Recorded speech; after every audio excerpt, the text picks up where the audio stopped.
whether it was on the cheek or on the it. lips, or if it was proper for the time, please do not kiss me, Jacob. Yes, it's totally fair. I would not, I couldn't say that better myself. Let's see here. I gotta find. I mean, I do have my socks on, but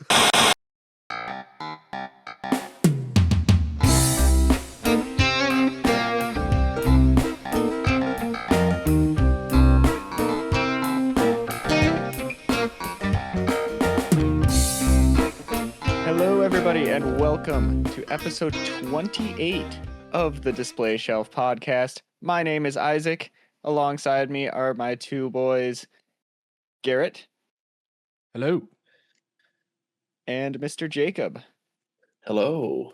How's it going? How's it going, gentlemen? How we doing, gentlemen? How we My doing on this boys, my Memorial boy. weekend? Yeah, we're recording this Memorial Day weekend. Indeed. Yeah. Obviously, it's not going to go up right away, but hope you enjoyed your Memorial Day weekend. Hope everyone stayed safe and remembered and was able to, celebrate. Yep. Or if you're from somewhere else, hope you had a good weekend. Yeah. I think it's still holiday weekend over in the UK, though. I think they line them up. I could be wrong. Could be wrong, but Could be way wrong. Hope you got a Monday off. I hope you had a Monday. Exactly. Yep. Now, here on episode 28 of the DisplayShelf Podcast, things are going to get fun. In the last episode, we had some pretty heavy and kind of, things got a little hot, with the whole WWE releases and whatnot. We're not going to slow down because today we are talking about some of our hot takes, and that could, revolve around some of the stuff we talk about here on the podcast. I don't know what you guys have written down, but I mostly talk about like wrestling and Star Wars and Marvel, that kind of thing. So that's gonna be fun. We're gonna give our takes, maybe have a little discussion about it, a little argumentation back and forth, perhaps. So we're looking forward to it. I've got one that will probably incite a riot in Isaac's household. Uh-oh. Maybe. I'm excited for that one then. Maybe. Or we're going to be like dead on in agreement.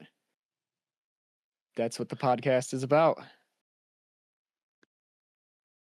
But before we get into all of that good stuff, we are, of course, going to start with our normal intro sequences of the collection check-in, and we're going to check in on what we're watching and reading and whatnot.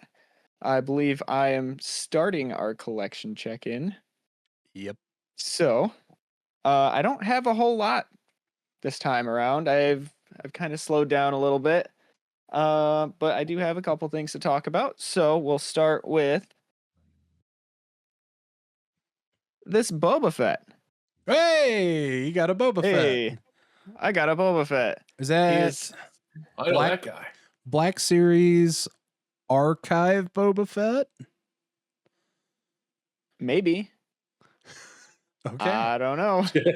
Okay. I just saw him on the shelf at our local store and was like, all right. Was he loose?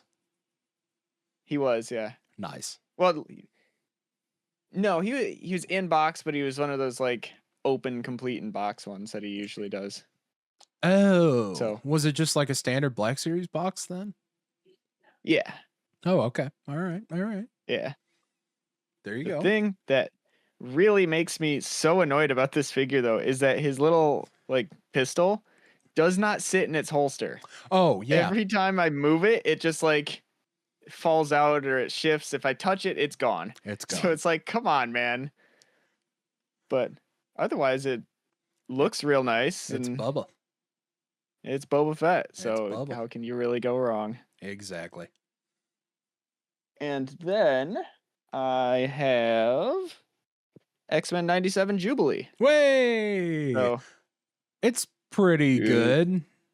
It gets the job done. We've talked about that one, I think, on the pod before. Yeah, I think you said yours, the arm joint popped I was off. gonna say mine's I arm remember, keeps right? popping off. Is yours having any trouble with that?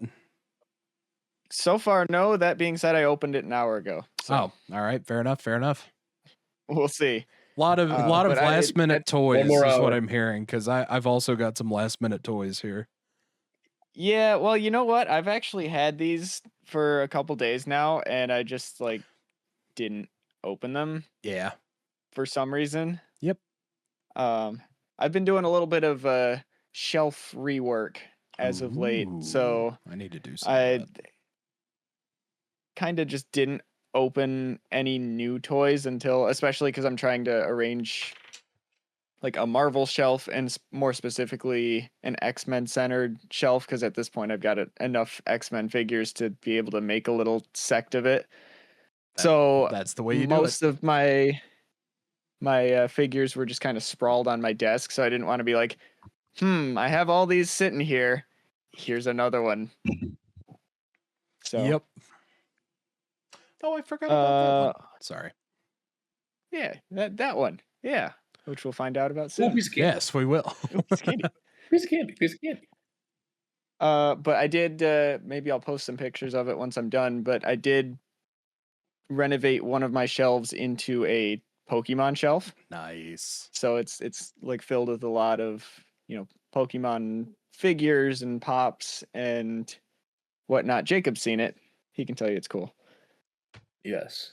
Cool. It's when you finally get some time to like change up and like fix your shelf and whatnot, it feels really good. Like just look like just put the last thing on there and then look back and go, that looks nice, Right? That Yep. looks nice. That's a nice feeling. I was actually doing that while I was checking the last podcast. I usually put it on and I run through it just, in case there's any censors, which there were a lot. Oh yeah, I bet there were. There were a censors. lot. I'm sure there were. Yep. We were talking about WWE release. They released Kairi Sane. They released Kairi Sane. What do we do it? Nope. We're not getting into that. Not going down that rabbit hole again. Well, maybe. Oscar retiring though.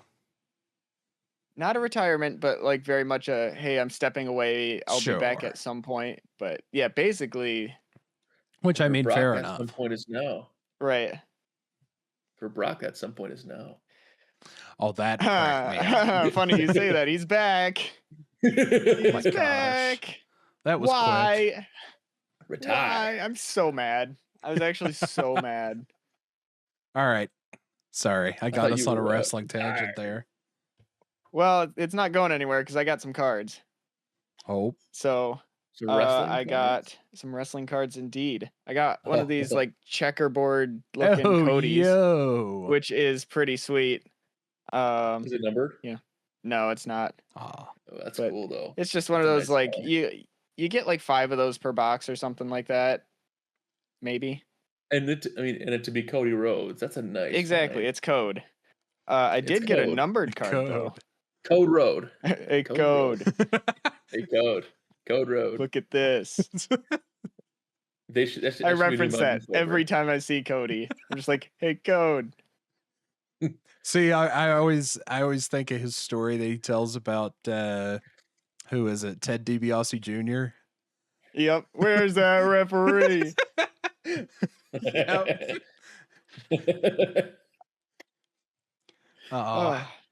There's one person, real quick. I like listening to his podcast of him just sitting down and talking with people, because if there is one person that can tell a story, it's Cody Rhodes. Oh yeah.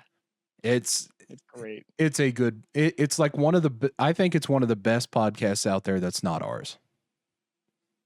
There you go. Well said. A little self glaze there, but we take those. Oh yeah, Glaze. self glaze. Please don't ever say Self-glaze. that again. All right. Just Well, like I did get a numbered card, and it's actually a pretty cool numbered card. oh, is it a Liv So this Morgan? No, it's 376, 399 Chelsea Green. Hey, It is. We love Chelsea Green around here. She's great. looks like they may put her in something with Blake Monroe on Friday Night SmackDown, because after weeks of saying, hey, the Glamour's coming to SmackDown, get ready for it, making it this huge thing, she showed up in a 30-second backstage segment on Friday. That's Yay. that sounds right. That's par for the course. It's SmackDown. Yep. It's SmackDown. It's SmackDown. But yeah, one more card that I wanted to show off here. It's not anything super special. It's just one of those like insert cards that you get. One of those the focus reel ones where it's like wrestlers in action. Focus reel, Liv Morgan. There she is. We got one. However, what's really cool about this card is I don't know if it'll show up super well on camera. Probably not. Look at who she's wrestling. Yeah, I can't say It's anything. Kairi Sane. So, kind of a big card for me to pull at this moment in time. Indeed. Because, like we said, she just got released, and I went on a 20-ish minute long rant about that last episode. Yep. So this is kind of like one of the biggest cards in my collection at this point, I would say. Because, it's Liv, who's my favorite wrestler, wrestling Kairi, who is another one of my favorite wrestlers that just got booted. So, what are the chances of that? It's a fun little coinky dink. It's a coinky dink. Fun little coinky dink. Well said. When I pulled it, I just kind of sat there for a second. So I was like, man. Oh. Feels bad, man. Lovely. There's a picture. It's the horse on the beach. Man. Son. Man. But then to close out my collection check-in, I got a few comics, not much, but issue 11 of Fantastic Four. Whee. Now, one of my buddies at work is going to lend me the missing volumes because he's got the whole thing, so I can finally read it and stop LARPing. And just getting each issue as they come. There you go. I can finally actually read it. LARPing. I'm LARPing, man. At this point in time, I'm LARPing. That man's LARPing. That man's LARPing. That man's playing Galaga. That man is LARPing. Man's playing. You know, I wouldn't notice, but we did. Oh, we wouldn't notice. I'm missing a comic now that I think about it. I shall just keep going. I'm just gonna wander into the next. Alrighty. Perfect. And then we have issue 5 of Psi-Dimensional Rivals, which is, I've talked about it before. It's the kind of like collaboration between a bunch of different comic artists and whatnot, where Psylocke is traveling different dimensions and having all these different experiences, and it's super cool because it's written in or it's drawn in a bunch of different art styles and stuff depending on the dimension she's in. I need to read the rest of the series because I've only read the first issue, but it was really cool, and this one just came out while I was picking up a couple other comics, so I was like, sure, I'll pick it up because it's the final issue of the run. So I will get there eventually. One that I have read, though, even if it was just a few hours ago that I read it, is the final issue of Rogue. Oh, or is issue it number 5? Was it like a mini series then? Yeah, it's just one of those mini series, like Psylocke Ninja was, where it's just like a mini series that spins off of Uncanny X-Men. I've really enjoyed the series thus far. The ending kind of left me a little bit, but that's just because it spins into Uncanny X-Men. Yeah. So it's it's the end of this little arc, but it's not the end of her story or anything. So it's just kind of now I kind of want to read Uncanny X-Men. You could. I could. You could. Probably will, because Psylocke Ninja also spins. Oh. Uncanny X-Men. Oh. Well. And the final issue of that comes out Wednesday, and I can guarantee you it's going to do the same thing to me. Well, honest to golly, if the final issue comes out on Wednesday, I would just... Do you have Marvel Unlimited? I don't, but this is one of the reasons why I'm considering it, so...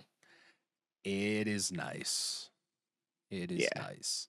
Will it stop me Yeah. from buying comic books? Probably not. Will it stop me from buying trade paperbacks? Probably not, because I have a problem, as we're going to see here in a couple minutes. But it is the collection of everything.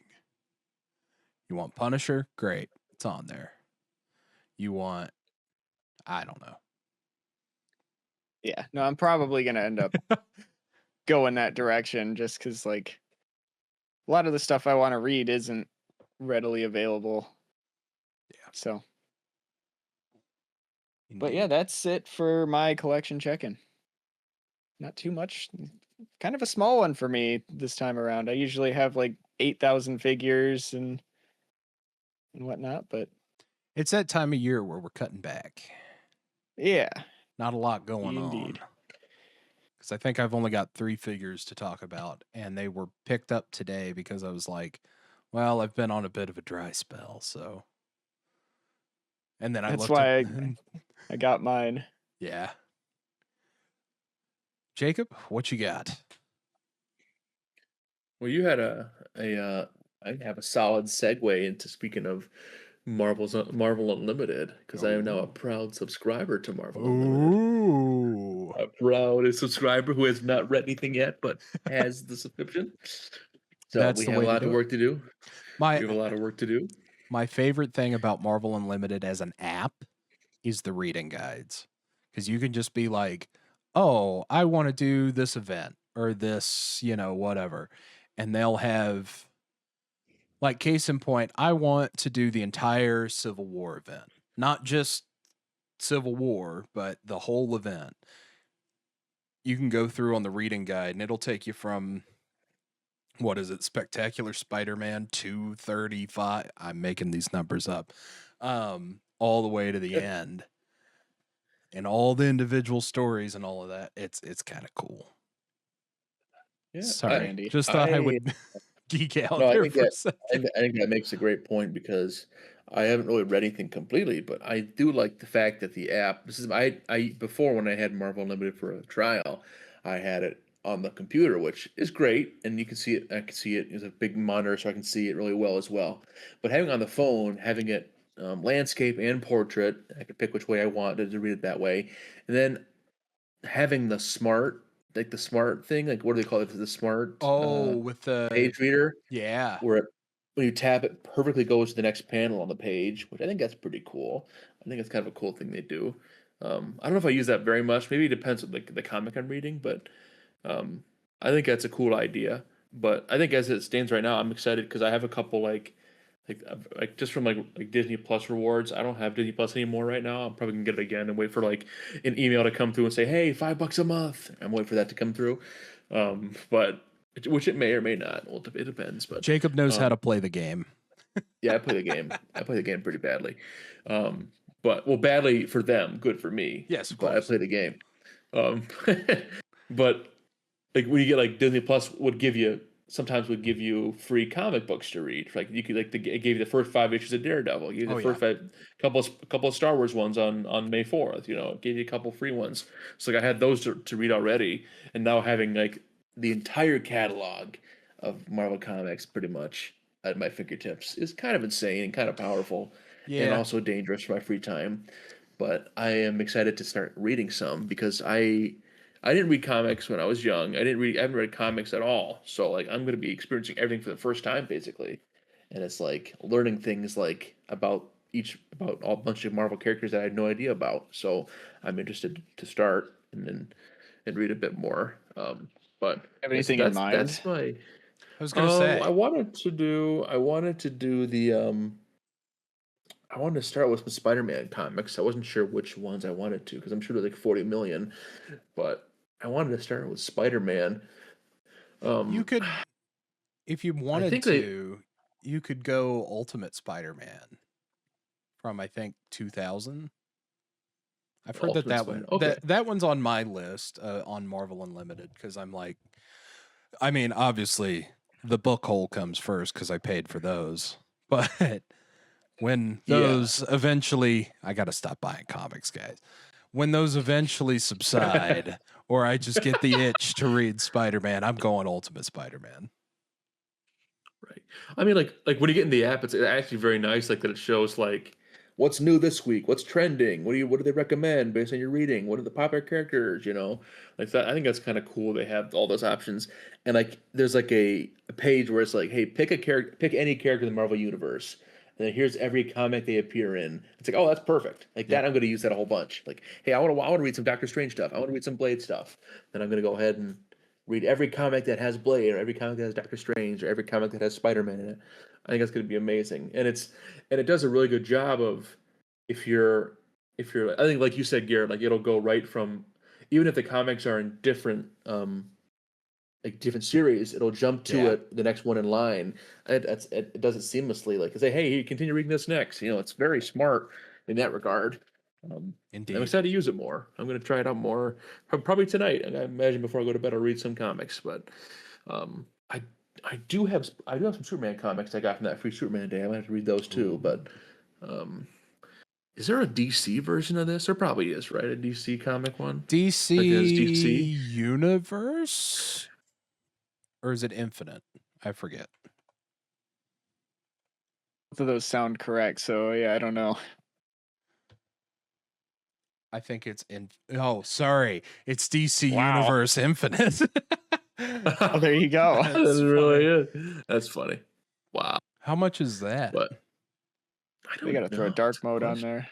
Yes, they do. Oh my gosh. We need a dark mode. How much is that, I wonder? I will look. Continue.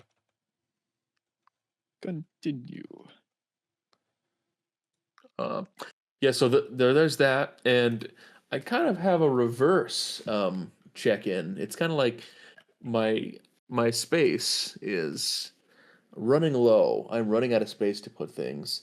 So we're getting to the point where it's time to, things that are collecting dust, try and sell those off. So I've sold a couple things on my shelf that I needed space to get rid of. Kind of just started with a couple cards, just Pokemon cards, and see what I get for those. And I think I'm picking the right time to sell because right now everyone wants them. They're selling like crazy. So I'm started doing that. But I think I tried the local card shops, and they'll give you half the price probably what they are in market, which saves you on the hassle for eBay fees and all that crap. But I had to say goodbye to some of my rare cards, which I am going to miss, but I still have them in my heart, and they're in my soul, and now they're less space on my shelf, so I'm happy about that, and also more money in my pocket. That's nice. But true. I have my Funkos that I will never. I think the 6 Funkos I have right there, I'm never gonna get rid of. Those will always be on my shelf. And maybe I'll find some more Funkos. We'll see. I'm on the lookout right now. I think for. I don't know. I need a Doctor Strange Funko. I might get a Doctor Strange Funko pretty soon here. I need one. I need to find out what ones there are. I have. I'm also trying to like space down. I have a Strange set if you want them.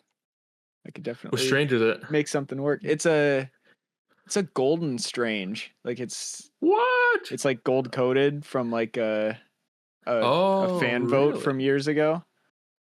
So I'm looking straight at him. Golden Strange. Sorry. Yeah. If you're interested. Hang on. Only on the DisplayShelf podcast will you get talks about subscription services, talks about Funko Pops, talks about wrestling releases, and then somebody will break into a George Jones song. That's just how it'll work. Yeah, that's what we do here. That's just what we do. That's what we do. And then remind me next time I see you, Jacob. I do still have that Alexa Pop to give you.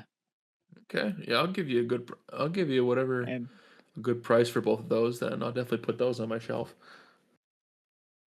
And I got that Rivals comic to give you too, that bonus one that I have. Oh, sick. And I'd love that. Because I'm looking at them, and they have I guess there's a Multiverse of Madness one. And that's not the Evil Doctor one, which is good because the Evil Doctor kind of stinks. And he's there for 15 minutes, so he's bugged. Stinky. Evil Doctor. And you've seen enough of him on Rivals. Yeah, with your I strange like. skin. Well, I like the zombie one, but I Yeah. do. But like the one with the what is the book called? Frick. Not the Dead Strange one, but the Zombie one, Strange. not the Zombie Strange, but um the Strange that has what is the opposite of the Book of Ashanti? What's the bad book? The Darkhold. The one that the The Darkhold, Darkhold yeah. book, the one Yeah. with the Darkhold. Like that one is like buns, but that's the only one I see is that one. I don't want that one. I don't want that one because it reminds me of that scene, and so That's the yeah. one that's buns. It's fun. It is. That's It funny. is buns. But, Coin it. yeah. I mean, I liked the movie. I mean, oh well. I guess I don't know if I can say that, but I liked Doctor Strange. I don't know about the movie. I liked this parts of the movie. Parts of the movie are great. I was gonna say there's Yeah. bits and pieces yeah. of the movie that There are pretty are good. great parts of that movie, for sure. But yeah, that's I don't so I don't really have anything new besides that subscription. I really have nothing new on my shelves. I actually have less on my shelves than I had before, which is interesting. But yeah, it's kind of been an interesting week here. I digress. Indeed. There you go. So DC Universe Infinite, an annual subscription, if you're going standard, is $74.99, about on par with Marvel Unlimited. They're advertising 27,000 plus comics, right? And then new releases will show up 6 months after print release. So your Absolute Batman, stuff like that. Or you could pay $120 a year and they show up 30 days afterward. I know. And allegedly that library expands to 35,000 comics. Plus a free gift of a member exclusive graphic novel print variant. Why are there 3 asterisks? With the tiny text say. Only available. Oh, you got to Rush. actually pay them. You can't just like do the what? trial and leave and all that. Oh, well, that makes sense. Yeah, Yeah. that makes sense. Yeah. It's, hey, Fair you enough. got to be subscribed for a whole year to get your gift. It's like, oh, okay. And the gift is a keychain, a Batman keychain. Batman keychain. So the thing that I'll say about the DC one is that, and this is my observation as somebody that, like I've said, has a problem, as we're getting ready to find out. The DC trade paperbacks are not as expensive as the Marvel ones. And even better, they've got for a lot of their more popular stories. There you go, Ratatouille reference for those that caught it. Yeah. For those, they do like the compact ones that I keep picking up because they're like $10 a pop. So even cheaper. Surprise me. Do what you will. That movie's so goated. Oh my gosh, Ratatouille, I think. All right, boys, that's the hang movie on. I've seen the most. Top 3 Pixar movies. Just off the cuff. Isaac. Throwing him to Isaac first. I'd have to think of Pixar. Off the cuff. Just to remember which ones are which. Toy Story 3, Incredibles, Cars. Okay. Jacob? Well, my number one is probably Ratatouille is my number one, honestly. Oh, yeah? And then I'd probably go Monsters Inc. 2. That would be my number 2. And then Up is probably 3. Oh, Up, yeah. Yeah, Up's right there. Yeah. I mean, Up can go to 1 sometimes, honestly. I'm going 3 Ratatouille, 2 Cars, 1 Incredibles. Ooh. There you go. Fair enough. There you go. 1, Toy Story 1, 2, Toy Story 2, 3, Toy Story 5. Absolutely not. I can't even believe it's the just- fifth one of those movies. I just saw a trailer for that, for a movie that I was just at, which I'm sure Garrett and I might have a discussion about here in shortly. I haven't seen Mando yet. Okay, I have. So I've been on call for work this past week, so like I might go tomorrow. Oh, I might go Yeah, tomorrow. there you go. See it while it's in IMAX over here. Ooh, haven't been over to the movies yet, but I don't know. I feel weird about going to the movies by myself. I've been there a few times. There's nothing wrong with It's that. all right. All right. Just gotta seat myself by myself somewhere. Mm-hmm. That's the trick. So yeah, I got nothing on Mando. We might talk about it, I guess, next time. Yeah, I might give like some brief thoughts here in Okay, a second, yeah. but I'll definitely keep it spoiler free. I appreciate that. Everyone dies. Yeah. I mean, they could. They could. I think that there might be a cameo appearance of Grogu, but I can't be completely sure. I don't know. I know they're forcing be him off down on that one. everybody's throat. So Right. anyway, in terms of my collection for this go round, I'll start with toys. All of these I picked up while I was out today. Needed some things, so wandered around. Geonosian Warrior. We've talked about this a couple times from Star Wars Black Series. Talked about this, I want to say Toy Fair or Comic Con or one of those. We've probably talked about it a couple times though. Probably a couple times, yeah. I have not opened it up, but he will probably go in. He might get customed into a Poggle. If we don't get a Poggle, I can't imagine that we're not getting a Poggle at some point. Surely there's got to be a Poggle out there. I mean, hang on. Though. Toggle. We've already done like, what do you reckon? 95% of the work here. Like realistically, yeah, just need a new head, probably. A new head and a cane, and really, yeah, you can use a cane from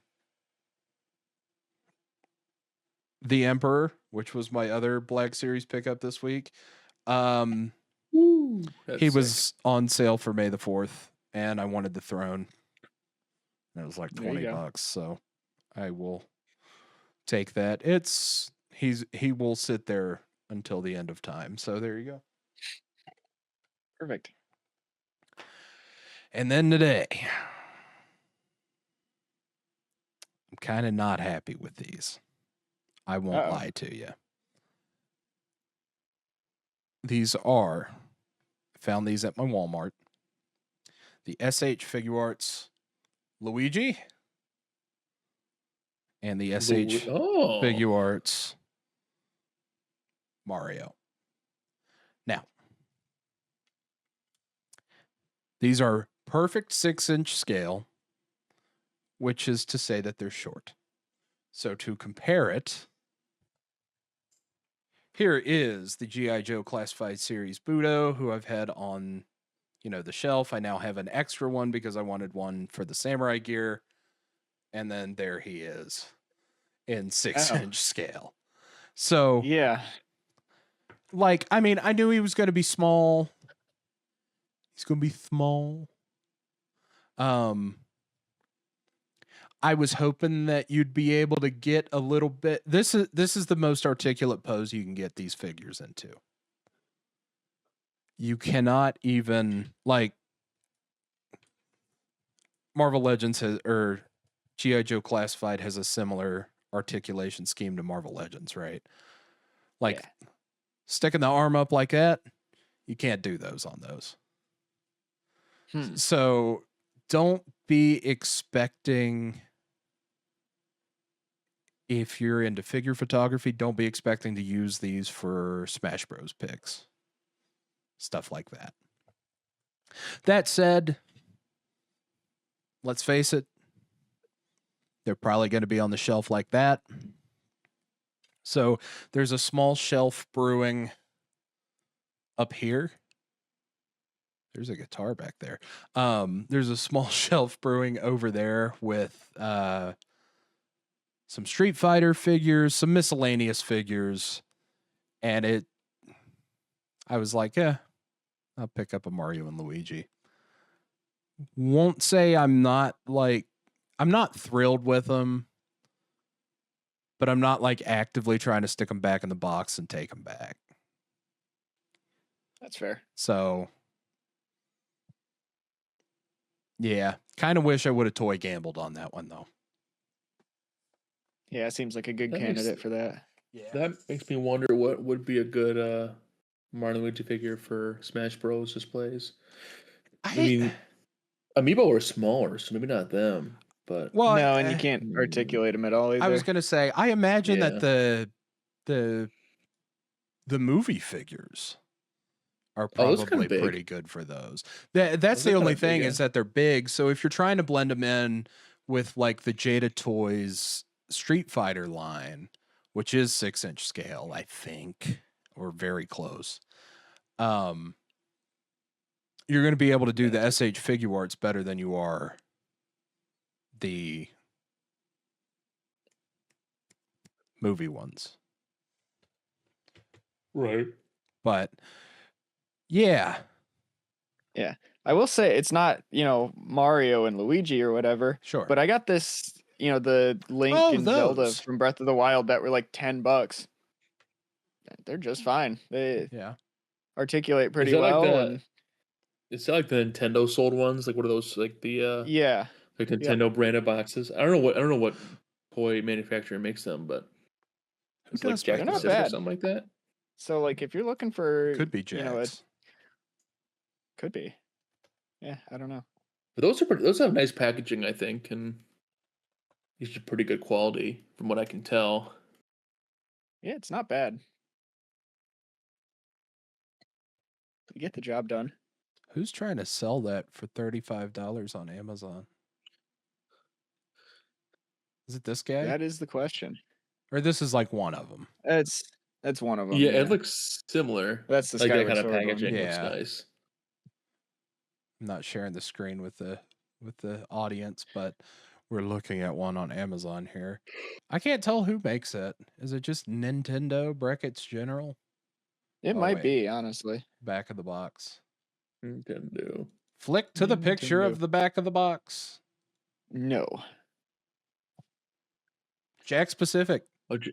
Oh, okay. Jacob knows There his you go. toys, man. It Ball just knower. felt like Jack Specific to me. It felt like it. There's I a always call it Jack Specific for some reason. I don't know why I do that, but instead of Pacific, I say specific. Jack's Specific Toys. Jack Pacific. Jack Pacific. How many times remember can we when I say Jack used to- Pacific in one segment here? Well, you could either used just to call deal it the with Pacific Jack Ocean. Pacific or you could deal with his brother John Atlantic. And Yeah. And you really have to be John Jack Specific Atlantic. about who you're talking about. yes, of course. John Wick, John Specific, John Atlantic. John Wick, John Atlantic, Jim Arctic. John Wick, Jane J Indian. Baltic, Oh, there you go. We're getting into the seas now. J Baltic. Oh man. Those are like the second cousins that you never met except Yeah. for at the family reunions. Bill Red. Bill Red. Steve Mediterranean. Oh boy. That's a menu item at over the counter. Indeed. What do they call that place? I'm gonna move on It's with a my menu item, comic Steve. book. What comics do you have? I got comic books, which we're gonna pivot some of these into what are we watching. I'm gonna start with the single issues. Transformers 32. Good book. Follows Alita Prime and her crew as they go back to Cybertron. I'm excited for the next issue because we're going to finally see the dichotomy between Alita Prime's crew and the Optimus crew. And, you know, which ones are doing better and things. So, which I have an inkling. Batman number 9. Matt Fraction run. I talk about this run all the time.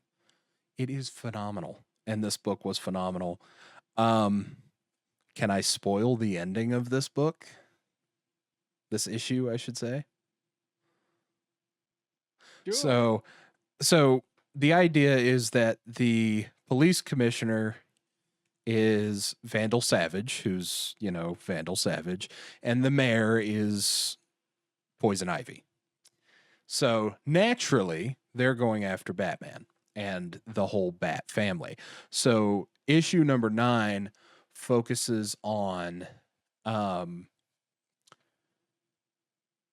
the Gotham City Police Department are trying to do raids on bat bunkers or whatever, you know, like outposts that they have around the city. And they end up actually raiding the clock tower and arresting Barbara Gordon at the end of it. And she's actually getting her own series or mini series where it's Barbara Gordon in prison. And I that could be good.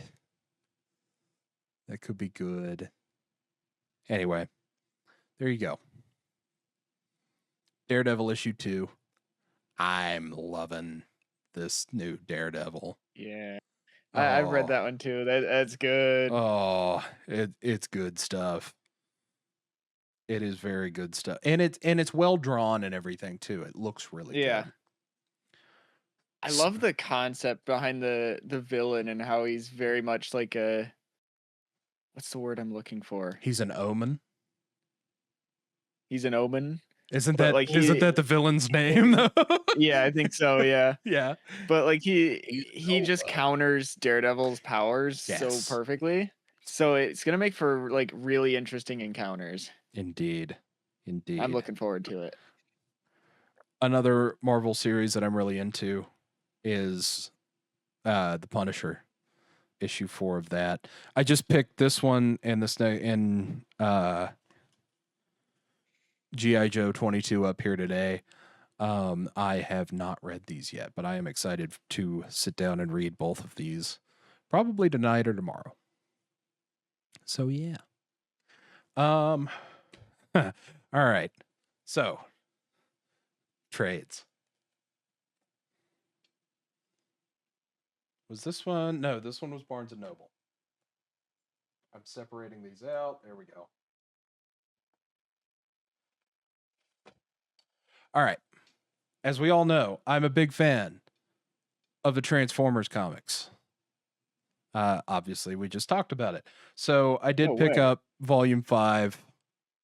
I picked up the Danny Warren Johnson variant cover of it, though, because, I mean, let's face it, that's a badass cover right there. And, yeah. And then I also picked this guy up from our local comic shop, and I've got a bookmark in here that I'm going to very casually try and hide. This is Star Wars Out of the Darkness is the name of the arc. This is the 2025 Star Wars comic issues 1 through 10.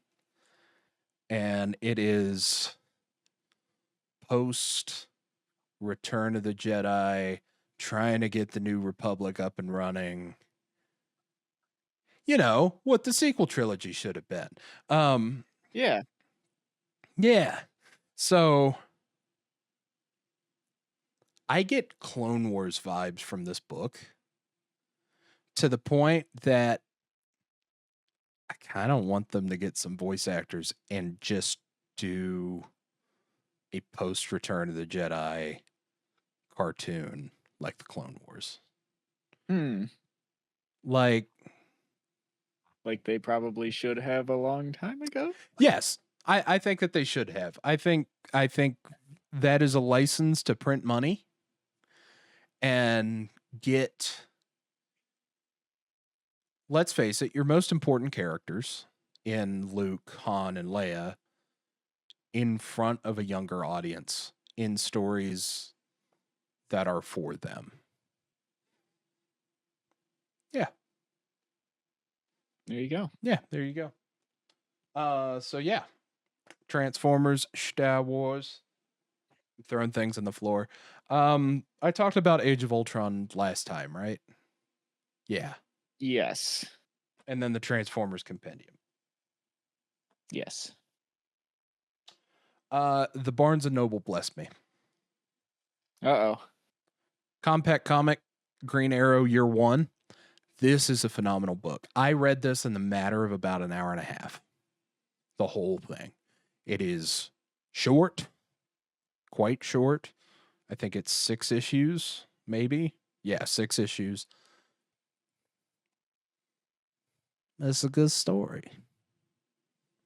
It's a good one. That's a good one. I like that one. The rest of these I've picked up but have yet to read. Crisis on Infinite Earths. One of the defining DC comic runs. So might as Yeah, I well. was gonna say I've heard of that one, and I don't do DC at all. Yeah, might as well. Speaking of defining DC runs, I've read this one because I have it on digital, but I saw it there for a good price. Batman Year One, Frank Miller.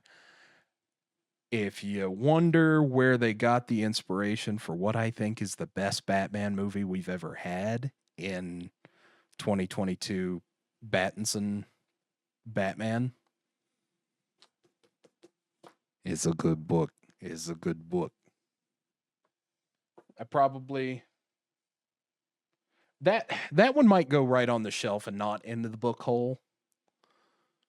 For those that are unaware, the book hole is a drawer that I have in my house or my apartment or whatever you want to call it, of all of the things that I have not read yet.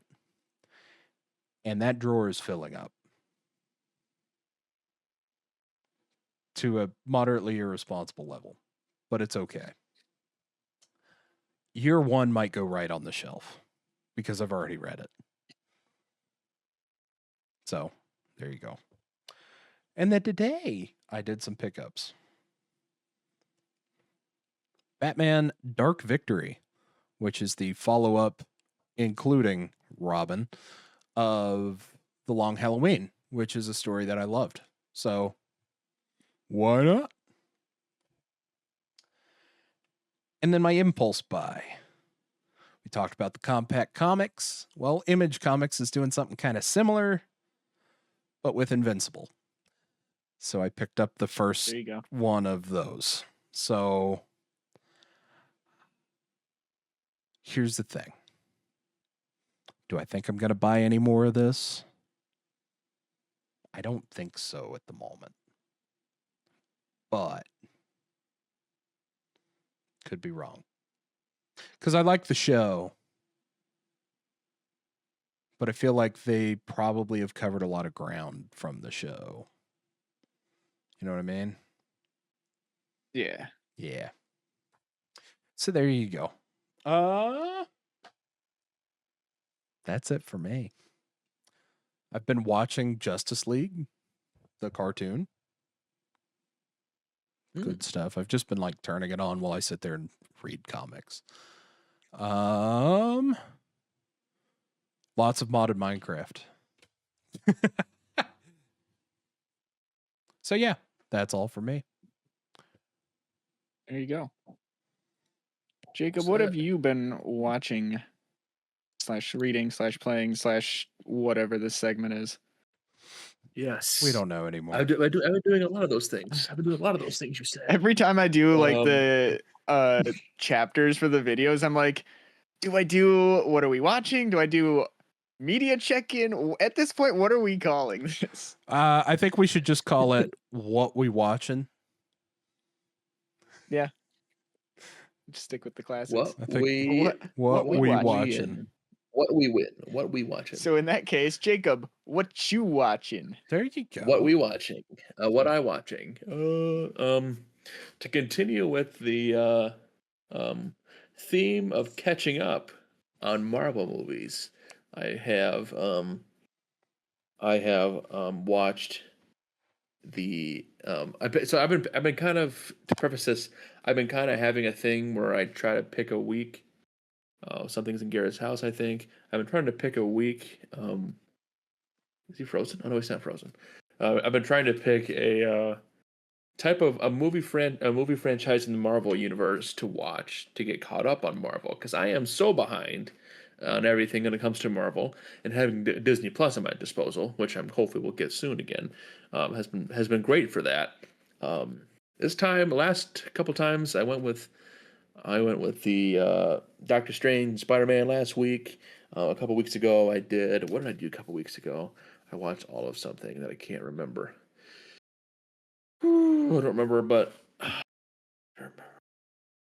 but this time I I did a little in theme with my gaming characters lately. I did a little Deadpool run, and I decided to watch all the Deadpool movies again. Well, I haven't seen the first and second one, but I saw the Wolverine one, of course, with you guys, uh, which I don't think deserves to be the worst of the three. I think it deserves to be the best of the three, honestly. But I know people don't agree. But It's a different I did movie find. than I the mean, other two, though. yeah, but I might be biased, but they're all laugh out loud funny. So I'm glad. I really just so much going on. Um, I mean, it is kind of like just like watching 2 hours of jokes. Is kind of what those movies are, and I'm better for it. I'm a better person for it. I think, I'm just a better man having watched those movies. Better man. I'm a better man. Um, but I had no. There's no complaints. I mean, I don't know. I'm just at the point where I'm thinking of what I'm going to do next. I want to do Daredevil. I think that's what I might do. I think I might be hopping That's in a a good Daredevil call. scene. Have you done the Cap trilogy yet? Captain America? I would have to probably rewatch it. I have watched the trilogy, but not recently. Um, but I probably should rewatch it. I That do is want to the rewatch best the trilogy in winter the the MCU, bar none. I want to watch Civil War again. That'd be cool to watch that. I like that one. That was a good one. Um, think I mean, besides that, I mean, it's really been just trying to figure out what I'm going to do after this in terms of watching stuff. I've gotten a resurgence of Pocopia resurgence. I had a break from it for maybe 2-3 weeks because I was kind of like, my creativity block has kind of showed up, and now I'm kind of going back to it and figuring out what I want to do in the game. So I've started to make my goal is to get every Pokemon and every habitat made. So I'm working on that right now, and then I'm going to work on some housekeeping things and get all that done. But yeah, which I think this game is going to fill me up for quite a few months here because it's such a long process to go through the game. And when the game gets DLC, then you may never see me again. Oh boy. I may disappear into the void um, of Pocopia. I may never come out of the void.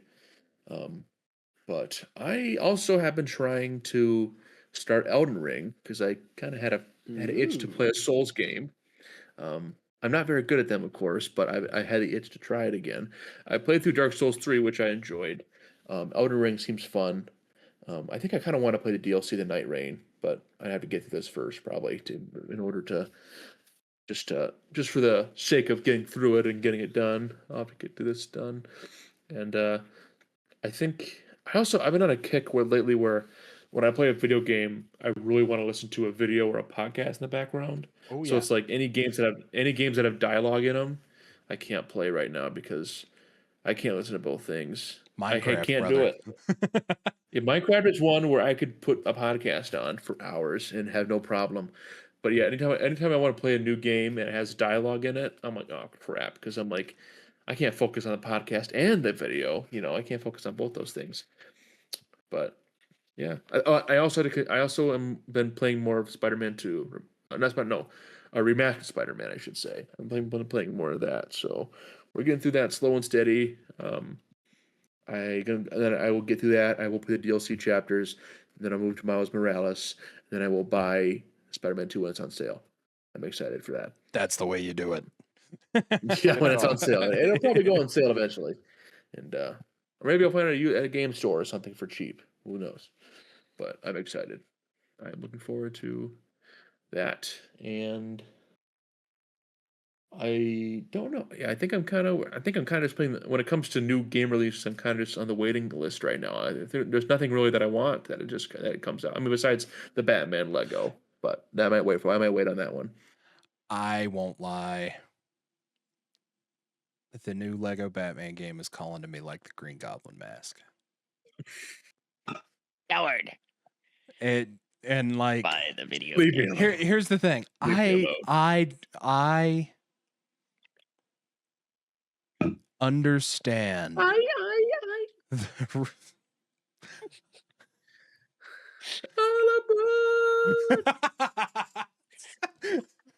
I understand the reason that the prices of video games have gone up.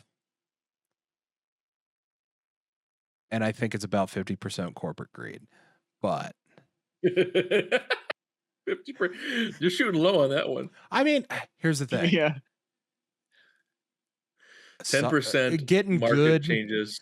Getting good programmers is expensive. So like I'm looking at it that way because I'm I'm a computer programmer for those that don't know. And I am expensive, clearly. Bring me my money. I've got expensive hobbies. But so I imagine that for games like that, I get why they're charging that, but also like it's $80 for the base, or $70 for the base game. Not sure I can justify that, Hoss. That's No. I mean, but will I? It's highly possible.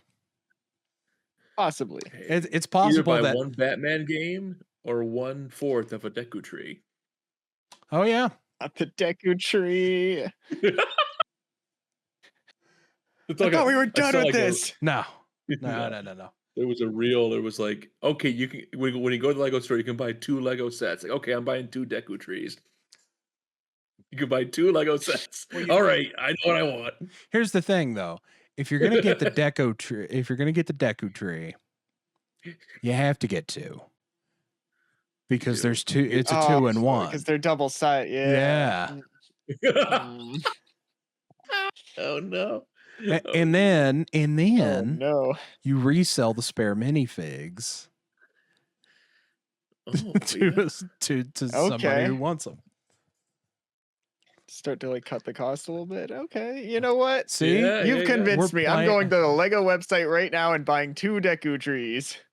might be on sale. You never I'm know. not doing that. Hang on, I'm going to Bricklink. I want to know how much those figures are. It's like you can either have the new Lego Batman game or get 1 Lego set. I'm gonna buy the Death Star. Oh. Moses. Deku Tree. Yeah, it doesn't help that part of that Pokemon set shelf that I set up a while ago. Part of it, like a small corner, has like some Zelda stuff on it. Oh yeah. So this talk about new Zelda stuff is not helping me, man. See, Link's going for $20. That really would not help the dent too much. No. No, because would not help. What's the Deku tree, like $350?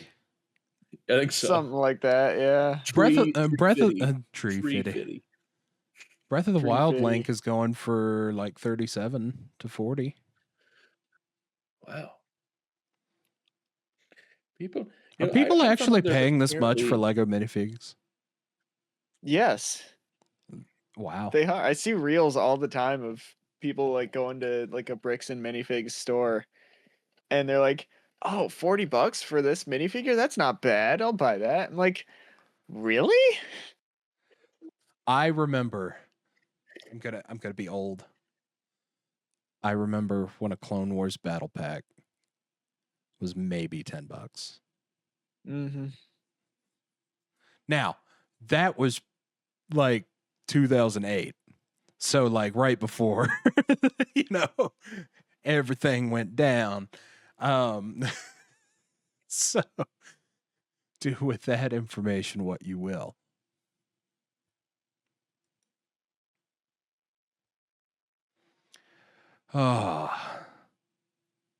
We have watched. No, we haven't. Isaac needs to everything talk. I have not watched. I'll go with my You have not watched? Okay. Because I have actually watched a lot of stuff here. Oh. Not really. So Punisher One Last Kill. I was going to say, did we talk about that? No, we didn't. We had recorded just after Daredevil ended. So I thought it was good. I want a whole series. Greedily, I want a whole series. Oh yeah. That was it was definitely like, yeah, you know what? That was a good 40 minutes spent. Oh yeah. I think Sure. that was an amazing season 1 in one episode. The problem is now I want season 2 because you left it open. You left it open with Manucci, and she has to die. So, yeah, when is this taking place? Is this pre Born Again, post Born Again? That's what I'm trying to figure out, because part of me thinks, oh, this is why Frank's kind of going on a rampage in Brand New Day, is because he's like trying to get to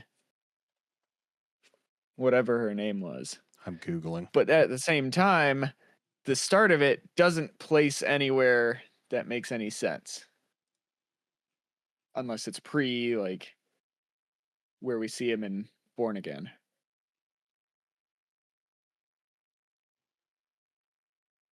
So at that point, he kind of seems like he's pretty much put together. Right. Well, and I can't imagine. I know that it's after Born Again. Okay. And it leads into Spider-Man. Okay. Yeah, I suppose. Oh, wait. Makes sense then.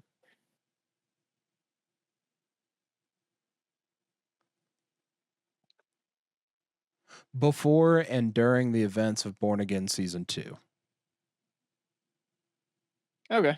Well, there you go, I guess. Yeah. Somehow my man managed to get himself an apartment in a Wilson Fisk-led city. In Fisk's, New York. In Fisk's, New York. A New York free of vigilantes.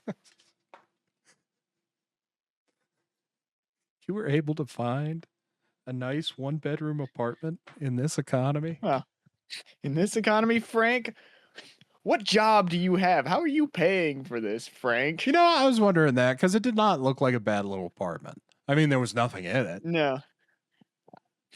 And it was definitely like, I mean, like, there's, I don't know. I don't know where I was going with that. But it wasn't bad. It might have been in a bad area. Clearly. A little bit of a bad area. Clearly. Yeah. Okay, hang on. Thanos snapped away half of existence. Loki's done some messed up stuff. What else? Ego, the living planet, was a thing. Ultron dropped a city on itself. Ultron nearly destroyed an entire city. The most evil thing that I have ever seen in the MCU was that guy throwing that dog in front of that truck. That's messed up. I hated that. That's messed up. Going into it, I was like, I need to make sure that, my parents and my brother and stuff watch this before going into Spider-Man, because, figure it's going to lead into Spider-Man. I don't want to show my mom that scene. I know. She will be like, turn this off. Yep. I'm not watching this. Nice to know that it failed the "Does the dog die" test, though, which is a legitimate website. Is it really? Yes. That's Yeah. crazy. Yeah, we had to cut away a little bit from the Punisher conversation, but yeah, long story short, got the job done. It was good. Jacob just had to get up and go it was somewhere. good. We didn't like have to censor anything. We didn't.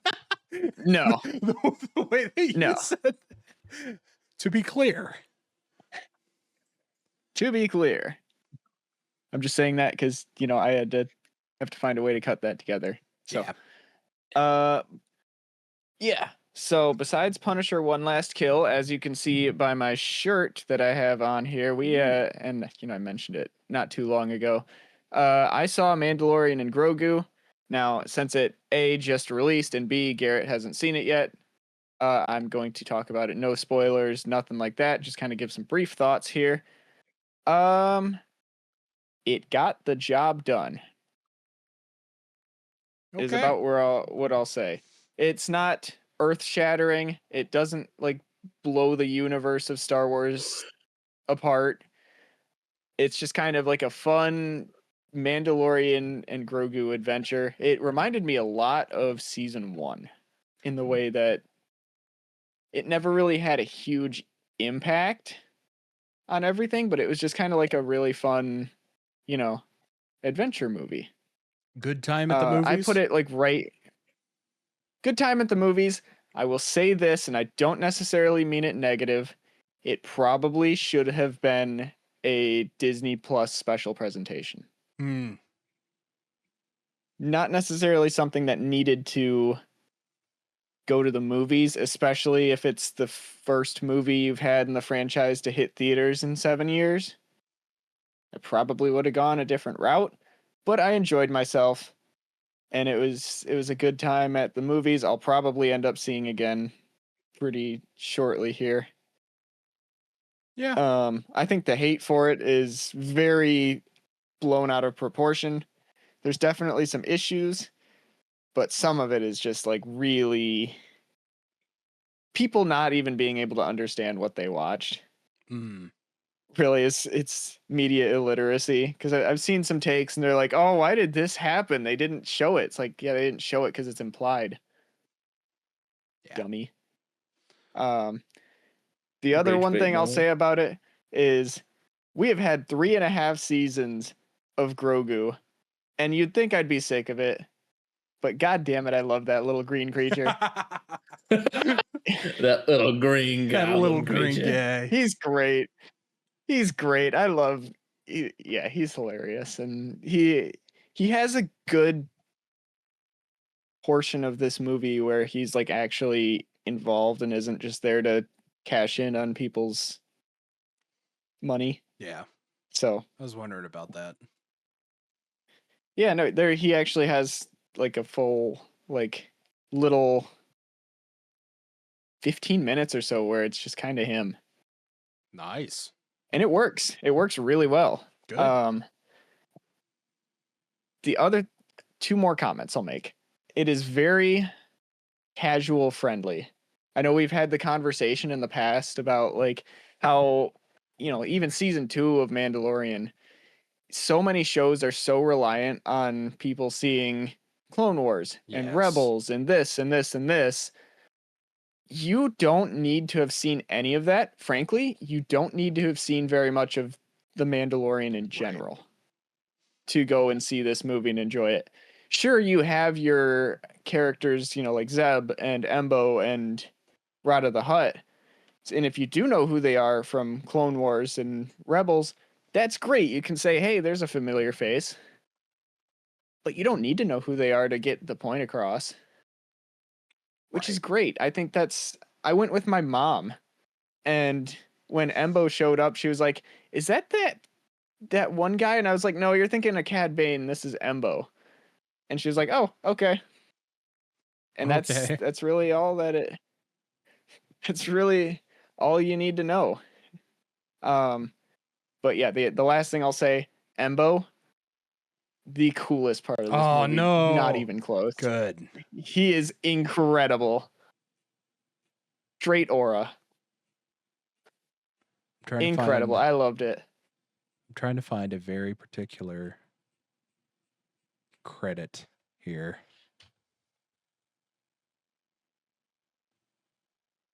So, the one thing that I have seen about that movie is in the credits, where they list the cast.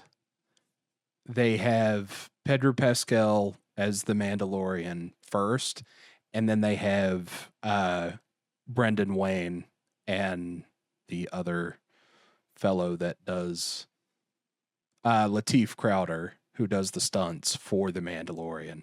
Because for the most part, in the show and whatnot, that's not Pedro in the suit. Nope. At all. And it's the same way in the movie too. Yeah. And so I'm in, from what I saw of the credits, it was Pedro and then those two and then the rest of the cast. So good for them for putting those performers where they needed to be. They were as much part of a cast as Pedro Pascal. This is something, if not more. Yeah. Something that I've been thinking about as someone who is not in tune with the Mandalorian. Was this always known that he was the Mandalorian, or was it a surprise reveal here?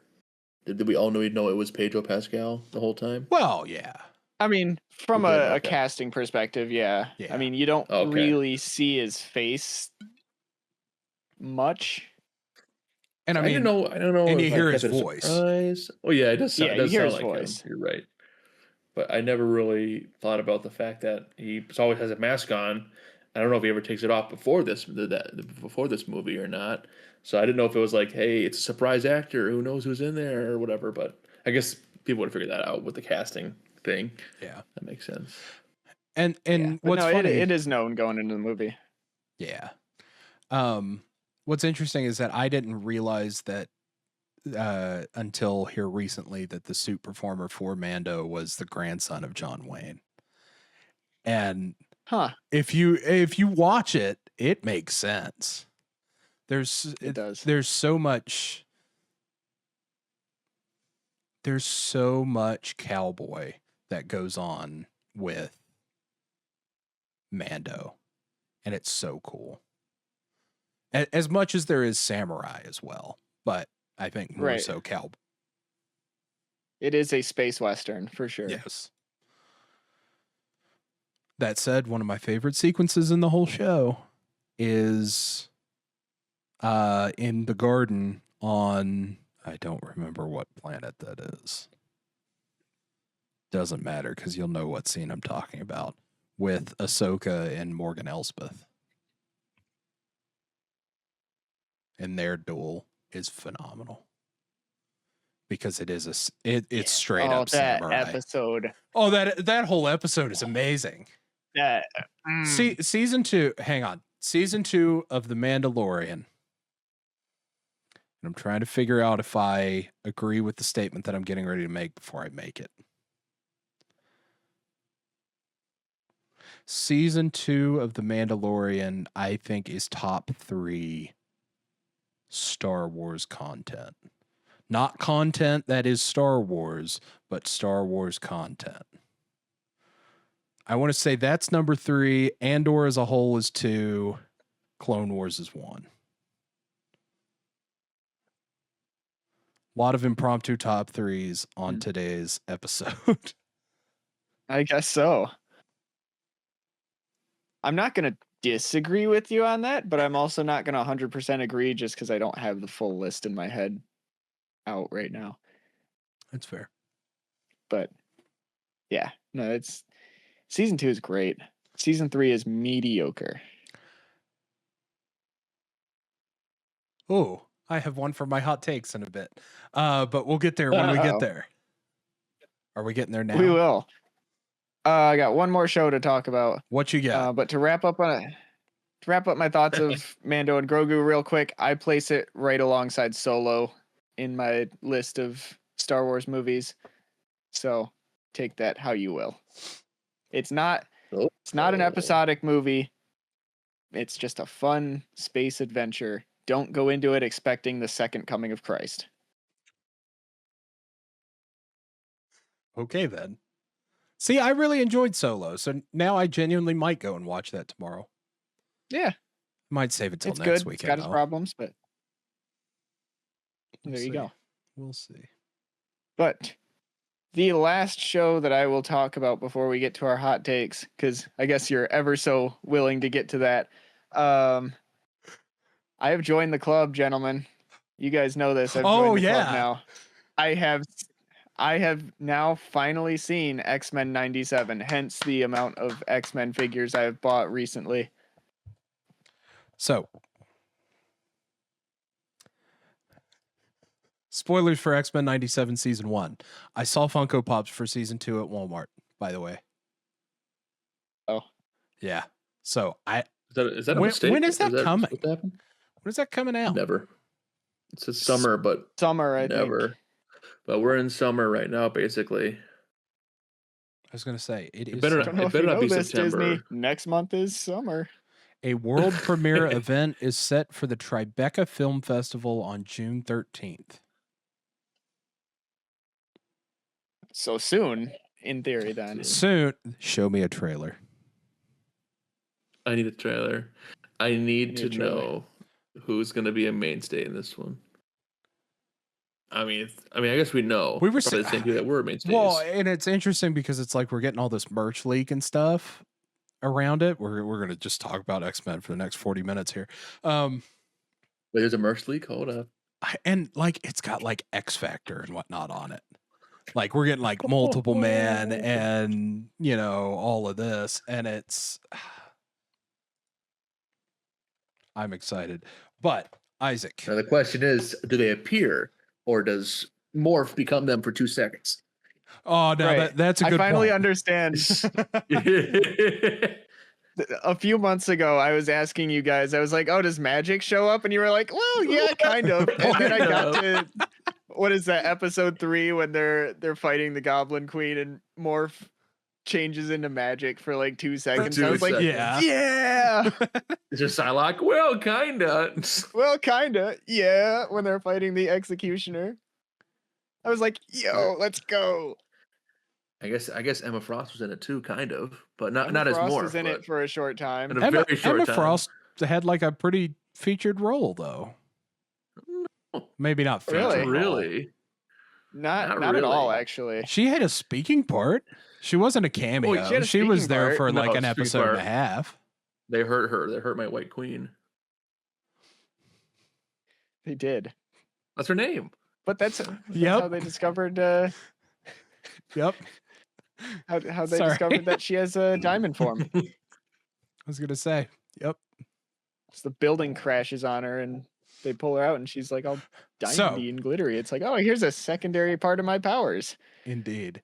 So, Isaac, I have to ask, what was your reaction to episode 5 there? Did you know that was coming? I did. I've had it spoiled for me like 3 no. different times. So I knew it was coming, but I'm not happy about it. Because it is out More of the so, blue. It is very out of the blue, which I was like, oh man, that sucks. And then the other thing is like, they literally just cucked my boy for the first 5 episodes of the season and then killed him off. Come on, man. You gotta be kidding me. Gosh. I know I've aired out my grievance about that to you guys Yeah. a little bit ago with the whole Rogue and Magneto thing was really like It was uncomfortable. When we started Googling age estimations, we were just like, oh. Yeah. Yeah. Yeah, it was like 60 something to 20 something. It's gonna like, say, okay, that's a let's bit- not. Yeah. Yeah. Yeah, no, I hated Yeah. every part of that. Well, I mean, And then Remy died. and then he died. Yeah. Oh man. She was finally like, oh man, you know, it is deeper than touch. I'm the Gambit. Poof. His death is so No. good, though. That I It's so genuinely good. believe that is one of the best episodes of television I have ever seen. Because That's a solid episode. The way that, they ended it too, like with a somber sound at the end, the somber song my instead of the gosh. normal one. yes, That was so sick. and I mean, Rude. it's not cool. I mean, you know it what I was mean. It was very very well creative. done. Oh my gosh, but like the attack on Genosha just comes out of the blue. Like Cable shows up, and I'm like, shit. "What's going on here?" And then it goes down, and I'm just like, I watched that episode when it first dropped, and it's one of those things I will never forget it. I had a setup just like this, so 232-inch monitors. I had that episode up over here, and I was trying to do homework over here because I was still in college at the time. And I'm sitting there actively programming. It's probably 1:30 in the morning, right? And all of a sudden that happens. No homework got done the rest of the night. I sat there with my jaw just on the floor, just like shaking, because I was like, oh my gosh, I can't believe that they just did that. It's insane. Yeah, I remember when I was watching it, I'd watched it in like episodic chunks, and I got to that point and was like, you know what? I'm gonna call it a night. I'm not gonna watch more after that. Yep. You can't watch more after that. It's too much. It's too much for one day to handle. It's too much. No, and Sugar, I can't feel you. it's heartbreaking. And the line delivery there is so good. It's so good. It's so and I good. still have to hear it all the I was gonna time say- when I play Marvel Rivals.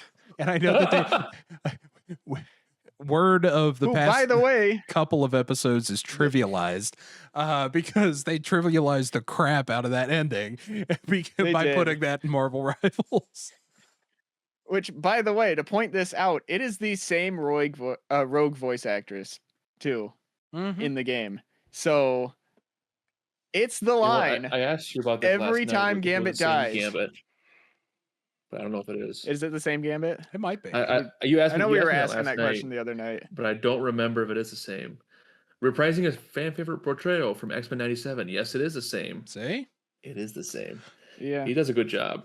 So, what do you guys think of the theory that Gambit is going to come back as Death, Horseman of Apocalypse? That'd be sick. I can see it. I mean, yeah. There's something about That's gonna Xavier's hurt. vision that makes me think that that's a thing. Professor Charles. Chuck. Man, that theme song hits, man. It does. When I heard that in the Illuminati of Oh yeah. Multiverse of Madness, I'm like, no freaking way. That did not get spoiled for me. But they play the song when Professor X drops. Like, wait, no, that's not. Wait, what? What do you mean? Mhm. That hit. That was a pop for me. I didn't expect that to happen. The MCU likes to use that as like the go-to, like, oh, we're talking about mutants, X-Men, needle drop or whatever. It's a walk up. It's like a walk up song. Yeah, because Not bad. I think that they did the same thing for Miss Marvel, where it's like, oh, you're a That should be mutant, good. and then they I hit think it, they and I was like, oh, okay, cool, whatever. To me, my X-Men. Still have yet to No, see that. that would have been a pop if I heard that. That would have been a pop. It was fine. Miss Marvel was fine. Yeah. I'll get there Marvel. before Doomsday, but yeah, like the last like 3 episodes of X-Men 97 are just Oh, peak. yeah. I was like, Oh, oh my god, I cannot turn this off. Yeah. Now imagine that, but over 3 weeks. You're Yeah. just like, I can't stop watching this, but I have to wait a week for the next episode. It sucked. Yeah, that's rough. I'm not gonna have a That's fun not- time during season 2. No, I'm so That's excited gonna for suck. season 2. Yeah. Man, when they showed a whole bunch of like the other superheroes throughout the city, Oh yeah. I was like, oh, sick. I was like, oh, heck yeah, Spider-Man and Daredevil. And then Cloak and Dagger showed up. Oh, I yeah. was like, Yeah. what are you guys Yep. doing here? What the heck's a Cloak What's and a Dagger polar bear doing in Krakoa? Arlington, Texas? What the hell is Cloak and Dagger doing on Krakoa, man? Oh man, what was the And then Silver Samurai was there, and I was like, Oh, oh, yeah, wow, that was okay. cool. And We're you really have- getting there. Omega Red? Morph changes. Omega Red was there. And Yeah. Yep. Morph decides to morph into Mr. Everybody. Fantastic and Hulk, and like, what the heck is going on? It's like, whoa. I love this. And my favorite part was Iron Man and Captain America in with the president in the bunker during the finale. And everybody's commentary was, yeah, this seems about right that they would sit back and do nothing, considering that you couldn't get anybody to read Avengers in the 90s. Which is phenomenal. It's so good. It's phenomenal work. Oh, man. One other comment I'll make, and then we can move to hot takes. I loved when, they did the little split where some of the X-Men went with Magneto and someone stayed with Charles. I loved that Rogue was in the like green and black suit, Yes. which is like when she was in the Brotherhood of, what's it called? I just read the Rogue comic. I should remember Brotherhood this of name. Evil Mutants? But that one, yeah. Yeah. Like that was her go-to outfit for that era of her life. So like when she was in that, I was like, oh, uh-oh. They did a really good job with the costumes there toward the end. Yeah. Yeah. I love Nightcrawler in this show.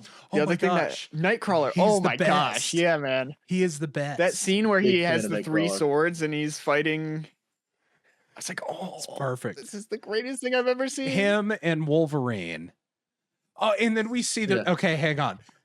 Him and Wolverine fighting off all of the Sentinels is super cool because it's just like, yeah, these guys are cutting up robots, and then there's this Rip and shot tear. from Wolverine's perspective of them going and teleporting. And we finally see, oh, this is what it would look like if you teleported with Nightcrawler. That's badass. I never would have thought that we would have needed that perspective. But putting that in the middle of a fight scene and you're just like, oh, perfect. It's like, yeah, man. X-Men 97 is the perfect show. One of them. It's If they really do good. season 2 well. Yeah. The other thing that got a pop out of me too was when and I promise this is the last one, we can move to hot takes. Hey, you can go as long as you want with that. I was gonna say, honestly, I will That's listen. fair. We are listening. That's fair. But when Jean was getting drowned in that pool of water and she rose with the Phoenix, I was like, yeah. Oh my gosh, so good. He's So here. good. Ooh, Apocalypse, the baby. The baby. Let's go. Honestly, Let's go. Cyclops brackets general is awesome because of that show. Yeah. Particularly episode 1. Like that. I'm not just talking about him using the beam to land in the desert. I'm talking him fighting the help me out here. The racists. Sentinel? No. Or- you know which group I'm talking about. That's going to know. bother me. The people that are against the mutants. the Krillin or something? I don't know. The Krill or something else. Something else. I know exactly what you're talking about. They're in the warehouse. The They Avengers. It's kind of. this is gonna Captain bother me. America. This is really going to bother me. My hands are Friends tied. of Humanity.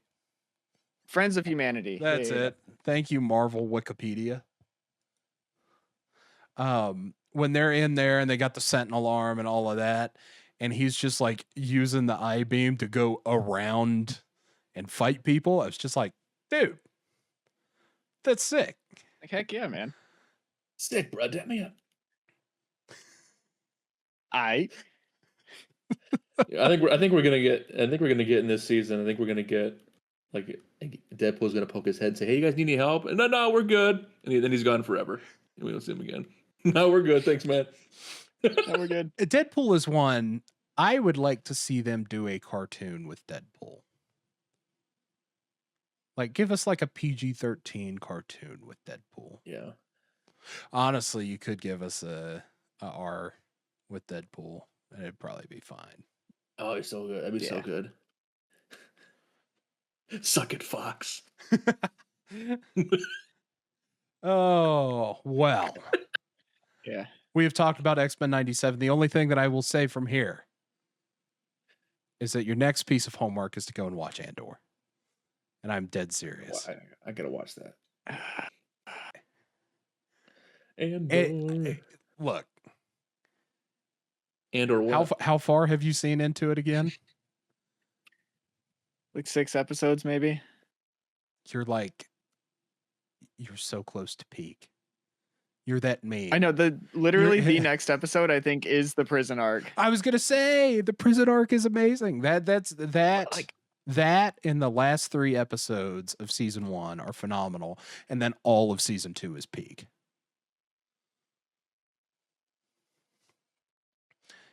You gotta trust me on this, dude. We'll see. You gotta trust me on this, dude. I was so bored out of my mind in those first 6 episodes. Dang. I will say this. It is a slow burn, but it earns everything. It earns it all. There are multiple moments. There are probably, I can think of 6 moments across the 2 seasons where when I watch it, I have to fight the urge to actively fist pump the air. And I'm not joking.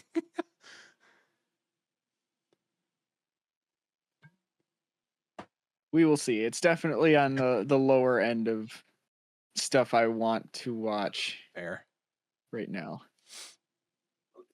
Because like I said, I got to catch up with a bunch of Marvel stuff going into Doomsday. I said I wanted to watch all the Godzilla movies pre -0 when that comes out in November. And I have not started that yet. So I got to do that too. You got to turn on that live stream from YouTube. That didn't have a single Godzilla movie in it. Nope. Just old monster movies. And it was always just the one. What was the one? Oh, man. Because it was a bad one. But it was entertaining. It was really bad. So for context, when these guys were out here around Mania when we did that episode a couple episodes back, at one point we get back from watching the PBR and we're like, well, what are we going to do now? And we're just scrolling through the YouTube on my television, and there's this live stream that says 24/7 Godzilla. And I'm like, oh, well, screw it. We put that on. It was not Godzilla. It's not. It was something else. And I don't know what it was. Watch me casually try to find the live stream and see if it's on that. You know what? That's actually not a bad idea.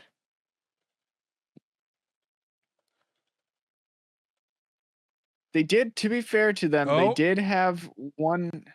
Uh-oh. This one's an actual terror of Mechagodzilla, though. Huh. There's 3 streams, all showing the same thing. It was a really old monster movie though, and it really was funny. Not good. It was hysterical.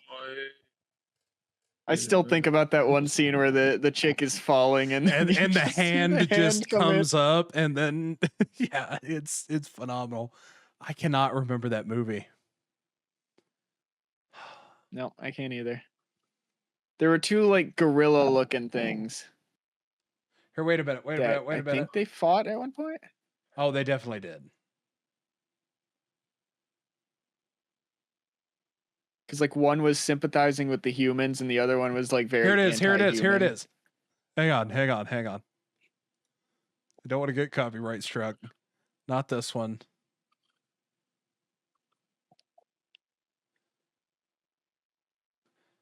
Oh, come on. I almost had it.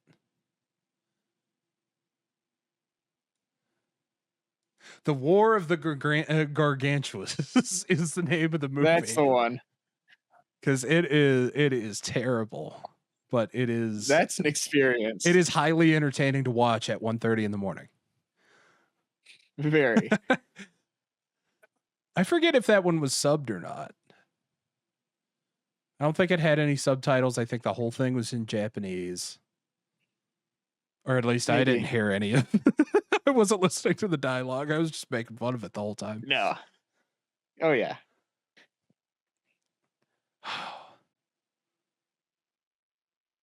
We ready to talk about some hot takes?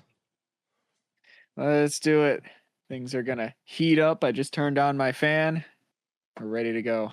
I should point a fan in here, but I'm too lazy to do so. That's fair. Thumbs up. Thumbs up. Let's get to some hot takes. Let's start some fights. All right, so here's how we're going to do this. I think we said 3. We might do more if we have time. We're going to do this kind of like we've done our top 5s and stuff like that, where we'll go around the table. We're going to go Jacob, then me, then Isaac. We will present a hot take. We will fight it out, and we will move on. Sound good? Works for me. I think so. All right. Jacob, are you prepared for your first hot take? Let me pull up. Okay, here we go. I got my hot takes on my notes app here. Yeah, I got to get mine up too. All right. Truthfully, I feel like these are not hot takes, all of them. I think they are takes that I have. They are takes, and they are. I was warm when I typed them down, so I think they are hot takes. Okay, hot take number 1. Are we ready for the first hot take that I have? Sir. We're ready. I'm ready. Okay. All right, hot take. Games like Fortnite and Warzone have ruined the business model of all future games. I don't think that's a hot take. I think that's correct. It has ruined. I would agree with that. Yeah. It has. Now let me explain. I think. Please. I guess you guys both agree. Let me explain why I think this. Because every video game now is expected to be live service, is expected to have constant updates and constant microtransactions. So nobody can ever release a game standalone anymore. You have to update it 40 times. Yep. You have to add new content. Yep. It has ruined. It has kind of ruined everything about when you get a game and it was finished back in the day. There was nothing like updates back in the day. There was no such thing. You'd buy a game and it would be right there in the box. There were bugs. The bugs were there. The bugs stayed. Mm-hmm. But now, everything is expected to be fixed day one. Everything's supposed to have microtransactions. New DLC has to be out within a month. All that kind of nonsense. I think it kind of ruins. And then the battle pass system, which, I'm not saying it's bad, but it's in every game. Even in games that don't need a battle pass Everything system. has it. Even games that don't need a battle pass system have a battle pass system. Yep. Like a game Why where does you're like, WWE 2K26 have a battle pass? I was just that thinking does not need a battle pass. Does not DLC need a battle pass. It does not need a battle pass. Like, I don't know, just it's kind of just sad. It's just sad. Like I saw an article like about like you know that one like the multiplayer game like that Peak game like goes super popular on Steam and you play like on a co-op and you play Mhm. that game and climb the heights or whatever, and then like they had to put out a statement saying, hey, this game we're not releasing more content because people keep begging for more content, so people are just like trying to pluck everything from the developers of games now, where it's Yeah. like, hey guys, it's not live service. The game is released in its full form, and we're done, and we're going to the next thing. Yep. But people expect you to say, we need you to update this every month, and it's kind of, and I think it burns out a lot of developers of games. That's why we're not seeing as many good games nowadays. Yeah. I mean, that's 100%. I think that people probably would agree with that, but I think that's just the thing. And there are some battle passes that work for a battle royale game. A battle pass makes sense for some games. It makes sense, but To I me, think that it is predatory. I think. yes, I would agree that it is predatory. Um, to me, I think if your game is free and you're doing battle passes, I'm good with that. Yeah, that's fine. Let your Marvel Rivals, let your Fortnite have your battle passes. Yeah. If I'm dropping $80 on a game, on a Call of Duty, on even $40 on a Helldivers 2.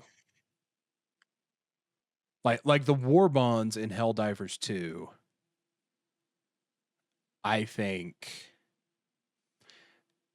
that's one of those things that like if I didn't have a loadout that I liked on Helldivers 2, I would be so upset about the way that they do help or the war bonds there, because it is like, oh, you're paying $20, you're getting maybe 3 weapons, stuff like that. And then Thing is, the other thing is that you're unlocking the ability to buy stuff with in-game currency. And I feel weird about that. And I mean, sure, you could technically get super credits in missions, stuff like that, but like, you know, they drip feed you. they drip feed feed you you. Yes. 10 super creds I was gonna say you're getting like per 10 a game, mission, and you have to complete the mission and to it get them. and it costs a minimum of like 500 to buy one item. Exactly. They kind of drip feed you, Yep. and I think, and surprisingly, Helldivers is one of the ones that is I think is, I mean, it's not reasonable, but at least it lets you, at least you could It's play the better. game Yeah, and get all the stuff. Like absolutely. some games, there's no way to get all the stuff without paying money. Like some games are like that. Like there's no way to get it. Like with Fortnite battle passes, like you'd have to buy the first battle pass for sure if you want all this stuff. Right. And then maybe you could, after a while, you could earn like the free tokens, and maybe like 100 per season, Yeah. and then like 10 seasons from now, okay, maybe you can buy a new pass, and then that, if you keep saving, you can use that for next pass and pass and pass. But that doesn't include the fact that you can buy other skins and stuff from the shop. Yep. So it's kind of like an endless cycle of just trying to just getting. I need 100 more credits. I need this much more credits, and then you have to play, or you have to spend the money on like a dollar for 100 credits or whatever it is nowadays, and it's like it's kind of just like it's tough. And then like they put like they put those things where it's like, oh, best value, $100 for 5,200 V-bucks or whatever. Right. It's like, okay, that's just not right. Best value, okay. Well, I mean, of course, the best value is the most expensive one. it's not. It's we all worked under the same guy, so you guys will understand what I mean by the term air cheese. That's Yeah. what it is to the Yep. companies. Is we've already paid for the Batman skin. You know, to have a skin in Fortnite that's Batman. We've already paid Limp Bizkit $20 or whatever to have Roland, and I don't think that that's actually a thing. But they should. I would buy a Fred Durst Fortnite skin. Yeah. And then no. And then every kill he just goes, yeah.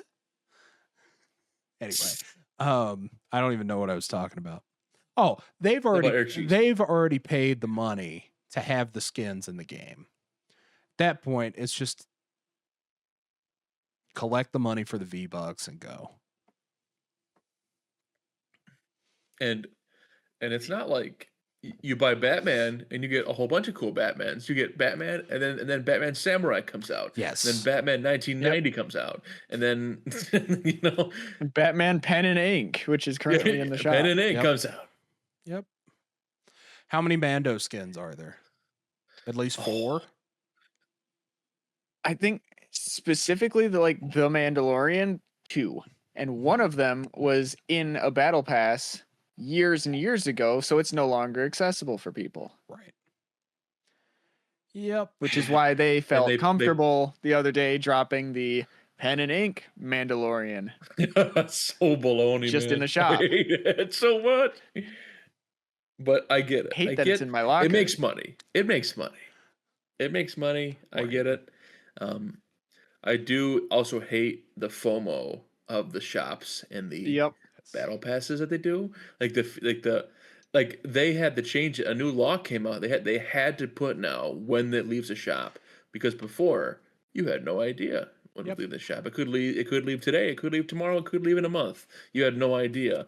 And they finally passed a law that you have to say when it's going to leave the shop. So the fact that they were just like maybe you're saving up your V-Bucks, say, okay, I hope this is here tomorrow. And then you check tomorrow when it's gone. It's like you never know when it's going to come back. It could be years. And it's like, that's just crazy that they do that to you. But I mean, it's one of those systems. I mean, and it works pretty well. I mean, Fortnite, I mean, I guess they did lay off a lot of people, but it kind of works, I guess. There are some layoffs, but probably because, another rant. Probably because they keep buying rights to people that nobody cares about, and then they spend money on it. So they have to fire their employees now because they spend $1 million on Alicia Keys or something like that. I don't know. On somebody who didn't sell enough. No offense to Alicia Keys, but to be fair, I know Alicia in the Big Keys 26 is an artist, and I know that she's an amazing singer. Other than the one with Jay-Z, I could not name one of her songs. And that's not me being rude. That might just be me being ignorant. Highly possible. Highly possible. Highly possible. There's the one with Jay-Z, Empire State of Mind. Yeah. I don't know. I don't know. All I can think of is a picture of a key. When I say Alicia Keys, I have no idea what her music sounds like. I mean, she's great. She does like retail music though, doesn't she? Like retail pop. Kind of. Yeah. I think. Again, like you said, I only know the one song. You know what I mean when I say retail pop, though. Absolutely. Who else is retail pop? Who? Try to think who plays at the store radio. There was a lot of Phil Collins on the store radio when I worked there. Is there still a lot of Phil Collins over there, Isaac? Not really. No, our playlist sucks. It might be one of the worst playlists of any store ever. Oh no, it was terrible. Because it is nobody. I'm not saying that it was good. I'm saying that every now and then they drip feed you a little bit of Phil Collins and early Genesis. That way you does it still have what is the guy called? Additional context. We all three of us used to work in the same retail store that we're not naming the chain of because Isaac still works there. Dude, what's the song that had two versions, the sped up version and the slow version? Dang it, who was that guy? There were 6 of those. Yeah, who's that guy I'm thinking of? They had Linger on there. They had like 5 different versions of Linger on there by the Cranberries. It was Cranberries? Is it the Cranberries? Maybe. Linger. Yeah, it's the Cranberries. They had like 5 different versions, and only the Cranberries version was good. Both the versions of the Ed Sheeran song. They play both like the sped up version of what is it? What is the song called? I'm not sure the lyrics. I'm not sure what the Perfect, but the Perfect song. Oh my gosh, I hate that song. Because of working retail. You want to talk about the normal version? You want to talk about retail pop? Oh my gosh, bless his heart. And hang on, because Because I think Thinking Out Loud was on there too. Yep, And- that was and, definitely like, on there. I think that Ed Sheeran writes amazing music, but he falls victim. About every single one of his hits falls victim to what I like to call the Humble and Kind effect. When Humble and Kind by Tim McGraw dropped on country radio, that sucker was everywhere. It was at high school graduation. How many times we sing it in the choir, Jacob? At least 650. How much time you got? I was going to say, like, How much time you got? It's- I can name every single time. it's overplayed to the point that I probably know all the words and I probably know all the chords, but I wouldn't do it for love nor money because I'm sick and tired of that song. You know what I mean? Ed Sheeran remember gets when that we did, treatment Ed Sheeran all to the a T. time. Yeah. I remember And when we not- did Plastic Bag. Plastic Bag. Yeah. What is it? Fireworks by Katy Perry. Oh, when did you guys do that one? You guys We must did have done that- we that did that. before. We did it in elementary school. Ah, Yep, that was our elementary school 5th grade graduation concert. Yeah. I remember Amazing. that. heck yeah. Be blessed you weren't there. Be blessed. Yeah. Oh, No, I dropped choir in 5th grade as soon as they let me. I remember immediately when they said, "Okay, it's now optional." You're like, "I'm sitting down." Yeah. I was one of 2 kids in my class that sat there during the choir hour. So small tangent here is really what funny. did you So do during that time? I wonder. that's where I was going. Okay, good. So I'm curious about my teacher was like, okay, we'll use this as like free writing time. You know, write me a draft of a story or something like that. The amount of times that I re-edited that same first draft because I was just like, I'm not turning this in. I'm not doing another one. that. Genius. The entire time you guys were in choir, I was just sat there slightly marking and erasing on my gosh. first draft of this story. Could not begin to tell you what it was. I just sat there for a good 40 minutes while the rest of them were at choir. Oh man, That's phenomenal. your Oh, powers are beyond my understanding. No, that's genius. Like, just take forever to write a story, and then 5th grade me new ball. that's the way you do it. Oh my. Oh, We got sidetracked. I think my teacher was just happy that like she wasn't being bothered. yeah. Oh, She was just like, you know what? If you want to sit there and do that, go for it. I know you haven't turned a story into me in like forever, but I don't care. Yeah. Indeed. Indeed. Speaking of going for What was Jacob's Garrett, what hot is take? your hot take? Oh, it was the it gaming. was that. It was the gaming thing. Yeah. Yeah, Yeah. Wow. We went around there. we went way off. See, I told you guys we were going to make time on this one. All right, hot takes. Oh yeah. Every week we have this discussion of I don't know if we've got enough content for the old Podski. We And do. we go over Well, every time. We'll get there. We'll get there. All right.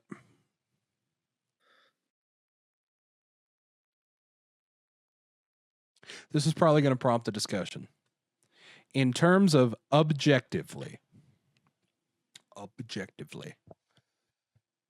there is no debate about who the top 3 superheroes on all metrics are. That's Spider-Man, that's Batman, that's Superman.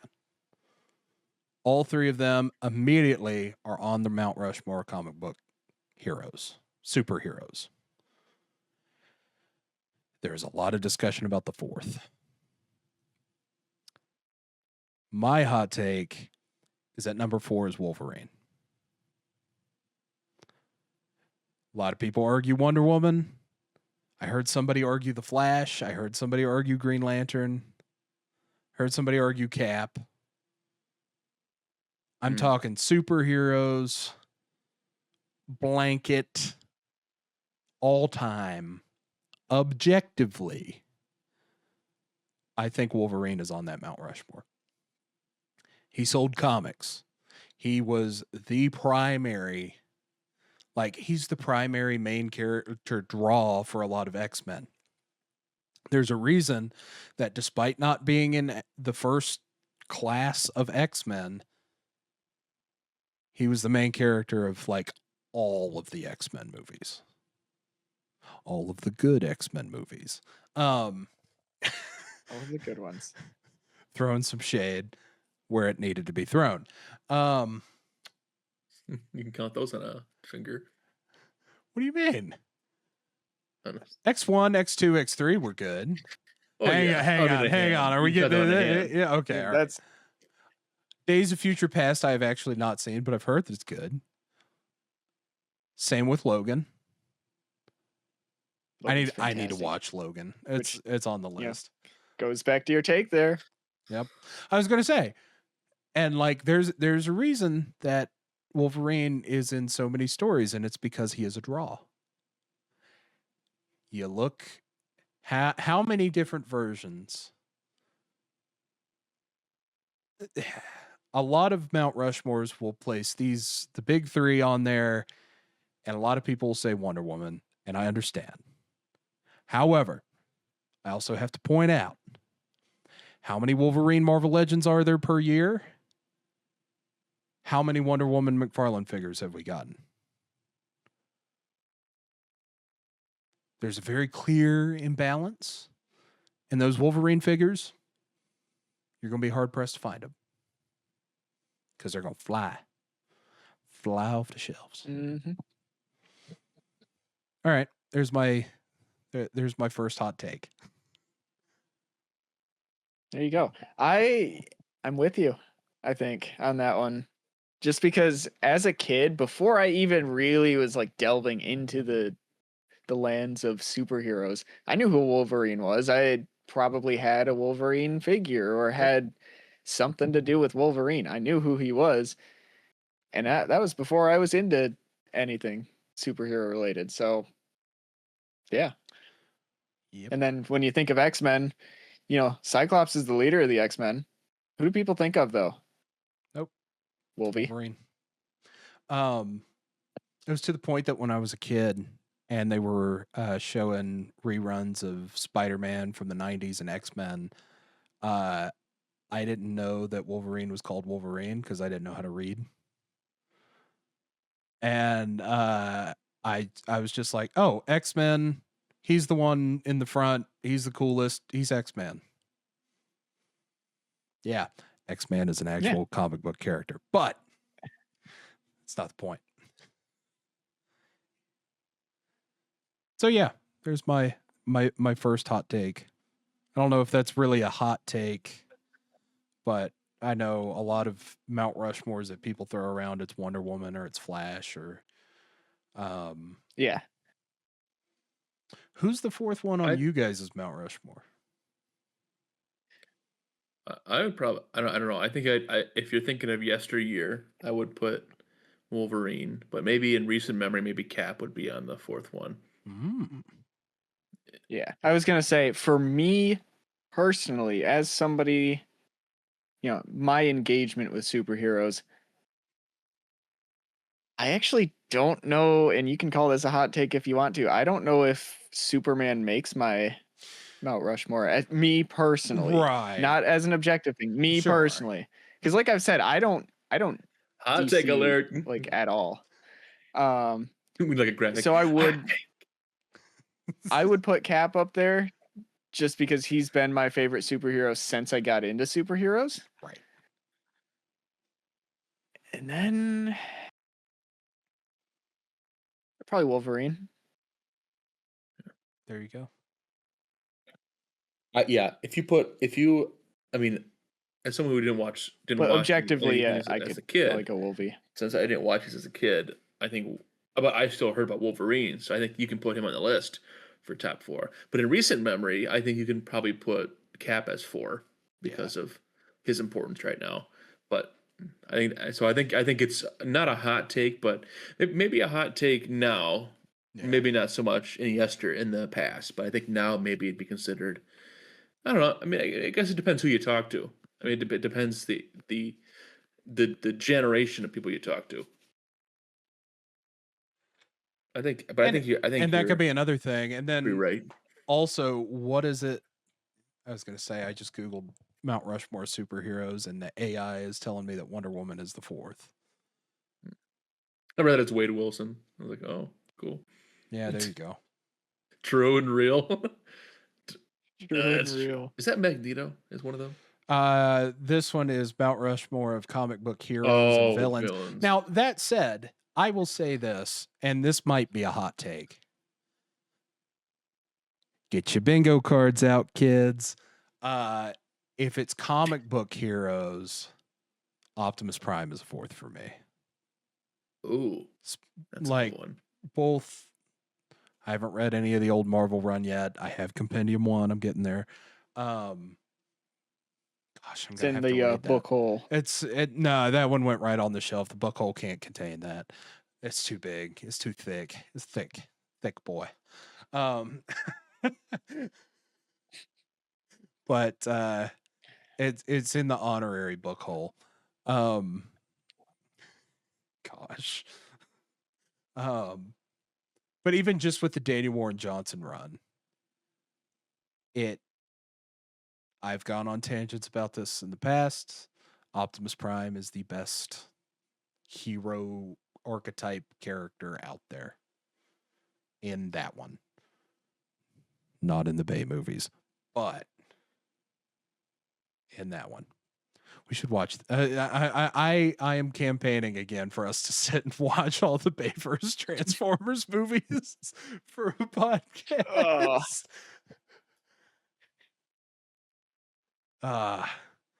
Because they range from like so bad it's good to just genuinely terrible, and yeah. Feel like it'd be a fun one to sit down and watch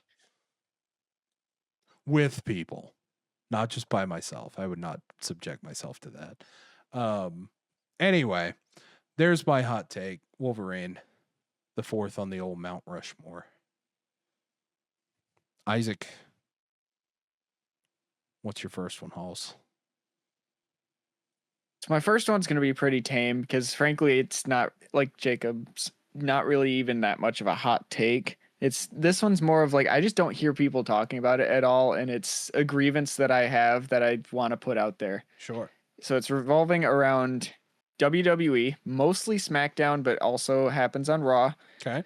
I think that creating your main event during the show is one of the stupidest things ever. Yes. Yep.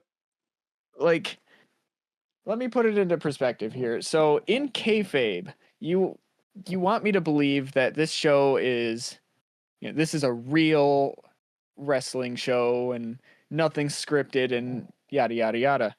Why in the world would you ever want to go into an event like that and not have your most important match figured out?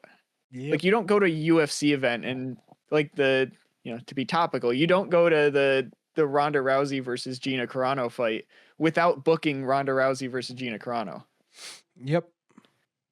So like in kayfabe, if you want me to believe that your show is a real show, don't 30 minutes in we'll use an example. Don't have Gunther and Royce Keys fight with Cody over the contract and then say, hey, you know what? Your main event is going to be a number 1 contenders match here.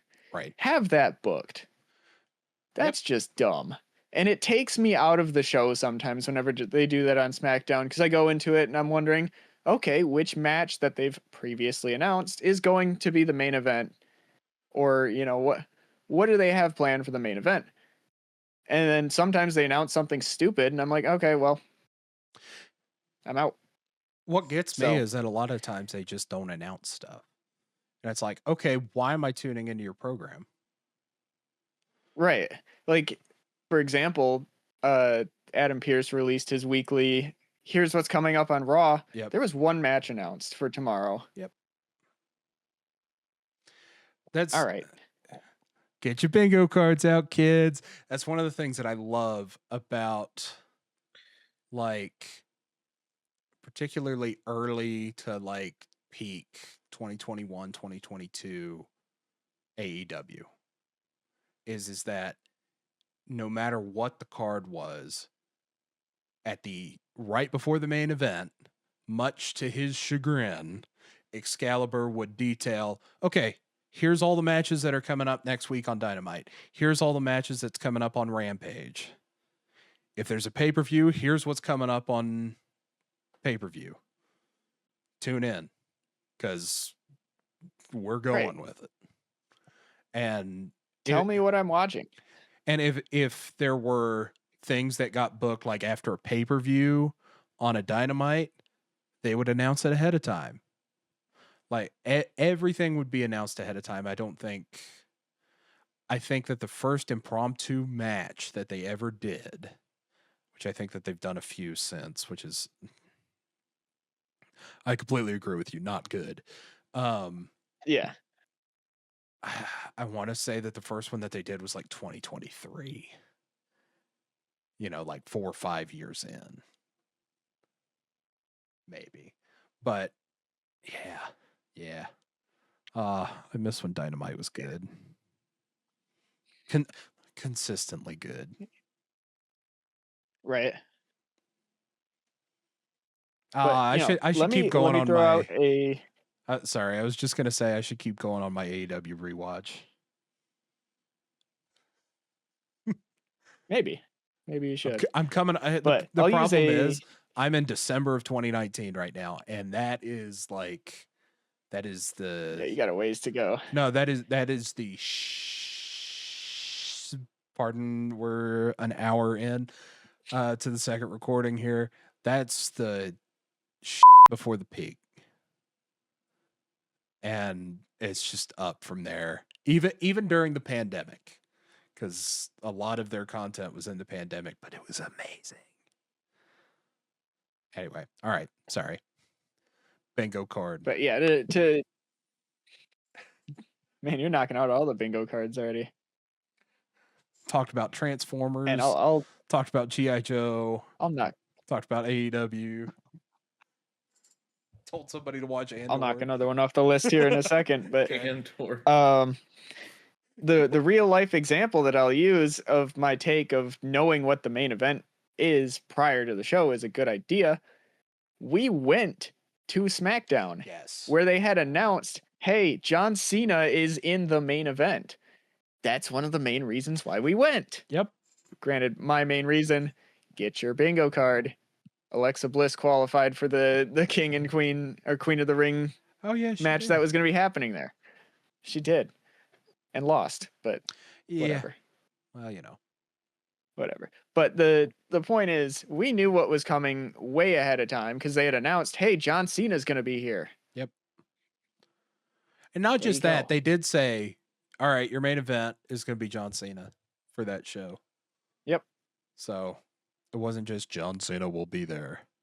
It was your main event's going to be John Cena, and he's going to be doing something. Right. So guess what? It's a draw. If you tell people what they're going to watch. Yep.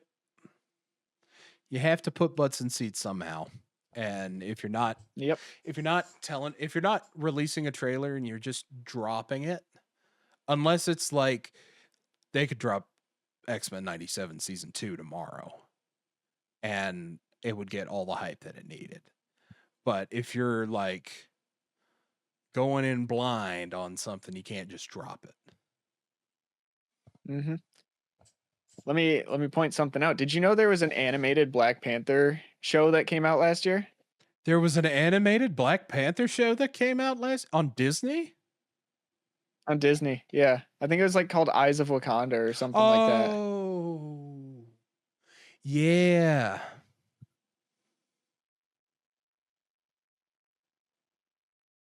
Yeah. Yep. I remember. First time I heard about it was when I was scrolling the menus because they didn't drop a trailer for it. I was going to say. Yeah, I remember seeing something about that. Wild. Tell me what I'm watching and I'll be there. Yep. Tell me what I should watch. And I might do it. Well, Jacob, are you prepared for There your go round second one. hot take? I do have a second hot take. Whenever we're prepared for the next hot take. You're ready to go, brother. Okay, cool. All right. This one. So funny enough, I didn't really go with wrestling or anything like that, or we'll go with superhero stuff. I kind of went with it's like general hot takes of things I just thought about in the moment. But it's not probably not a hot take for a lot of people. But I put down the legalization of sports betting has ruined sports viewing forever. It has ruined everything. I mean, it's not every state, of course, but it has ruined my experience watching sports. Yes. Fantastic take. Yep. Yes. I would agree with that.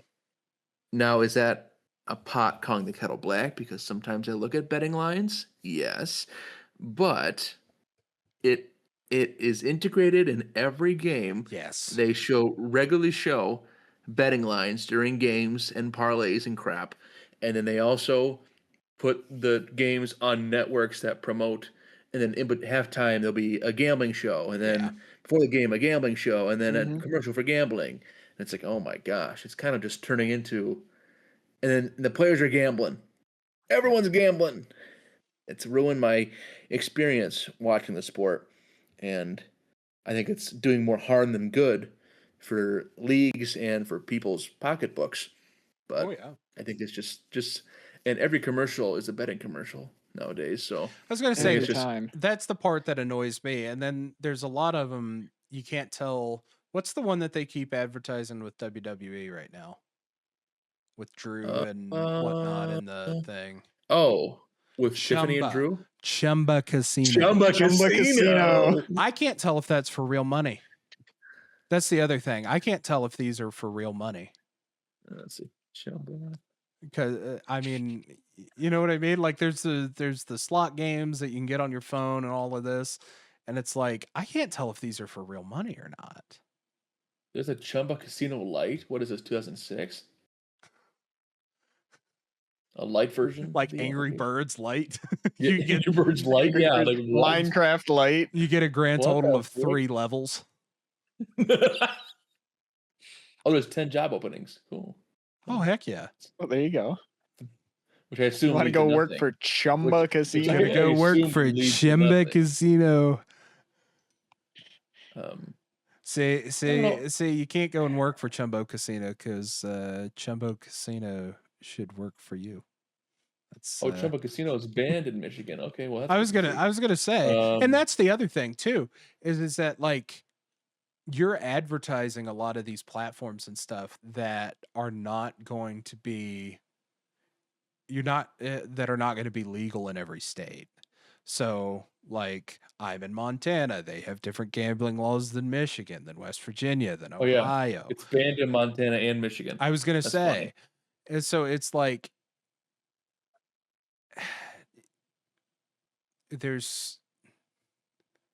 and I mean, obviously, there's also a discussion to be had about gambling addiction and things like that. That we are a podcast that mostly talks about toys, so I'm not gonna touch that. But and the morality of betting on certain things and whatnot. Again, not gonna touch that. But advertising something in a market that's not going to be available is, I don't know. I find that weird. But I guess you can't really limit what advertisement, because I mean, I get advertisements for Popeye's chicken and there's not one around here. You know what I mean? So, Popeye's chicken. Anyway, sorry, my fat side came out there.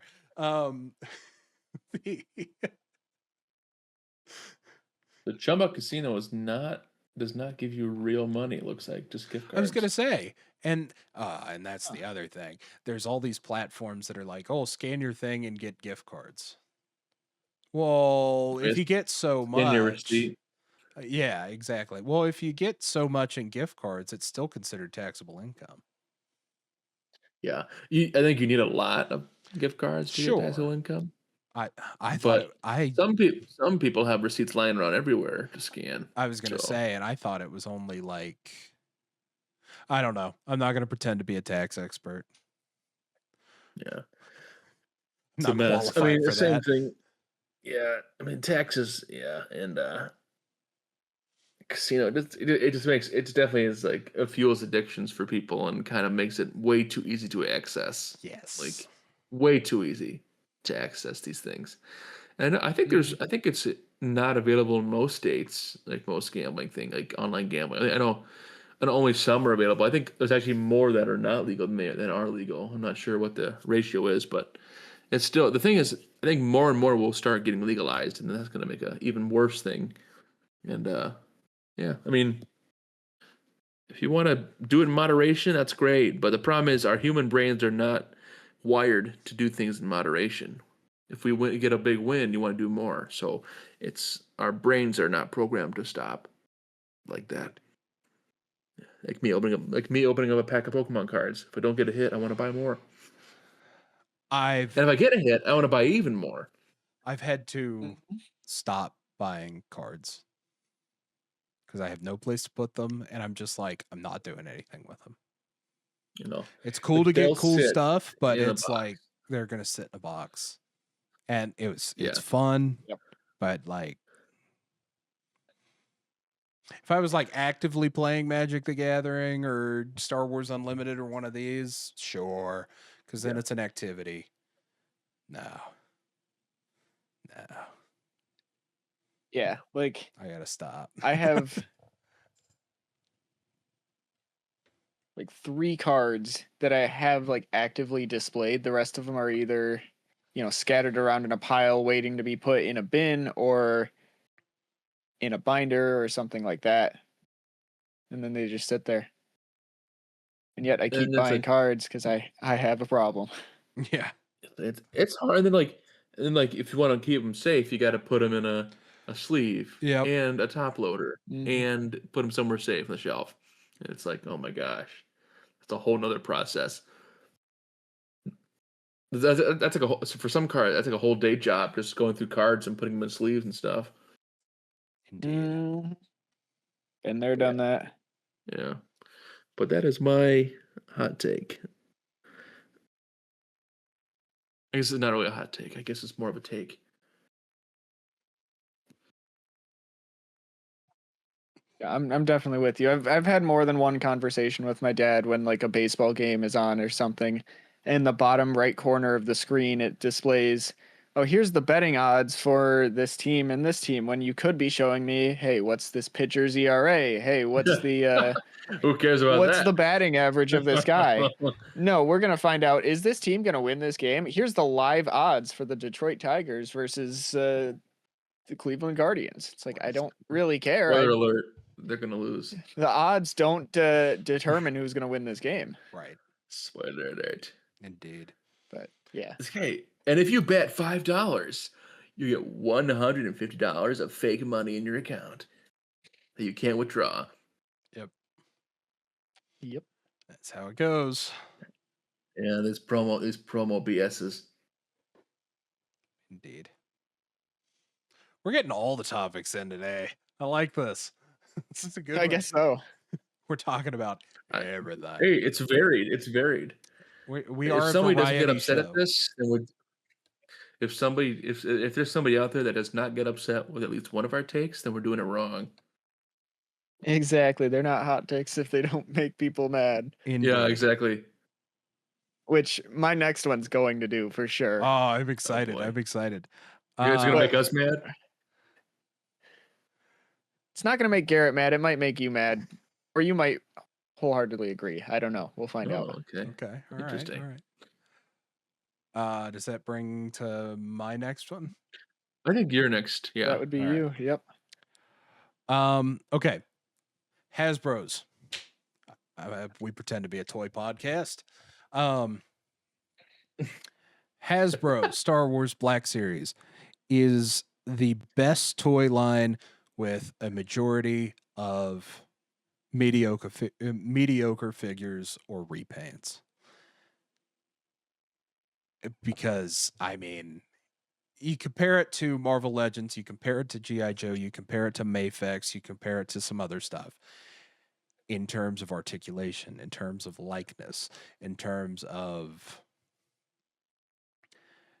I'm going to make a strong argument here, or I think it's a strong argument, in terms of the amount of money that you're paying for a figure and what you're getting in the box. The value, I think, is lower for Black Series because of the Star Wars tax. And that is an active detriment to the line. Because, I mean, we've been seeing, I don't know about y'all, but a lot of the Mando and Grogu figures are shelf warming around here. They're shelf warming here. Yep. Because it's a lot of stormtroopers with not a lot of articulation.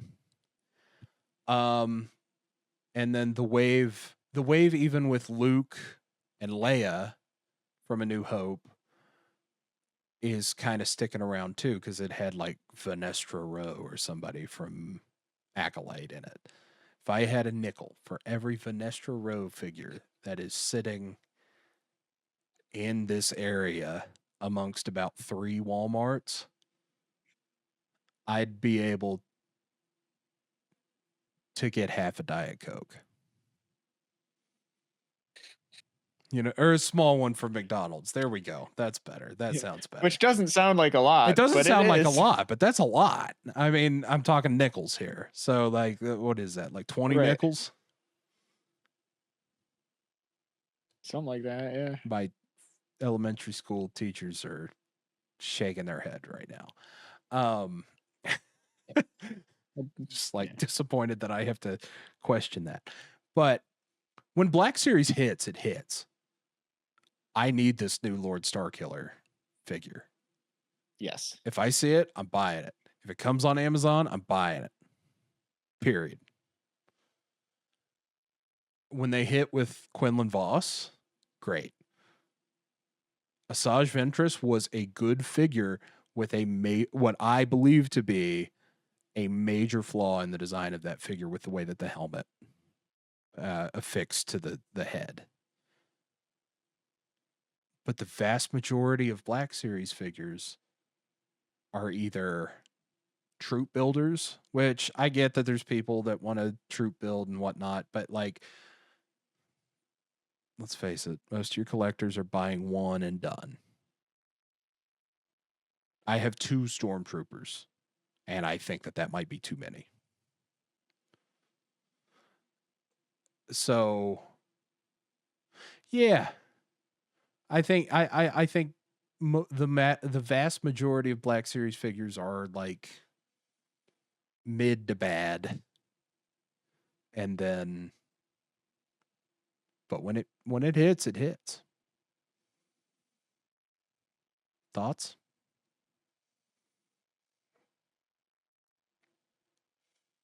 Probably right about that one.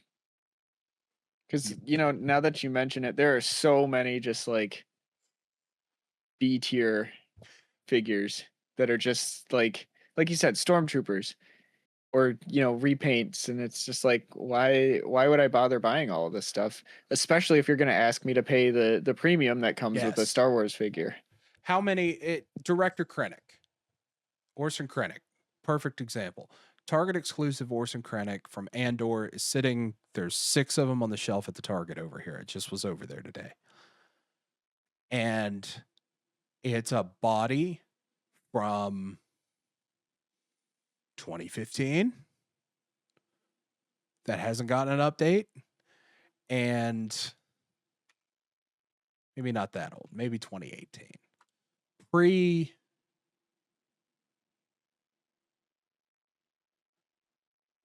Pre-box switch over to the Windows with the character art and all of that.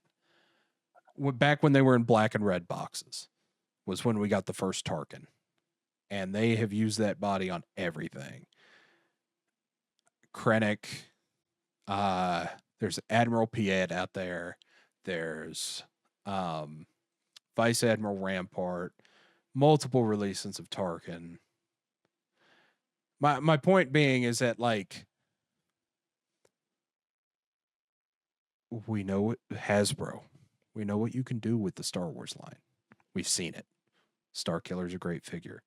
Return of the Jedi Boba Fett is a great figure. This Mando that you've got circulating out there, good figure. What else? There's a good Vader. What else? Turning around. Revenge of the Sith, Anakin and Obi-Wan. Those are good figures. We know you can do good figures. So why are you giving us the same sculpts over and over again? So that you can make the good figures. I understand. But come on. Throw me a bone. Throw me a bony. If you're going to ask me to pay $27 I was going to say, for something. and that's the big thing, is that they're $27. I think I just peeked. Like when you were like, oh yeah, I get, when you get people to buy, troopers in bulk, that's $27 per trooper. It's $27 a piece. That's why when it comes to troopers and stuff, and this, I don't know what her character's name is, but the Sigourney Weaver figure that's out there right now, I'm waiting on clearance for all of these, and the clearance might not ever come. I mean, I saw a Grief Karga on the peg at one of the Walmarts earlier. I saw a windowless. I saw Lando not too long ago. I was going to say, I saw a windowless, so 2021 Andor Season 1 figure on the shelf at a Walmart there a minute ago. Like, they're not getting clearanced out for whatever reason. Like, what are we doing here? Yeah. Yeah. Yep. Yep. Yep. Yeah. But 20, and it's 27. $27. If it was 25, sure. That sounds stupid. But like, if it's 25, there's no sales tax in Montana. So if it's $24.99, walk in, get a wave full of figures, hand the man a $100 bill, walk out. Should it be that much? Probably not.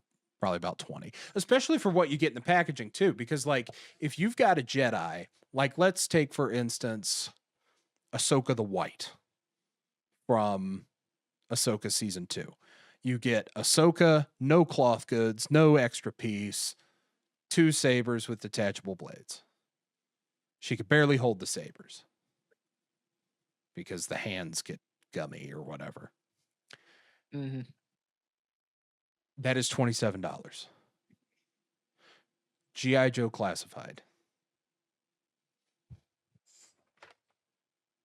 Okay, better example here. Mandalorian and Grogu Deluxe. $35. You get Mando. He's got a cloth cape. I'll throw him a bone on that one. He's got the jetpack. He's got a little Grogu statue with posable arms, right? He's got a sword. He's got a big gun. He's got a small gun. He's got a little knife. $35. Compare that with G.I. Joe Classified Series Budo that just came out not too long ago. You've got the base figure.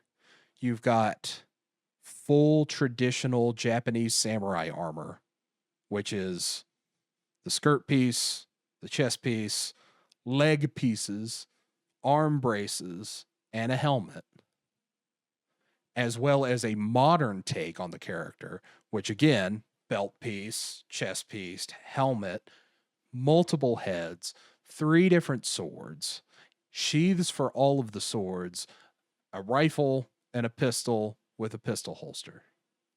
Trying to think if there's anything else that came with that figure. Oh, and he comes with the cool, it's got to be sitting around here somewhere, right?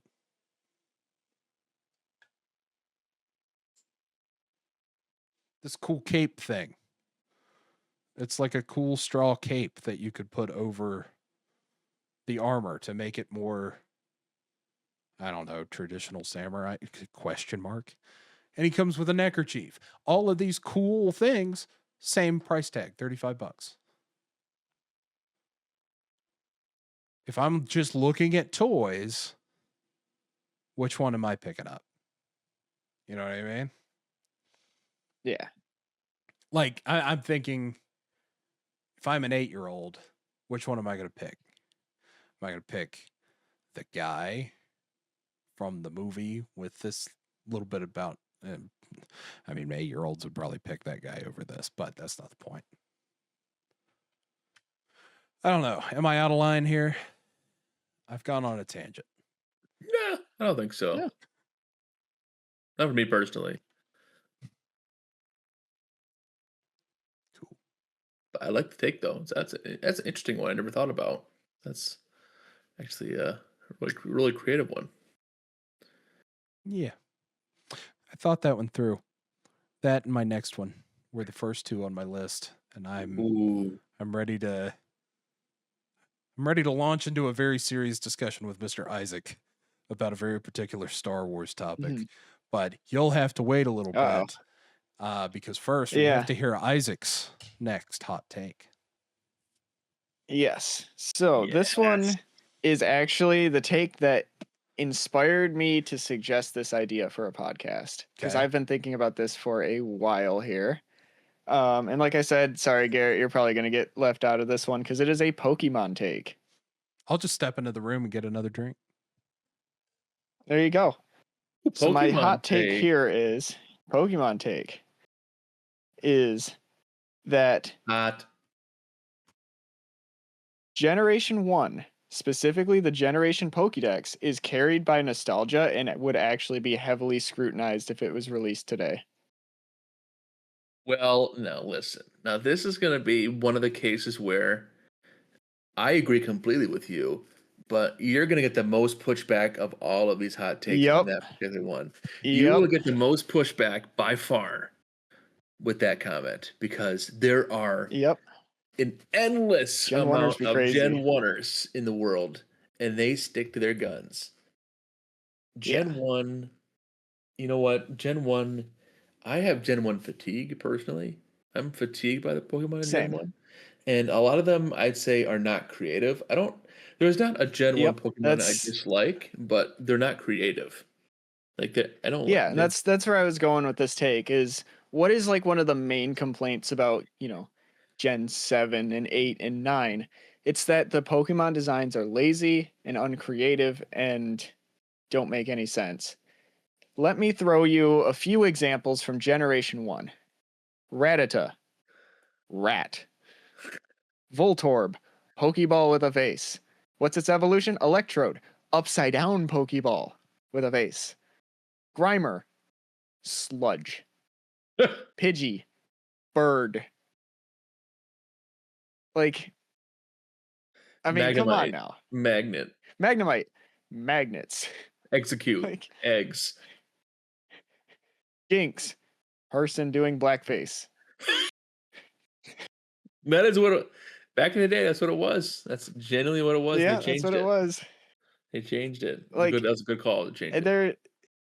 it was very much. But the point I'm making is that if you're gonna make the argument that Pokemon is lazy, especially in the later gens, you have to take a look back at Generation 1 and look at those designs as well, because those same designs that you're calling lazy in Generation 9 are very similar in style to what you got from Generation 1. Spearow, bird. Let's see. Loch Ness Monster. That one's cool. I like Lapras. That is cool. That is cool, but it Lapras is here. Loch Ness Monster. It is the Loch Ness Monster, which is cool. But like, which I do like.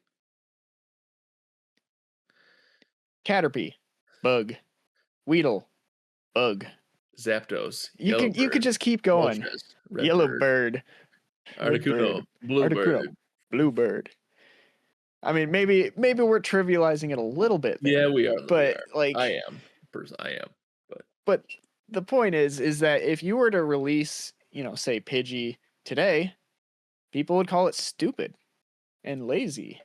Yeah. So I'm not necessarily saying that Generation 1 is bad, but it is not as good as people make it out to be just because it's the first. If it was to drop in Generation 10, wins and waves, if that was the first time seeing the Generation 1 Pokédex, I don't think people would be very happy.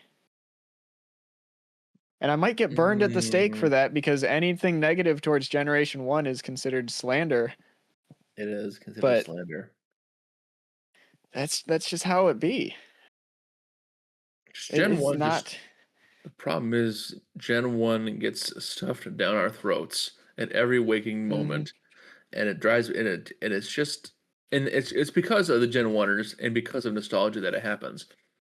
But we need there to be nostalgia for other generations, like Gen 2 and Gen 3 and 4. Like nobody's nostalgic for Gen 2 almost ever. Like they should be, but nobody's ever really nostalgic for Gen 2. They should be. Yeah. Should I'll even go as far as to say the Generation 1 Pokédex is not a top 4 Pokédex. Whoa. At the very least. Yeah, I agree. I mean, I have Hoenn. I have maybe it's Sinnoh. 4.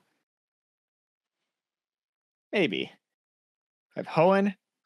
I have Sinnoh. I have Unova. Hot take wrapped into a hot take here. I have Paldea. Whoa. Paldea is number 4? Yeah. Oh. Yeah.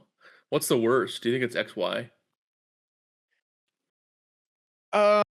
No, I don't think it's XY because sure it's one of the smaller dexes. It might even be the smallest, but at least most of the Pokemon in there are pretty good. They are. I agree with that. The worst. What was your? I realized that I left before you actually delivered your hot take. Yeah. What it was the Generation 1 Pokédex, so Red, Blue, the Pokemon within those games. Sure. Is the love for it is very nostalgia based, and if those Pokemon came out today, it would be a pretty hated generation of Pokemon. Yeah, I see that being a thing. Yeah. Because to Cliff note, the main complaint about newer generations is that designs are lazy and uncreative. Meanwhile, you have Generation 1, which has things like bird, rat, bug, Pokeball, upside down Pokeball, sludge. So. Rat. Bird. Rat, bird. Phenomenal. It's true. I mean, that is so true. I mean, but it gets so much love because it's a Gen 1, and like people will defend it because it was the first to do it. Yeah, people defend it. If they had an objective look at it, they'd be like, "Wait, this kind of stinks." Yeah, like I'll throw it to Call of Duty Zombies. If you say Nocturne and Toten is the best zombies map, you're just objectively wrong. Because Nocturne and Toten, you compare that to something like Origins or I don't know, Mob of the Dead. You take your pick. It sucks. Are you wrapping hot takes into hot takes into hot takes right now? I am. That's like my third hot take in this hot take section. Somebody call Christopher Nolan. We have an Inception. We have an Inception happening. I couldn't remember who was in that movie, so I just went with the director. Who was in that movie? That's fair. It's fair. Was McConaughey in that one? Or was that just Interstellar?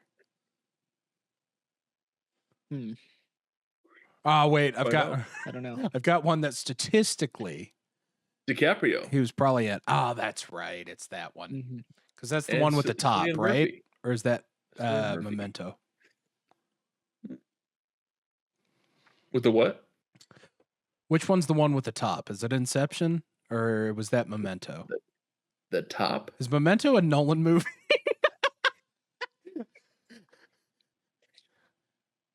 Pretty sure. Has to. Look that up. Yeah. Memento is a Nolan movie. Okay, I won't lie. Very quick. I'm not sure how I feel about DuckDuckGo as a search engine.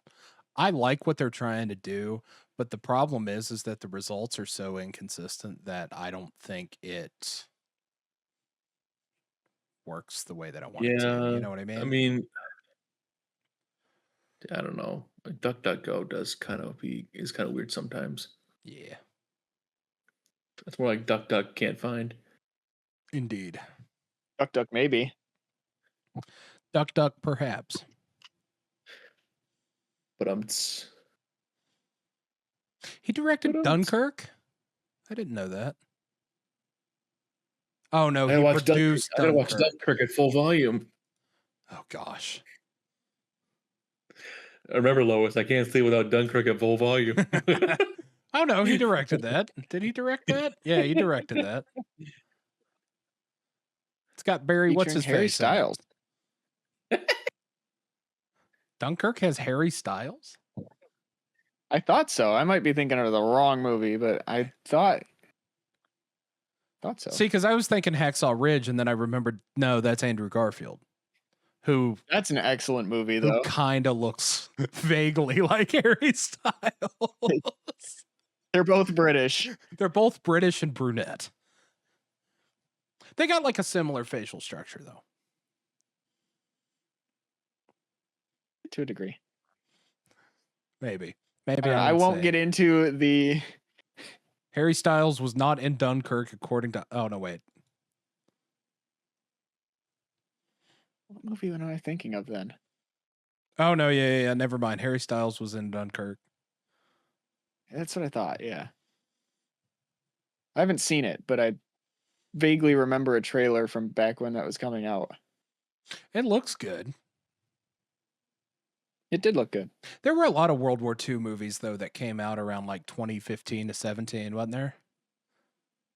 Yeah. Or a lot of war movies, brackets general.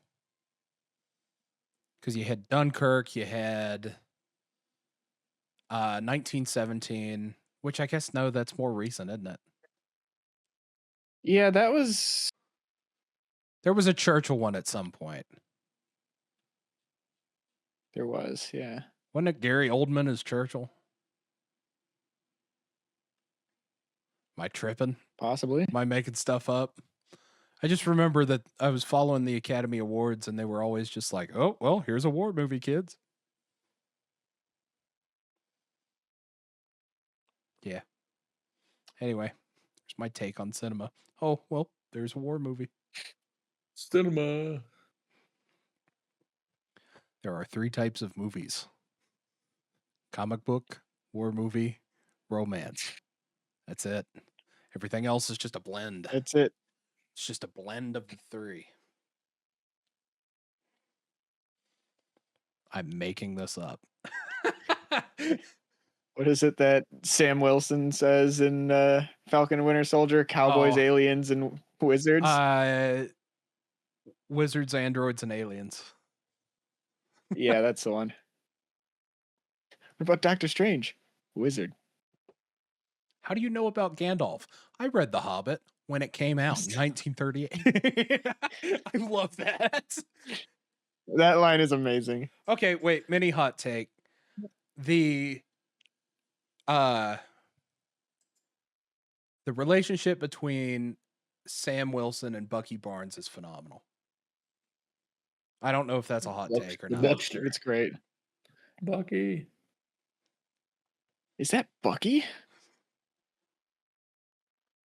Bucky. Hey, Who come the see my hell is new Bucky? movie, Thunderbolts. See my new movie, Thunderbolts. Again, and again. You're going to love it. Check out my new movie, Thunderbolts. Armed and Dangerous. Again. Okay, somehow my web browser automatically signed me up for an IMDb account. Thank you, web browser. All right. Don't think I needed that. DuckDuckGo. Didn't consent to that, but evidently I have a profile now. Ye freaking haw. Thank you. Thank you, IMDb. Whatever. You're laughing. He signed you up for an IMDb subscription and you're laughing. I don't think I'm paying anything. I think I just have an account. I could probably leave a review. Yeah. I will leave a review of Memento, a film that I have never seen. Didn't know this movie was made by Christopher Nolan. We were doing a hot take segment that derailed and we were talking about movies and this happened. It's like Letterboxd. Is this the one with... No, that'll just be my review. Is this the one with the top? Is this the one with the atom bomb? Top comment. 1,000 likes. Top comment. Is this the one with Batman? Is this the one in Greece? Is this the one with Batman? Ah. Ugh. Well, That brings us into our third round of hot takes, I believe. yes. Also, what you witnessed there while they were talking about Pokemon was me having microwaved this cup of coffee way too much. Yes, I'm having coffee at 10 o'clock at night. Tomorrow's Memorial Day. Yeah, you're good. You're good. I gotta do. He's So doing the do. Good Lord. we're doing the do. What you witnessed there was me trying to sneak in without spilling the coffee on the ground, which the ground contains comic books right now. So spilling the coffee onto the comic books and also trying not to burn myself. I hope you found that entertaining. It's a good cup of coffee. There we This go. pot was made yesterday. Nom nom. Jacob, what's your next one? Num. I don't know if that's the noise you make when you take a drink, but sure, man. I mean, depends on how old the milk Some is. chunky coffee you got I there. was gonna say, depends on how finely ground. Depends on what brand of coffee filter you buy. Jacob, what's your next hot take? All right. My last one here is that large language modules such as ChatGPT have ruined critical thinking skills. Jacob's going for the jugular on society. Boo! Sure is. Between that and the gambling. And I will stand right by him. Oh yeah, I completely agree. Because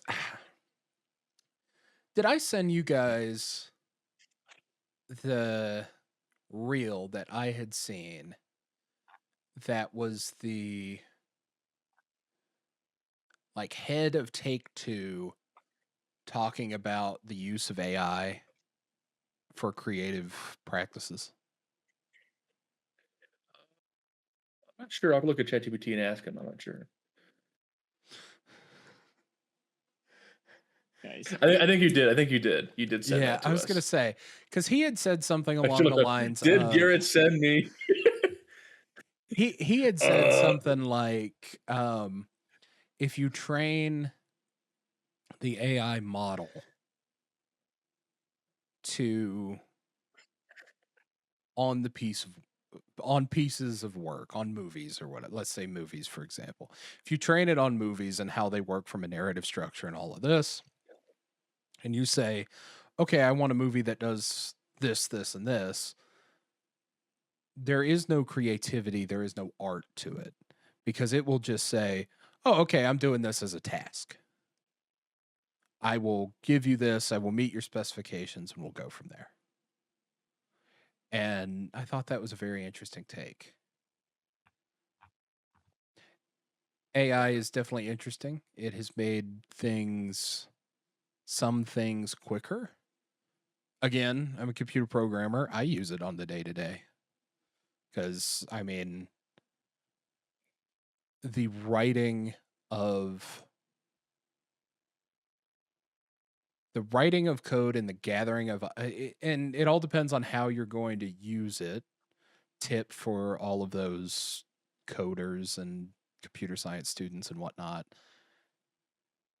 I always use it in a way that it's like, okay, I want to know how to do this, explain to me how it works.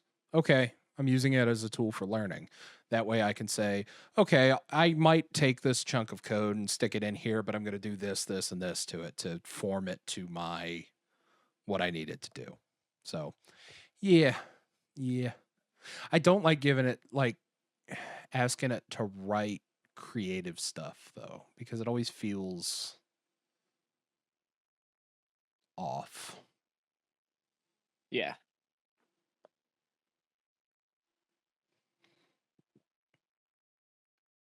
I got nothing. Yeah, I got nothing Yeah. else.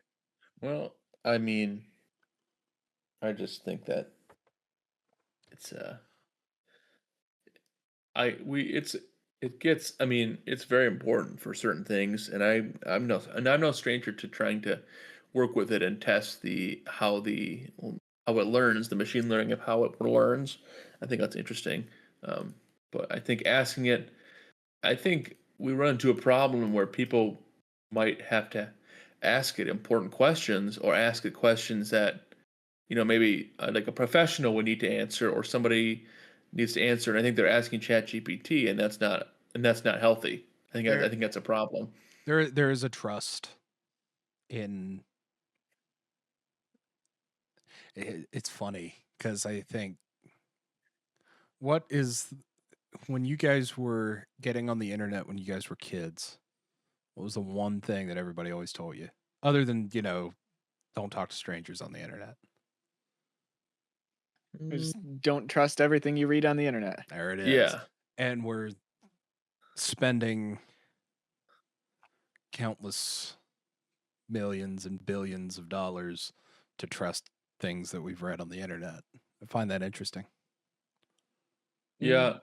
Like people will take things on GPT as face value and not like they'll throw that out the window and say, okay, well, it's what ChatGPT does. As part of what it does is it takes information from the internet that other people have posted that are fake and adds that to part of its database. So it answers the question by giving that, or by learning from other questions that are answered Right. or other questions and things like that are answered. Um, so you could manipulate it to have any response you want with no problem. Like I saw like a post or something like that that said every time me and my girlfriend have an argument, she goes to Chat GPT and asks who's wrong, and it's like, oh, okay. So I saw that one. basically he's always wrong because she'll fine tune it to a way that she'll never be wrong. It's Well, and then there's Mhm. and then there's the other part because I was talking with somebody about this the other day. We were having the large AI debate in the middle of a bar. It was great. oh, that's I was performing, obviously. hey Al. Yeah, it was funny. And the biggest thing that we all came to the conclusion is that it's a large language model. All that it's going to do is it's going to take a look at for those that are uninitiated, large language models are just going to take giant chunks of words and things, and then they're going to copy the way that those pieces work. So if you give it articles about Christopher Nolan movies, it's going to predict what the next word should be based off of the data that it knows. So it's like trying to teach a toddler how to talk. It's only as good as the data that you give it, though. That's the biggest thing. So if you give it the Christopher Nolan stuff and say, okay, give me a script for a Christopher Nolan movie of some kind, it will give you a script to a Christopher Nolan movie. But if you give that same model, give me the script to a Marvel movie, it's not going to give you something that seems to fit in the Marvel formula. Now, there, of course, is the ever-lying problem of, well, if we're training this on a Christopher Nolan and it can just do a Christopher Nolan, where's the creativity in that? Exactly. There's my AI rant. Sorry, I'm ranting a lot on this podcast, and I apologize. Well, it is a hot take podcast, so I think it's fair to rant. Sure, but Indeed. I got to give you guys airtime. Oh, that's not. Don't worry about that. I will say I just had an experience the other day. Customer came in and was asking for something. I don't remember what it was at this point. And I was like, yeah, no, not something you're going to find here. You might have to go online for it or whatever, which that's a whole other separate debate of, having to go online for everything now. Oh my gosh. But she was like, she goes, oh, well, I asked Chat GPT where I might be able to find it and your store came up. And I was like, you've got to be kidding me. Which even that one's more tame than, using it to generate a script or generate this or that.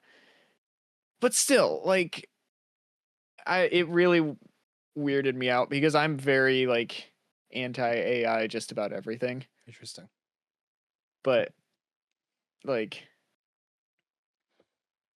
I was just like, you got to be kidding me. It's the first time someone said that to me. I was like, I asked Chat GPT to tell me where to find this, and I was like, oh, cool. Yeah. The other thing is, my mom is a librarian at an elementary school, elementary, by the way, Ooh. and she gets kids that say, "Oh, well, I looked on Chat GPT, or I looked here, I asked Chat GPT this," and I was like, our kids are growing up using the Oh, I tools like know. Chat GPT. The world's gonna suck in a few years I can't tell. because nobody knows what they're doing. Right. I can't tell if this AI bubble is going to burst.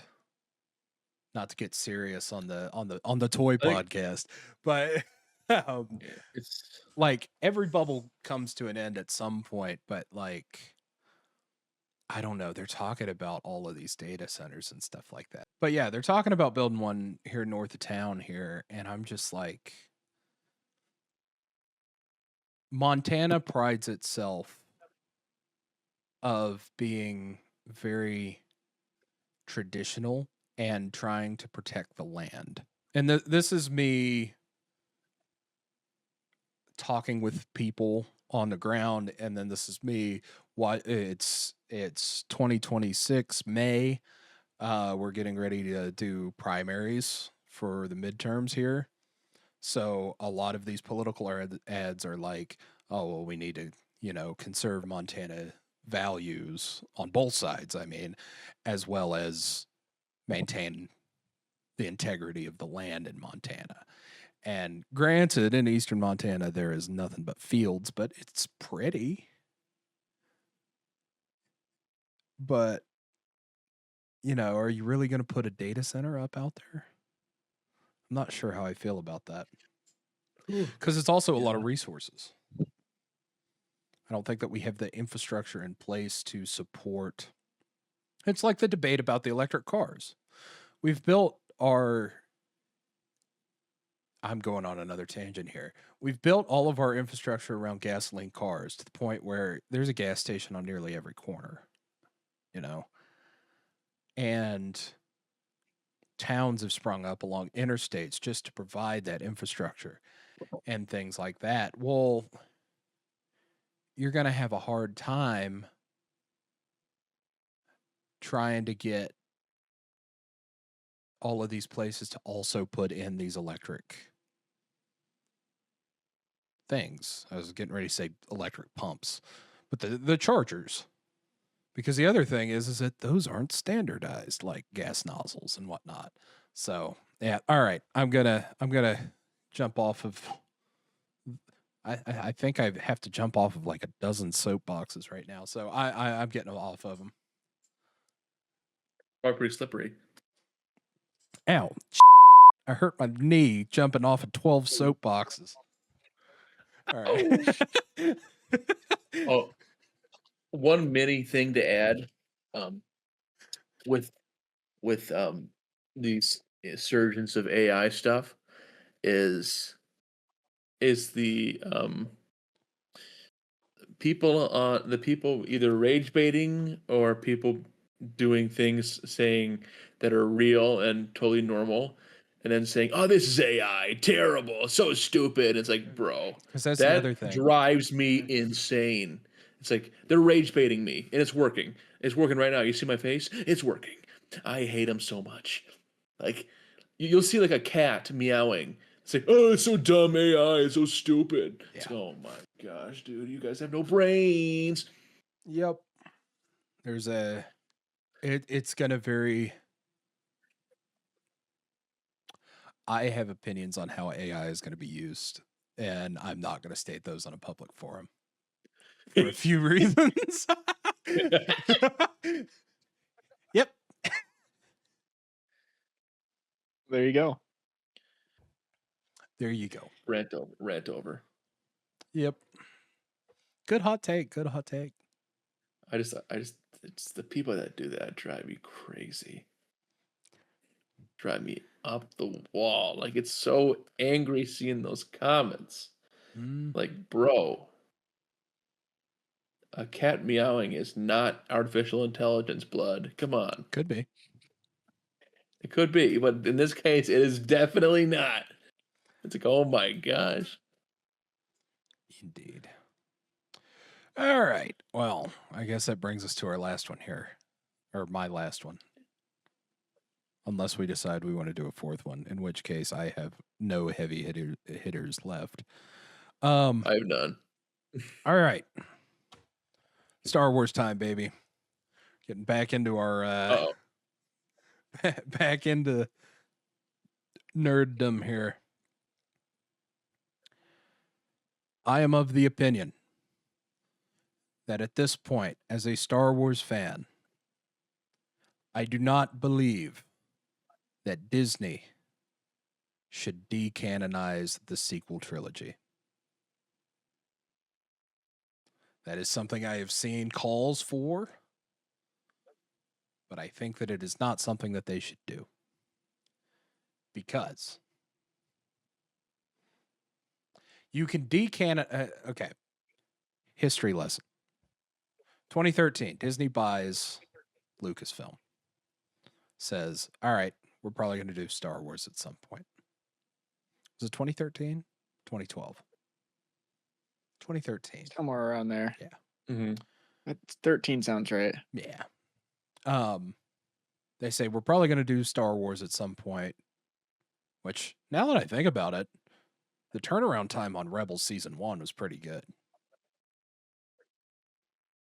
That actually is kind of impressive now that I think about it. The turnaround time on Force Awakens, I guess, is pretty good too. You're talking about 2 years to go from 0 to 100 real quick with Star Wars. Oh, okay, all right. Anyway, just sounded like that scene in Cars when Guido is taking the tires off a.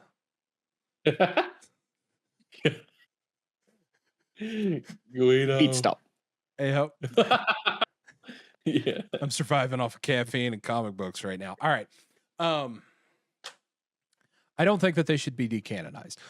In 2013, when Lucasfilm got bought by Disney, they made this whole to-do about, okay, anything that's considered the Legends continuity has been officially decanonized. Here's the thing. It was never canon in the first place. The only things that were actually canon were the things that George Lucas had a hand in making, which were the movies and the Clone Wars television show. And I'm trying to think if there was anything else. I don't think there was.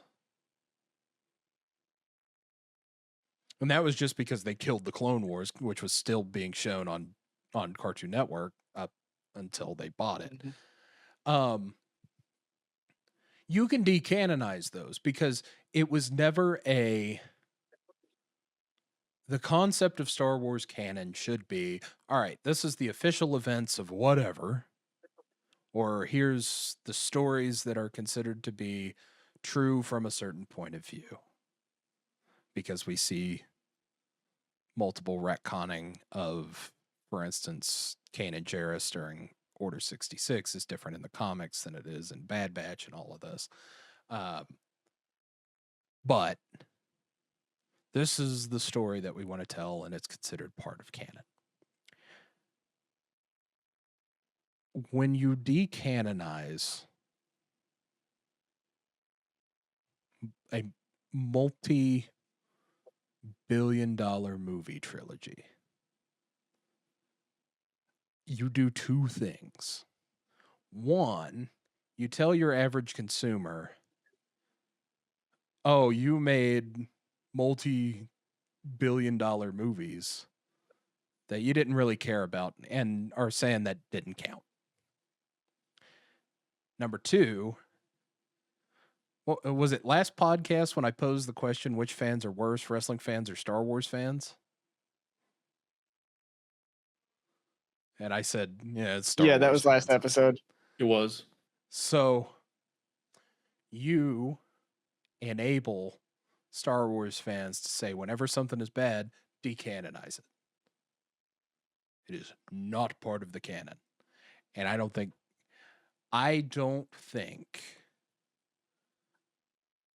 that creatives should have to make a decision about what counts and what doesn't for a continuity based off of just fans alone. If you want to retcon it with time travel or something like that, which they technically could do in I don't think they should, but you could. If you want to go down that path, X-Men did that 5,000 times. If you want to destroy the multiverse and bring it all back, you could do that in a Marvel comic. You can't do that in Star Wars. No. Have you seen the rumor that's been flying around where people are like, oh yeah, it's just gonna end up being like a vision in someone's head of the future potentially? And okay, it's another soapbox.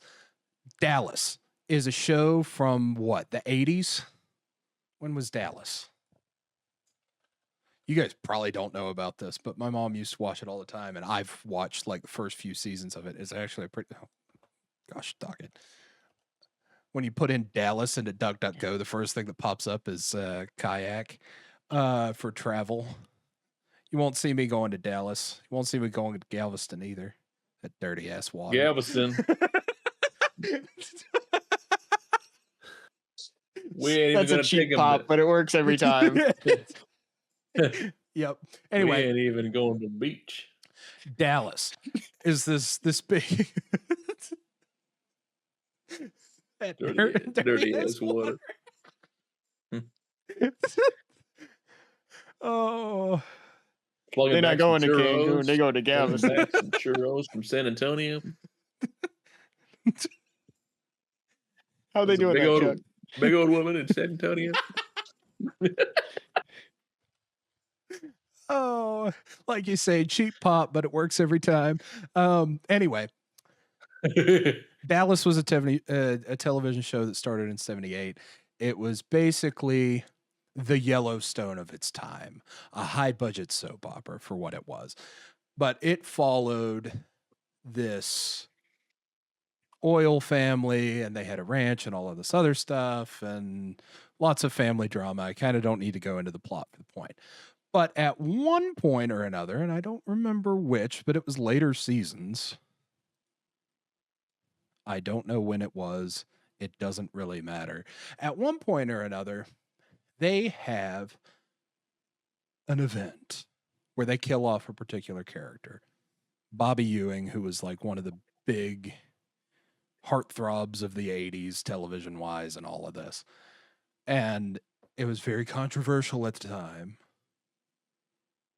And they go through this whole season of dealing with Bobby's death and all of this. And at the end of the season, it was all a dream. And somebody wakes up and Bobby comes out of the bathroom or something like that, right? I don't know. I haven't really seen it, but I'm aware of the controversy that it was at the time. And that's when people switched off as well, because it was late seasons and whatnot. So I'm getting all of this information from my mother, by the way. Shout out to my mom. Shout out. Shout out to Garrett's mom. Shout out. But yeah, you can't really do that, you know? Like, it's like that infamous line from The Force Awakens. That's not how the Force works. That's not how the Force works. I went on a Dallas tangent there and was trying to get back to where I needed to be. But yeah, that's not how the Force works. So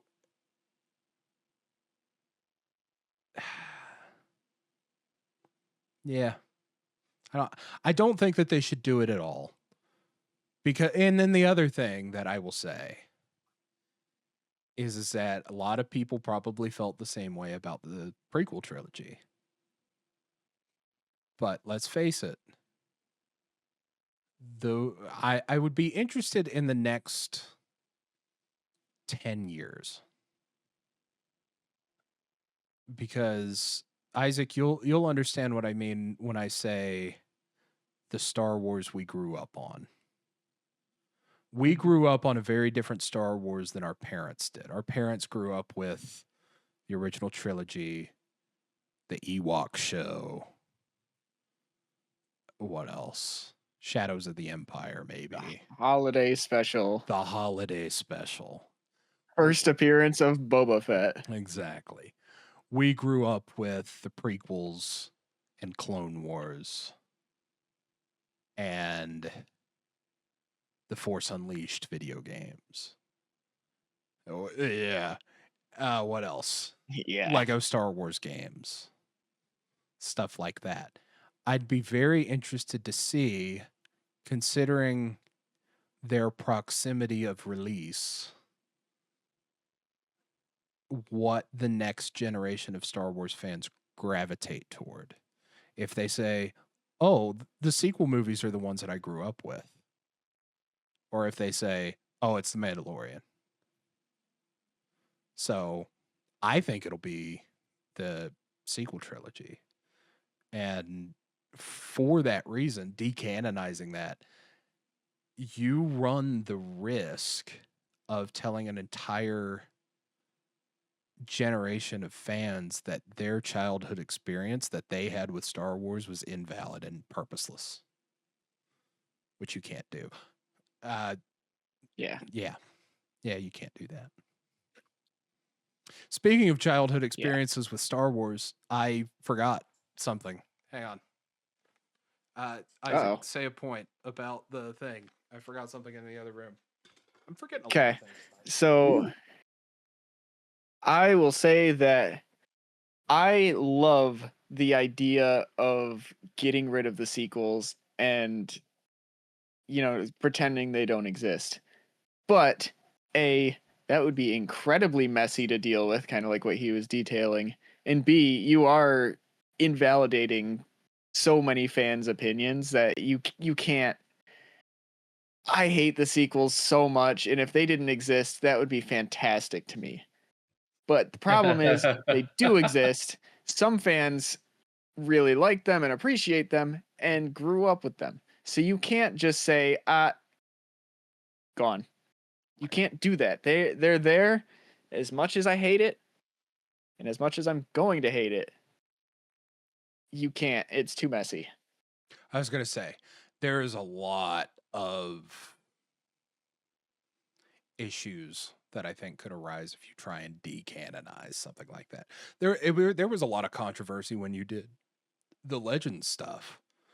Because you think about what was in the Legends stuff, everything from the Old Republic, Darth Revan, things like the stories like that, as well as the Darth Bane trilogy, the Darth Plagueis novel, what else?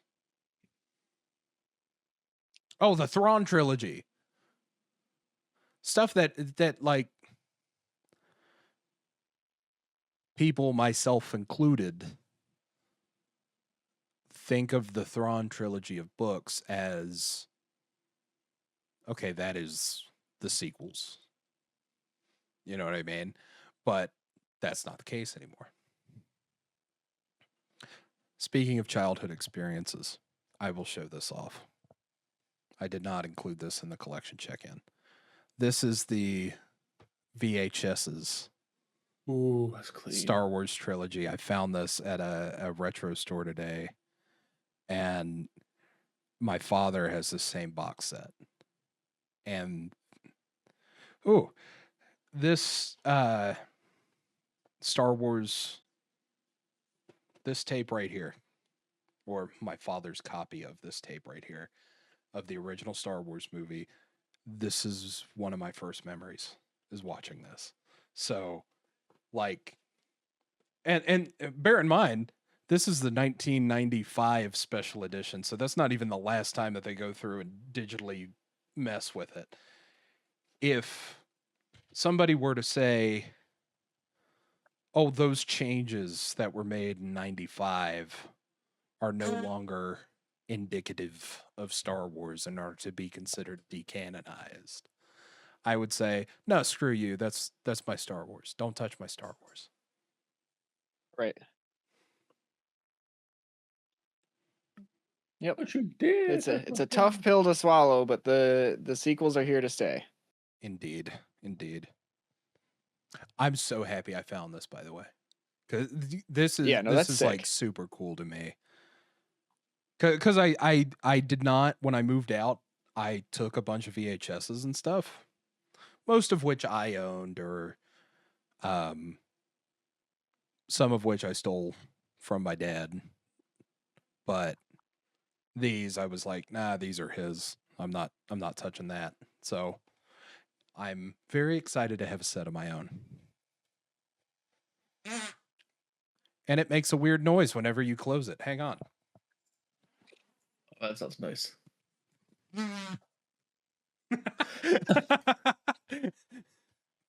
Rudy toot. Yep, indeed. Now I just need a television to run I've got a VCR. I just need a television. I'm going to stick it. I kid you not. I'm going to stick it right back here so that when we do the podcast, I'll just have a tape running back there. It'll be cool. Nice. It'll be sick. Nice. Oh, and then, okay, hang on. And then I've also thought of taking a Raspberry Pi and doing like a fake cable box type of thing, where like I can have it set to there's like a bunch of different ways that you can do it. Either I would want it linked to YouTube personally, but I don't know how that would work. So I got to figure that out. In the comments below, if you're a nerd like me and you want to do something like that, let me know what you got. And also, if anybody's selling a CRT TV of a reasonable size, I'm looking. Let us know. I'm looking for one. I've heard Facebook Marketplace is about the only place. That and eBay, but I don't want to have to ship it. Yeah. Them Oof, things are yeah. heavy, dude. That'd be an expensive shipment. Oh my gosh. I was going to say the ones that I've seen, it's like, oh yeah, you can get the television for $100 plus $56 in shipping. And I'm like, oh, that, and Lord knows it's going to end up in the mailroom over there. And I have to bring it up the stairs. Yeah. We don't mess with that. No. No. Nah. It's not a lot of stairs, but it's enough stairs to be a problem. It's not a lot of stairs, but it's enough to be a pain in the ass. Like you guys have taken the stairs here. Like it's yeah. My gosh, I had to do 2 trips for Walmart for my groceries the other day. And it was like, because believe it or not, I haven't bought groceries since you guys were here.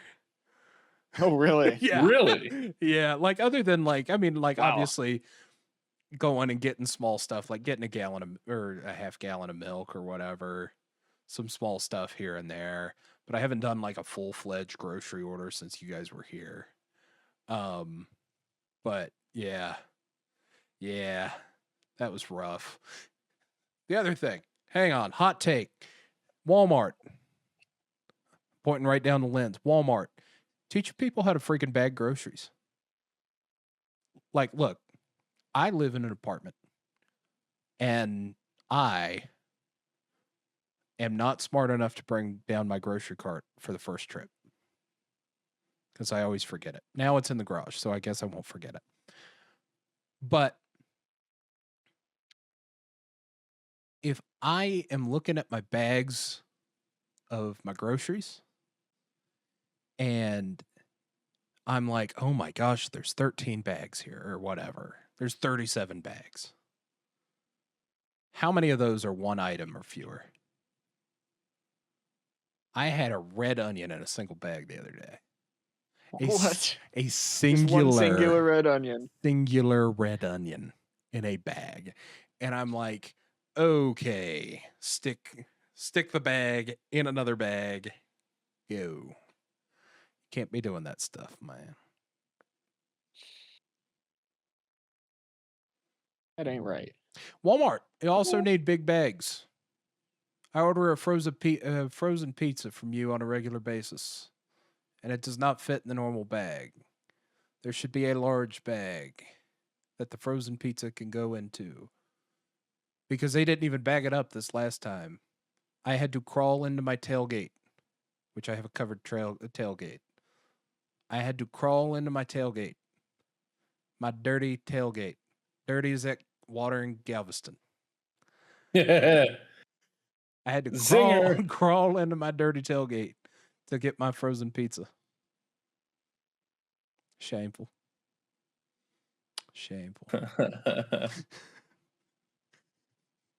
Hot take within a hot take. All right. I forget what we were talking about. I think you were just finishing up the decanonizing the sequels. Oh yeah, don't do take. it. Just don't do it. Yeah. I don't think that we need to do it. You could pull a Clone Wars. You can add some context to it with a cartoon. Second time today, I've called for a cartoon based on, Luke, Leia, and Han. You can add a lot of context with a cartoon that makes those movies better. I shouldn't have to read a book in order to make a movie better. I shouldn't have to. I can. I think that if you read Darth Plagueis, The Phantom Menace is a 10 times better movie. I don't think that you should have to do that. I'm saying that it's an option. Yeah. Maybe that's another hot take. If you read that book, Phantom Menace is like 12 times better. It's like watching The Mandalorian and Grogu and having seen Clone Wars and Rebels beforehand. Yeah. Don't have to. It enhances the experience, Makes it better. baby. Yeah.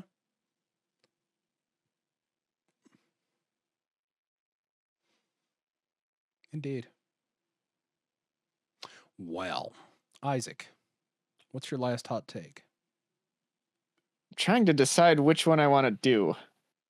Because there's one that I think is actually going to cause a lot of problems. You can speed round it if you want. Sure. We'll do that. Because one of them I don't actually know if I fully agree with, and I'm just being pedantic. Oh, he's not Shallow and he's pedantic? not committing. So we'll start with that one then. It is about toys. Okay.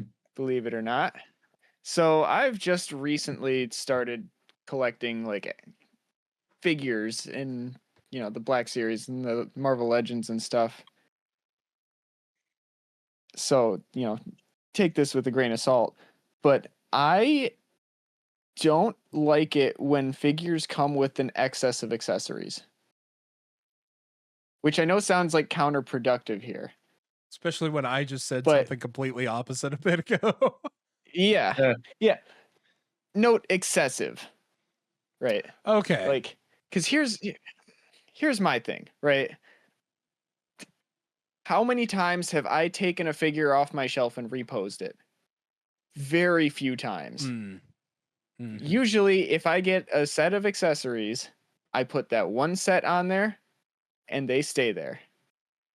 So now I just have a bunch of hands, and in the case of the magic figure I got for Christmas, right, I have a whole other sword, I have a skull, I have a little like dragon thing that I'm not doing anything with.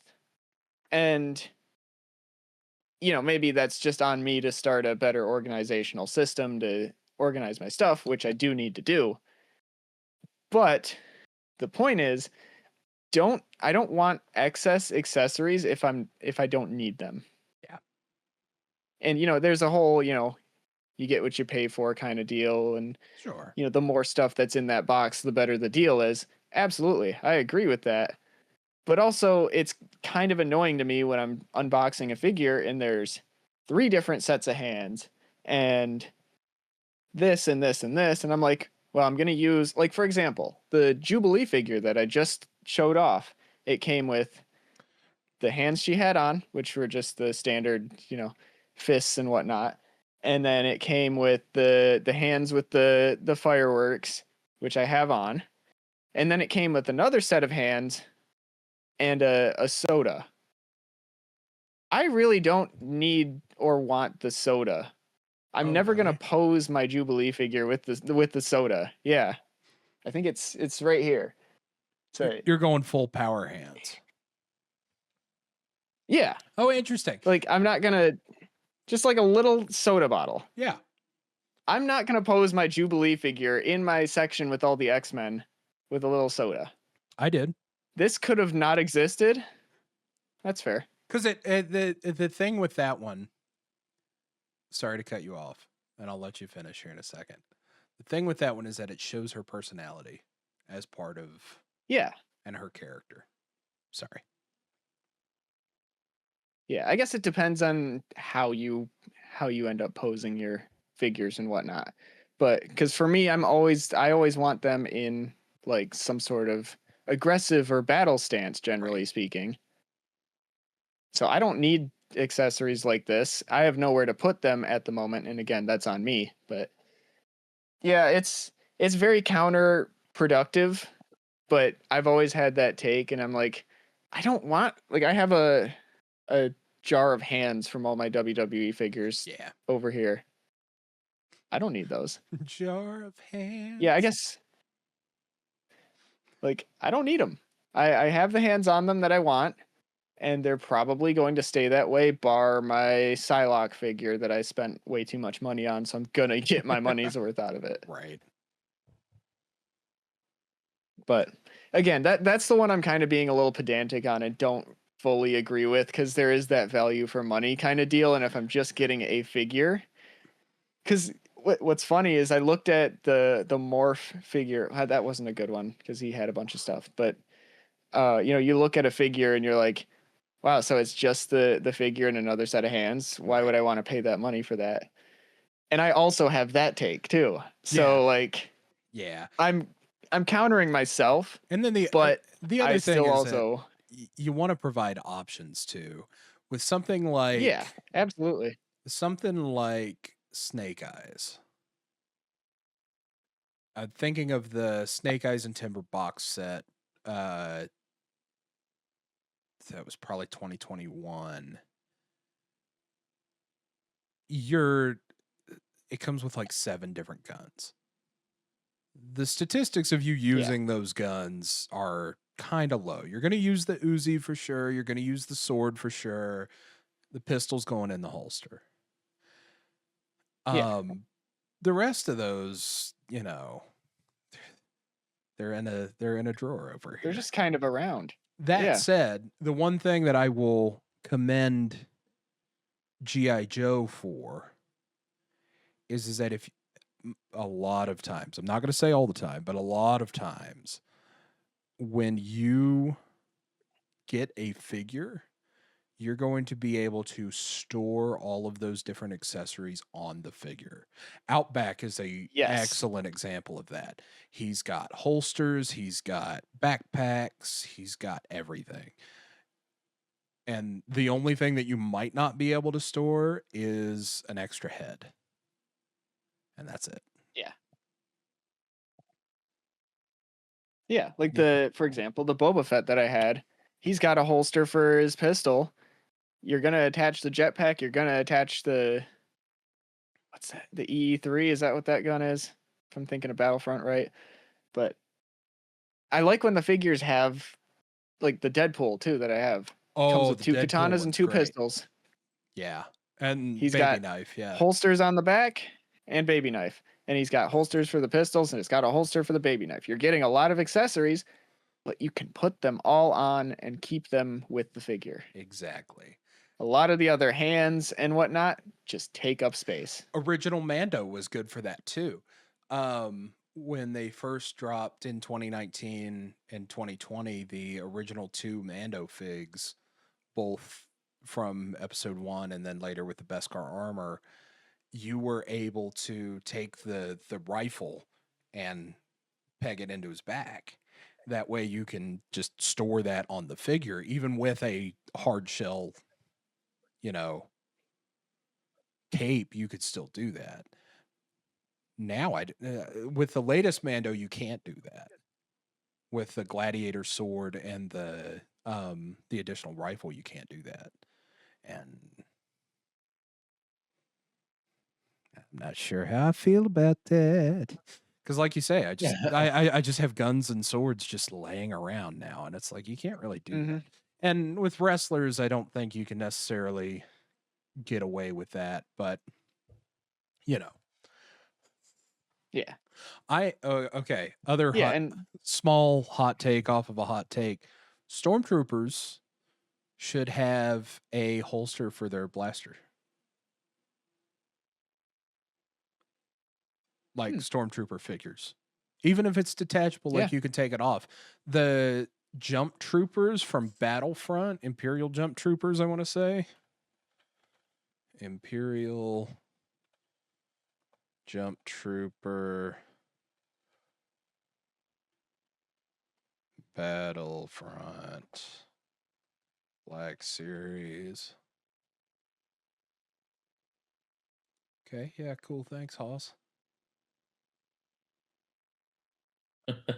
Not this guy. There was another one. There was another. No, he's got it. There's a holster there for his blaster. And you could just stick that in the thing. I think it's one of the best little things that they don't do anymore is give Stormtroopers a holster for the blaster. I get that 9 chances out of 10 they're going to be sitting there like this. But having variety, options, exactly. Yeah. And I think that's the biggest thing that we need with, especially, I might not care with 3 3/4. To me, 3 3/4 is for kids. When you're getting up into $27 a figure, I want to have options. That's a collector's figure. Yeah. Yeah. Note in my take when I say excessive accessories. Sure. Right? Because obviously you're going to want this or that for this character, and you're going to want to not have them have it. Right. I don't need like a billion things that I'm never going to use, I guess is what I'm trying to say. Yep. Like I looked at, for example, there's a guy on my Reels page that pops up every once in a while, and he bought some like higher end Spider-Man figure, and it had like 8 sets of hands in it. And I was like, my first reaction wasn't, oh wow, that's so cool, that's a lot of hand options. Was it the my maximum? first thought was, no, it was it was like a Mafex or something, like higher end. And I was like, that's cool. There's a lot of options for posing and whatnot. My first thought was, where am I going to put all of these hands that I'm not going to use? I mean, Mafex Batman. That's what I mean. Yeah. Mafex Batman, the accessories are sitting in a bag in my closet right now. Yeah. Like individually That's what bagged. I mean with my take. I'll get them out when I need to, but like, yeah. No, I completely understand. Yeah. I'm not saying that having accessories on a figure is bad, because that's kind of what that sounded like. But especially for the amount that the imports too many are, especially in the United States, I won't lie, there might be an import figure coming from Amazon. I didn't talk about it during like collection check-in because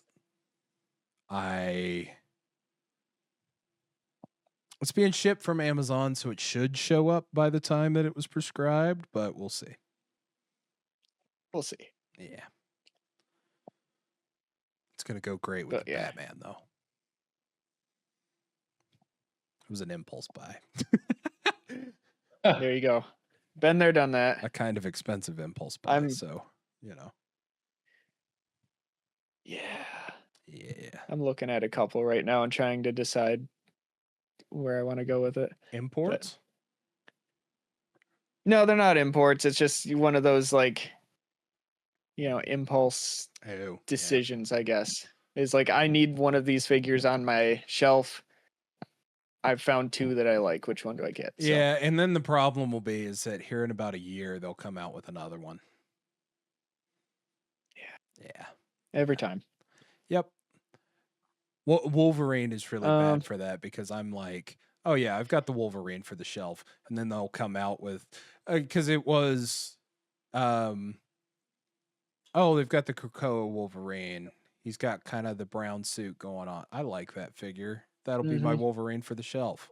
And then the X-Men 97 Wolverine came out, and I was like, no, that's probably the Wolverine for the shelf. And then the Gamerverse one came out, and I was like, well, that's the one for the shelf right there. We'll see. We'll see if there comes another. There is another. Speaking of another, I did say there was one more take I wanted to throw out real quick. Sure. I don't think this one will take too long, but it is a wrestling take. I know I've already done one of those, so Oh boy. All right, strap double in. dipping here. Won't take long. But it's something I've thought about for a while now. Is that Cody's booking as of late with the title has somewhat lessened the impact of Mania 20 or Mania 40. Sorry. Ooh. That's kind of a hot take. Because a little bit, and hear me out on this, right? So the whole idea of his title chase for Mania 40 was that it was this super hard title to get to, and his father never got it, so he was trying to get to this super tippy top, hard to reach place, right? So he finally gets it. It's this big, glorious moment. He keeps it for a year. Great. He drops it to Cena in one of the worst matches ever, but not the point. Fine, that's cool. He can drop the title. I'm fine with him dropping the title. He then wins it back 3 months later at SummerSlam. Yep. In a somewhat difficult track to get there. I mean, he had to go through the whole King of the Ring process. Sure. But still, it's like, all right, sure, whatever. But this most recent one, egregious. He drops it to Drew McIntyre. And then after Royal Rumble, was it after Royal Rumble? I think so. No, because he was in the chamber. Drew won it after Royal Rumble because he screwed him out. So Drew has the title for 4 weeks. Cody just randomly gets a rematch and wins it back. Yep. Where's the prestige in his title runs? What happened to celebrating with the entire locker room in the middle of the WrestleMania 40 stage when he just gets a rematch for it a week after Elimination Chamber on SmackDown? I would also argue, where's your booking? If you don't have a long-term plan for your main belt, and I consider the WWE the main belt. Yep. What are you doing? What are you doing? So, I mean, yep. I'll pull the AEW card again. Infamously, there was a very long-term plan for the first 4 AEW World Champions. To the point that if you looked at the advertisements for All Out 2019, they showed in order the first 4 AEW champions in their advertisement. Jericho, Moxley, Omega, Hangman Page. And Hangman Page didn't get it until November of 21. Like, you've got to have a plan with your world title. If you don't have a plan with your world title, you're not going to be able to use your mid card to boost anybody up.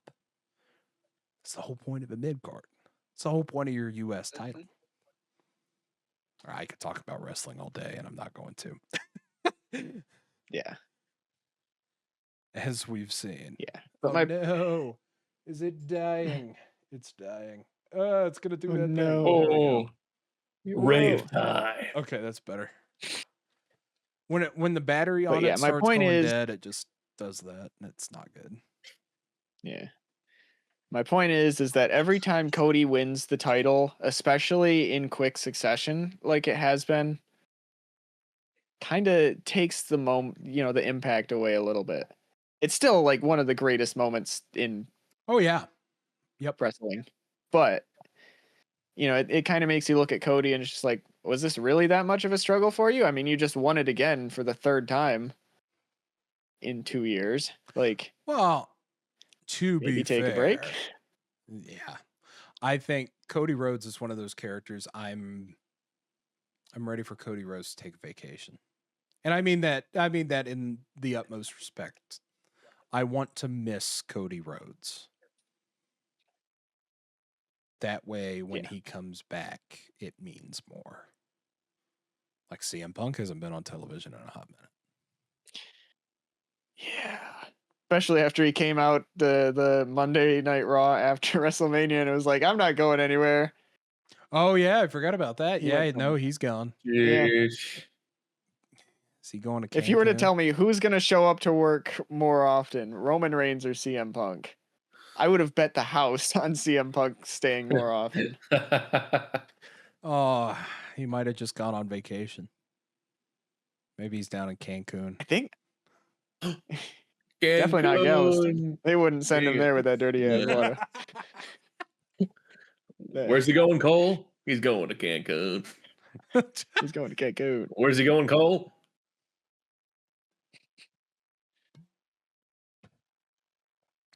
Good takes. Good And then- takes, fellers. Oh, Yeah, the people were calling for Cody to then drop the title to Randy at Mania. I don't disagree with Randy winning that match. I think Randy getting a title would be great. But again, there's another instance of, oh, Cody won the title. Oh, he dropped it. All right, he's going to go after Randy again, isn't he? the problem is that I don't know So- who your next WWE champion is going to be, and No, that's I shouldn't have to ask that question. I know that the next world heavyweight champion is Obafemi. I can feel that in the water. I'm concerned that the next WWE champion is going to be Gunther. I think. Oh my gosh, I don't know if this is a hot take, but I'm gonna talk about it because we're talking about it. They have completely squandered both the John Cena and AJ Styles retirement with Gunther. I think that they have 100%. completely squandered it. I'm not saying that they weren't excellent moves in the moment. I think that they were phenomenal moves in the moment. But case in point, you hear John Cena talk about this all the time in interviews. WrestleMania 30, Brock Lesnar breaks The Undertaker's WrestleMania streak. You can't turn around and have Brock Lesnar squash Heath Slater. No offense to Heath Slater. Hank Schrader? All right, don't worry about it.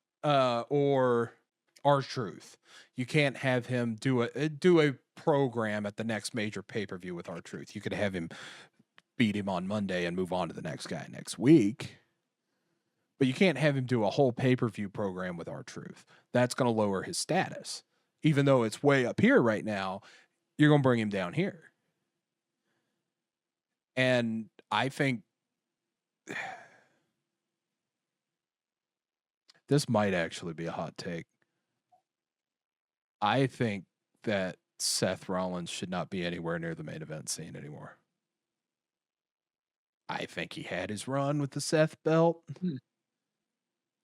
I think he's the most overpushed superstar in WWE.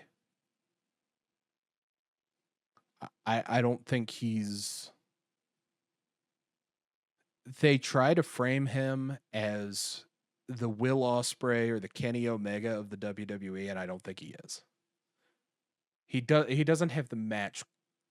I'm not saying that he doesn't have good matches, but case in point, him and Braun at Backlash.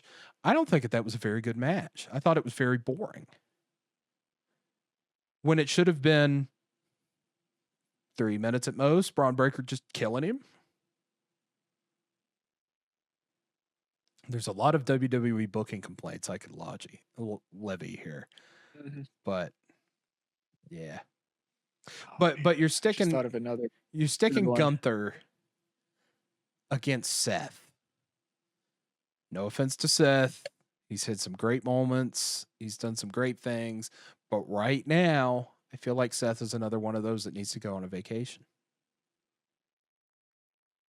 And just Which kind of sucks because he just got back from a. and that's the other thing is that he'll disappear and he'll 4-month come long back injury. and I'm just looking at him like, okay, great, but It's like, why are you here? I want to see other wrestlers more than I want to see Seth Rollins. Mm-hmm. Arguably, I want to see Finn Balor more than I want to see Seth Rollins, even though he's locked in this eternal feud with the freaking Judgment Day. The Isn't feud that what must WrestleMania is continue. for? It's to kill off your feuds. That's what Backlash is for. If you can't end a feud at Mania, you end it at Backlash. That's the whole point. That's the whole point of doing a show a month afterward. Otherwise, That's why it's called Backlash. that's why it's called Backlash. There's a freaking reason. Backlash. Like, I mean, come on.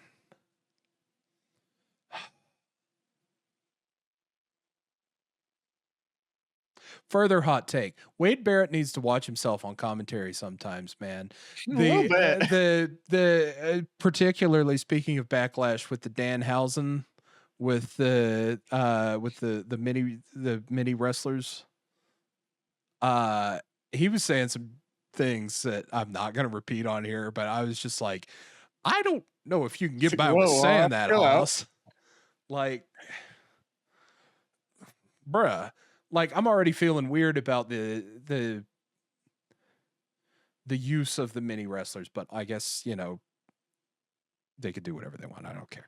But, like, you know, I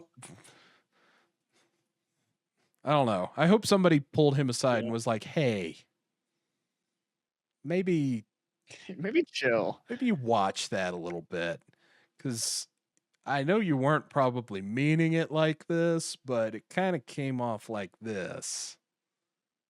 Yeah. Anyway. I want to spit one more so bad. Okay. It's not going to cause a lot of discussion, I don't think, but it might. Sure? So no. Okay. But I think so. I'm going to do it anyways. Okay. I think that Rio, specifically speaking, the tag team of Rhea Ripley and Io Sky, was a massive failure. What metrics are you citing? Creative?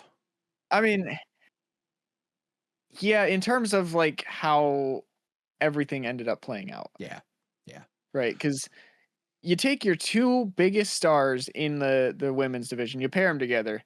That's great. Cool. It went on for too long. Io Sky ended up as the sidekick to Rhea Ripley is really what it ended up being.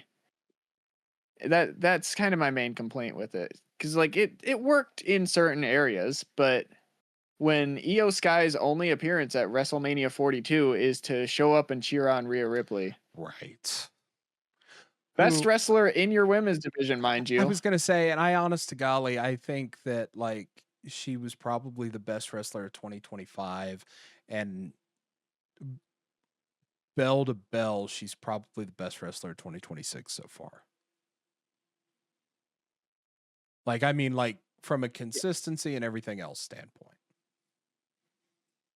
at least in the WWE. Mm-hmm. And then you have to think it created a storyline that had the potential to be good, and then they kind of just stopped and dropped it for a while, and then ended up completely killing it due to a rather poor decision that I won't go too far on. Right. Because it's been there, done that. I don't know. To me, Rio was a unfortunate decision. Yeah. Because here's the thing. You could have run either, and it pains me to say this because I've constantly complained about how often Rhea Ripley gets title shots. You could have run Stephanie Vaquer versus Rhea Ripley for your title. Yeah. You could have run. Can you imagine? Run back Stephanie versus Io. You could have given Liv Morgan and Can you Stephanie a good, imagine? 15 minutes at Mania. Could have done that. They Definitely still could have done haven't that. run that match back, by the way. I thought that was Stephanie's still injured. Oh, I thought that was going to be Backlash. Also, hot So did take. I'm just gonna keep going. Maybe not hot take here. Okay, the not hot take is that the advertisements in wrestling are ridiculous. We've talked about this in the past. The hot take is I'm sick and tired of these 4-match cards. Give me some freaking wrestling.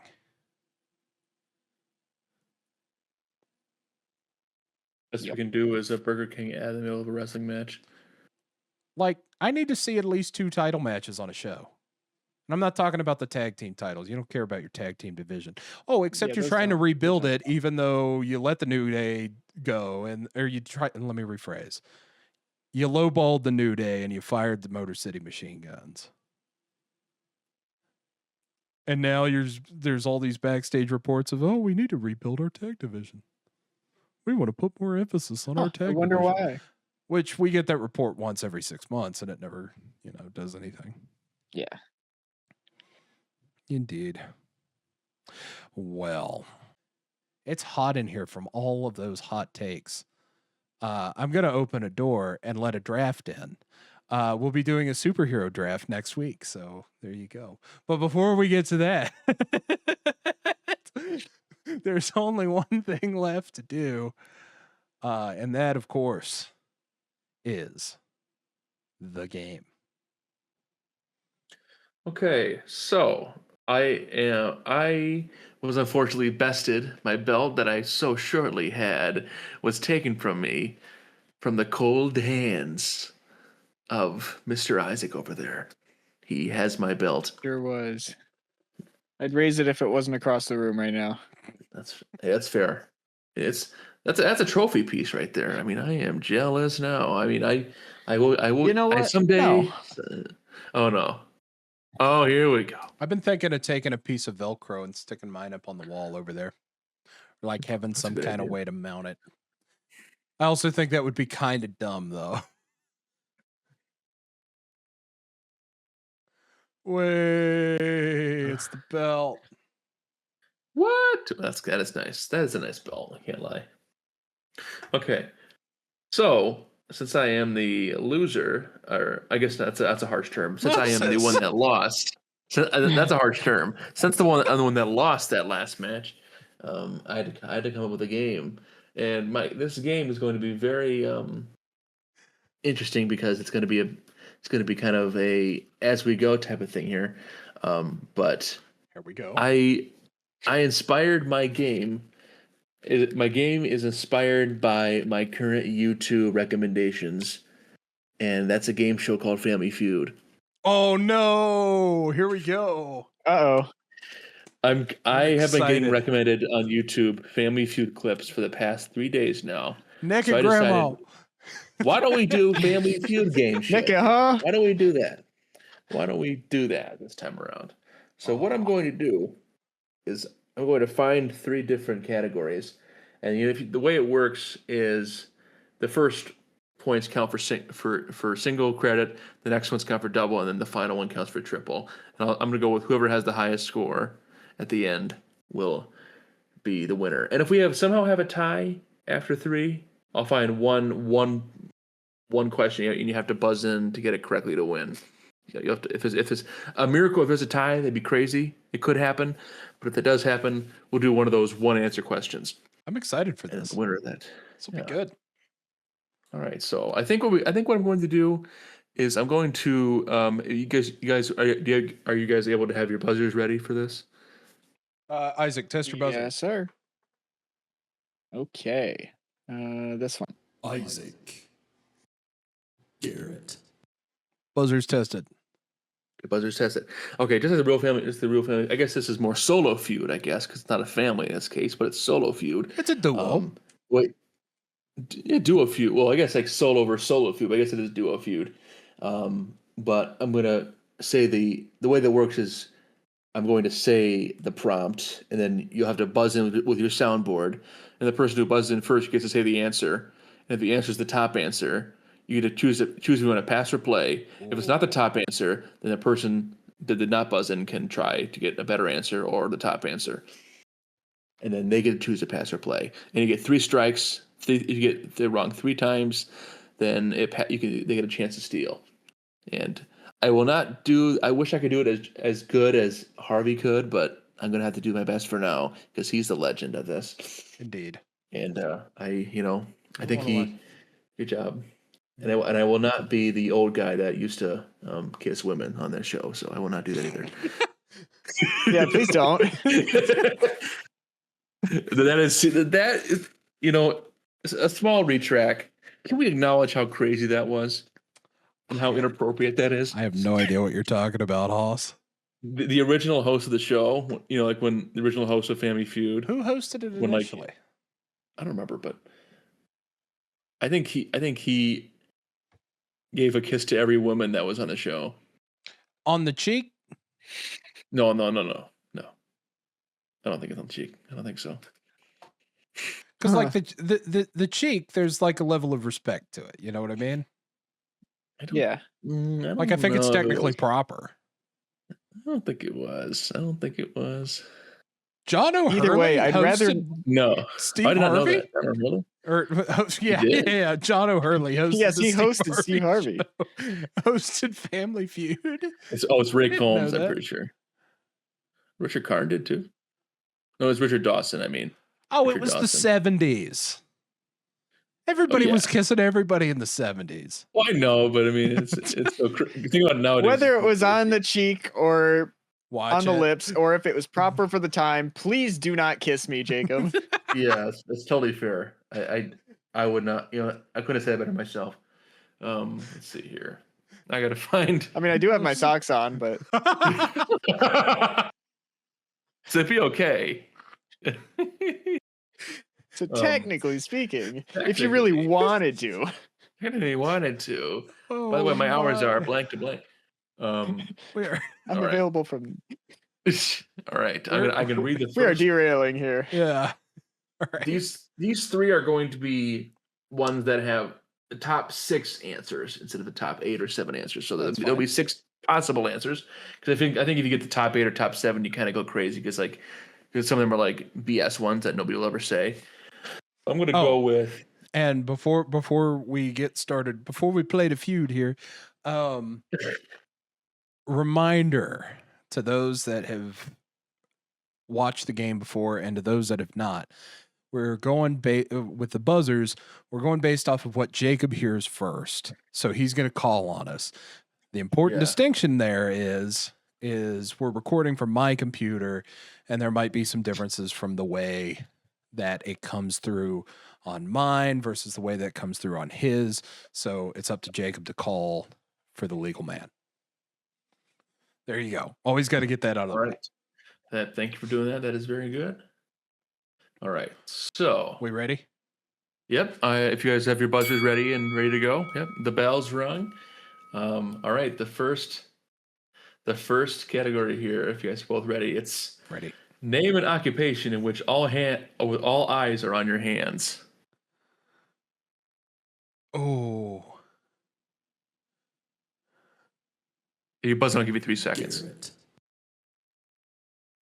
Construction. That's where I was gonna go. That is not on the list here. Darn. I'll give you a chance to steal. I'm gonna go with surgeon. Surgeon is the number 1 answer. All right. I hate to know where this is going. 23. I really hope that all these answers are appropriate. Yes, they are all appropriate. I made sure good. they were all appropriate. Thank you, sir. Yeah. Surgeon's the number 1 answer with 23 people who guessed it. I had a All right, couple you of want to pass or ideas. play? All right. You want to pass or play, Isaac? We'll play it. Why not? Let's play it. Yeah. I think nobody ever passes, I feel like. I think only a handful. This is of just giving times. your opponent the opportunity to score points. Yeah. All right. Name an occupation in which all eyes are on your hands. What's your first guess here? Hairstylist? Ooh. Hairstylist. Ooh. Hairstylist is not on the list, unfortunately. That's 1 strike. Dang. 1 strike. Okay.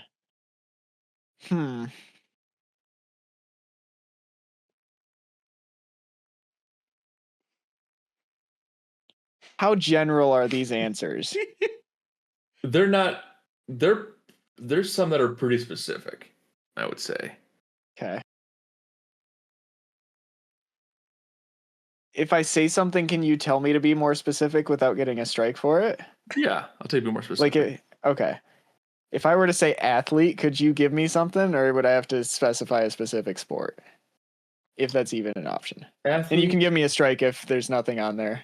There's nothing on here has athlete as an answer, so I'd say that's a strike. Okay.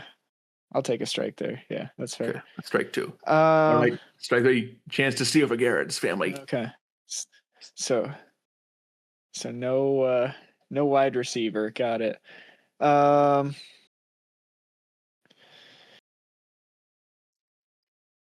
Can't think of anything else other than the one.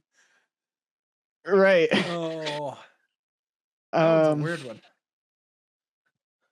That's a deceivingly, because I was 100% thinking construction. How I many was answers like, oh yeah, are on the board? you don't want to hammer you. There are. It's the top 6 answers. The first answer was surgeon/dentist was the first one. Surgeon/dentist. Surgeon/dentist. Okay. Yes. Okay, fair. Oh man. So there are 5 more answers that are lower score than that one. An occupation in which all eyes are on your hands. Eyes are on your hands.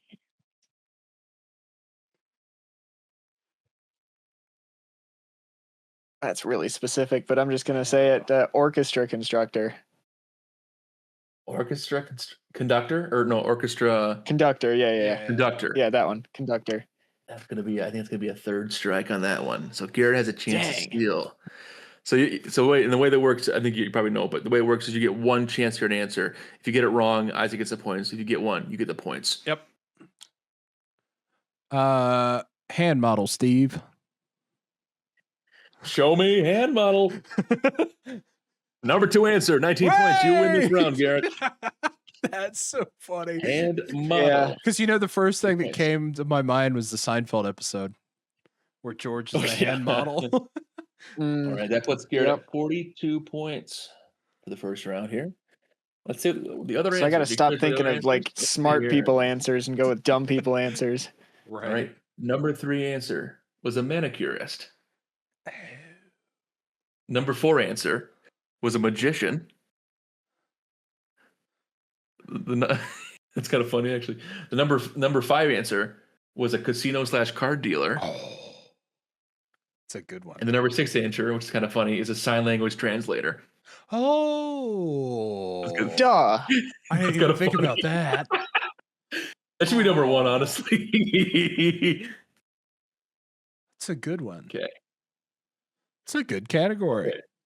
All right, I got another. I was also thinking like massage therapist. So I'm glad I didn't. I guess it didn't matter. Well, but I don't know if I could. I wonder Well, if I could, and bear in is mind, that a manicurist? Maybe kind they of. asked 100 people. Kind of. nah. no, Yeah. I mean, I don't know.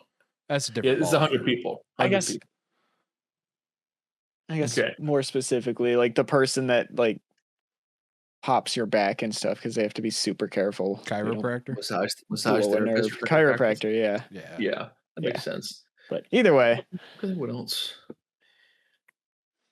All eyes are on your hands. I mean, I guess my mind goes to: is it all eyes on your hands from the perspective of the person working or a spectator watching? I think that's kind of where right. where it kind of can get different, Okay, I got my second category ready. This is an interesting one too. Are you guys ready? This will be for double points. Ready. The winner gets double points. Name a famous captain. Isaac Garrett. Isaac. America. Show me Captain America. The number 3 answer for 15 points. But Garrett can get a higher score and steal. Captain Crunch, Steve. Captain Crunch, the number 1 answer for 20 points. God. Captain Crunch. Proves I am a man of the people. You want to pass or play? Oh, I'll play. All right. So we have the number 1 and number 3 answer off the board. We have 2, 4, 5, and 6 remaining. You have 3 strikes. Okay. Isaac said Captain America, so I can't say that. Who are some other captains? Oh, Captain Hook. Show me Captain Hook. The number 2 answer for 17 points. Okay.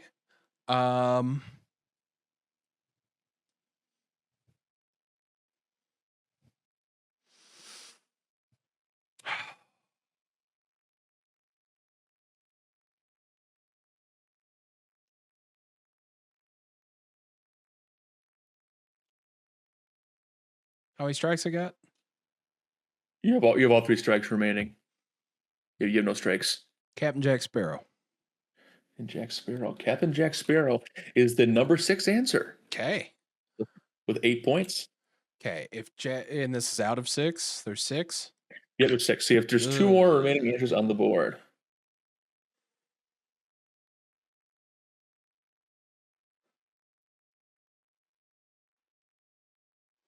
The debate that I'm having with myself is if more people would say this person than Captain Jack Sparrow.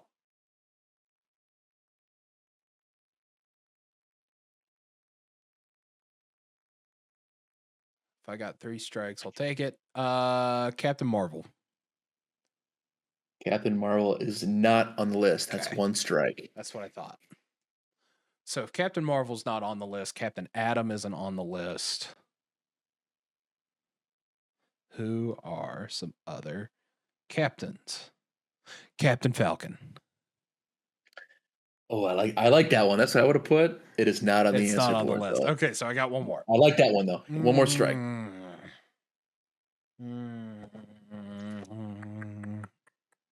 They didn't put Captain Marvel. They're not going to put Captain Rex. They should. They should though. They should.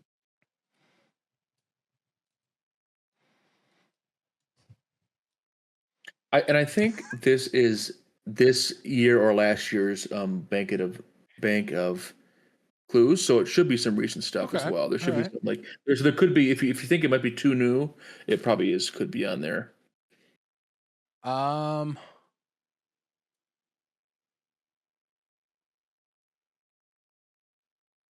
don't know. Captain Antonil.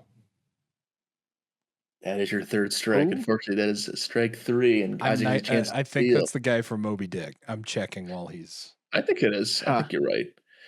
Which that makes sense for this game. I think a lot of people put that kind of stuff on these guns. Oh, so. sorry. Nope. Never mind. That's not an actual guy. It's Captain Antonil is a musical duo. It could, people could still say Huh. that. That might be one of the lower ones. Cupine. My mother's No. going to be highly upset with that. Because I forgot All right. about that. All right. Isaac has a chance to steal the points here. So far, we have Captain Crunch, Captain America, Captain Hook, and Captain Jack Sparrow have been said for the correct answers.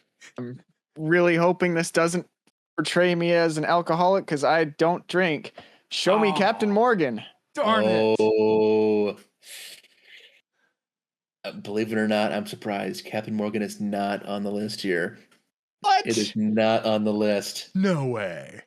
No, I'm serious. I don't drink. It is not on the list. That's crazy. Let me count these up. I gotta hear who's on this I was list. going to say. All right, let me do some math real quick here. What other famous captains are there?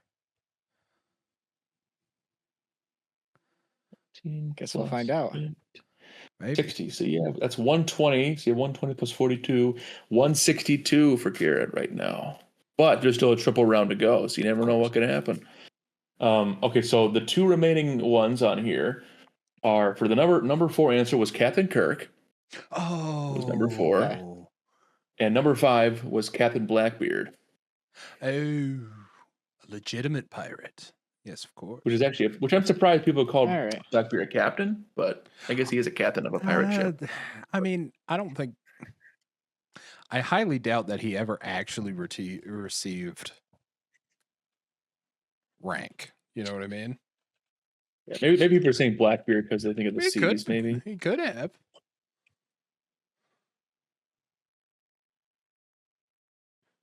Holy Moses! He did hold an official rank. Oh, he's Captain Blackbeard. Fair That's enough. surprising. I didn't. Oh, I learned something new today. Eligible How about answer then, that? I guess. How about that? I learned something new. Huh? Or do they just consider him a captain? Huh. That's interesting. All right, I got a fun one here for the triple one. So the score currently, you have 162 points at the moment, Garrett. But that could change here with triple. That could change the whole board. You don't know what's going to happen here. Yep. All right. It's a good fun one. You guys ready on your buzzers? Ready. Indeed. Okay. Fill in the blank. Blank bells. Isaac. I think Garrett had that. I think it was like very close. I think Garrett had it though. Hell's bells. Hell's Bells is the number 2 answer with 18 points. It is. Isaac gave a chance to one up him. Jingle bells. Jingle Bells is number 1 with Get outta 32 here. points. Isaac gets the board. You can pass or play. I will play. You will play. All right. So we have Hell's the top bells two is a answers so phrase I far. use on the daily basis, by the way.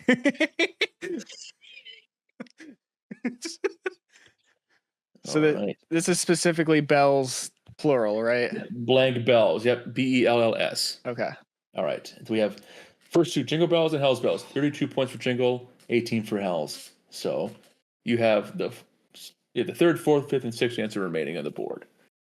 You have 3 strikes. All right. Give me church bells.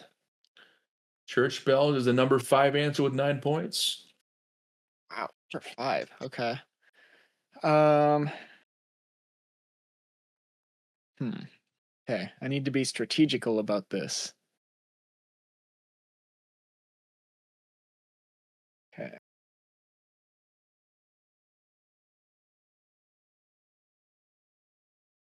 I have 3 strikes. Ring bells. Ring Bells is not, unfortunately, not on the list. Dang. Okay. What other bells are there?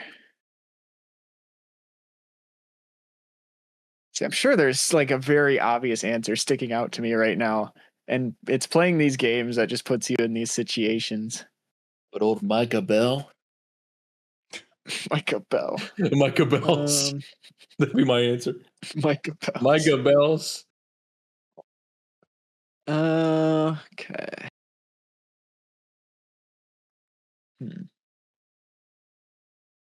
Doorbells? Oh, you know what? I'm surprised that's not on here. It's not. I'm surprised. I'm That's a not good because one. it's plural. But It's plural. doorbells. I mean, that's. I guess somebody would say doorbells. That makes sense to me. I'm surprised that's not on the board. Surprisingly, so that's the second strike. Dang. All right. Am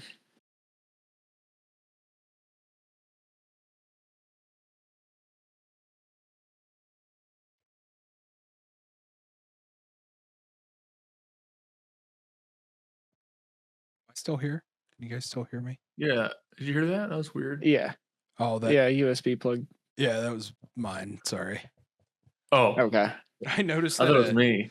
I Thought it noticed was that me. a cable was wrapped weird around my PC, and I Ah, pulled it. See what would happen. fair.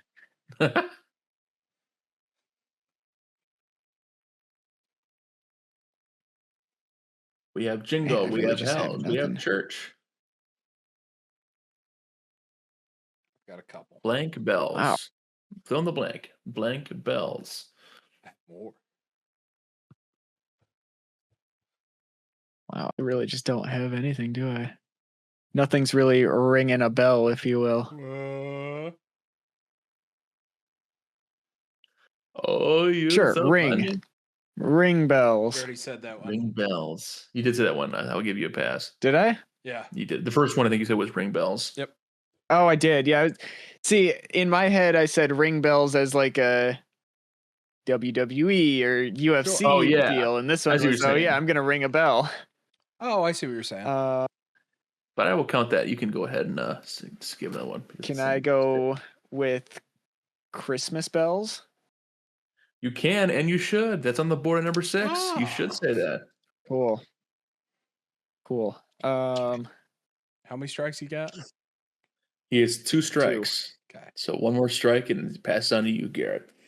So yeah, start And thinking. I have what? 4 and Yeah, that's it. is it just 4 left? There is. I have 3 and 4 left to get, right? 3 and 4 are remaining on the board. Dang. What was so popular that it was the 3rd most answer?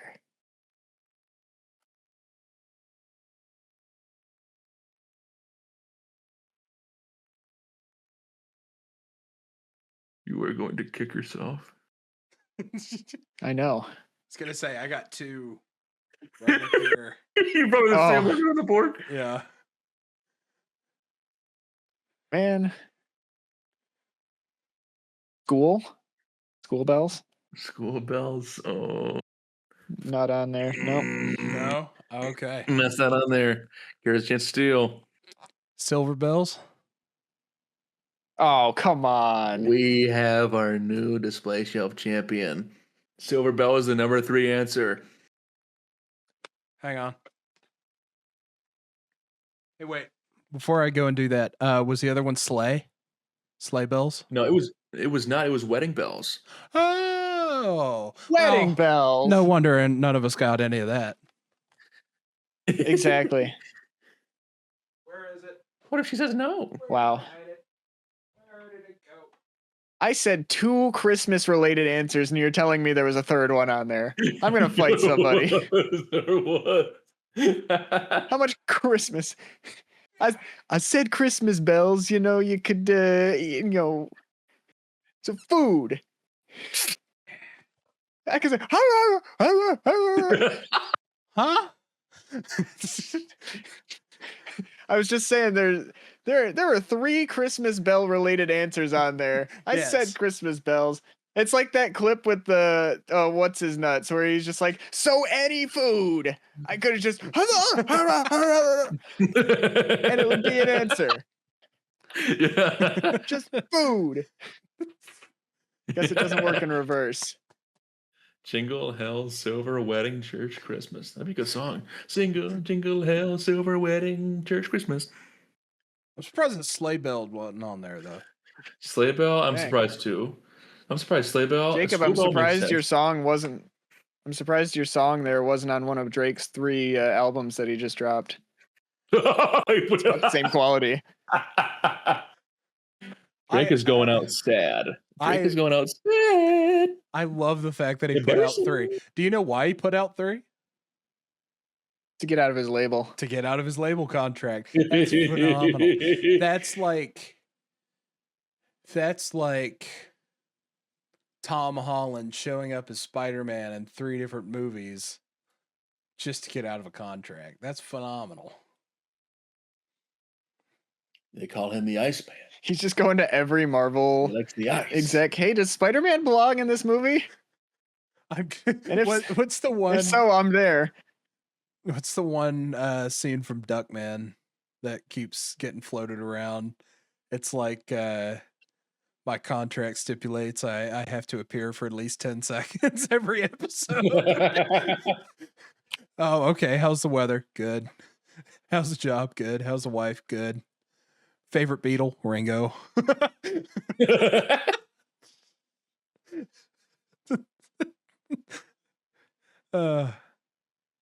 Oh my gosh, what a fun podcast. We've had a wild time here today.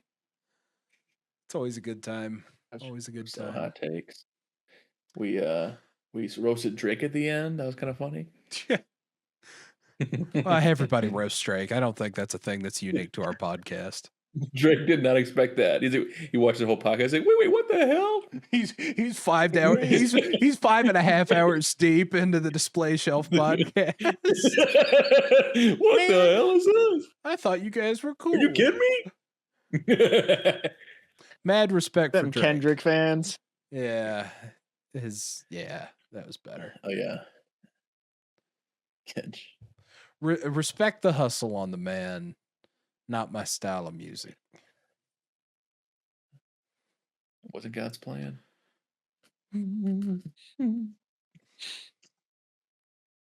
This is true. Well, if you like what you see here, Which at this point may be a stretch. Yep.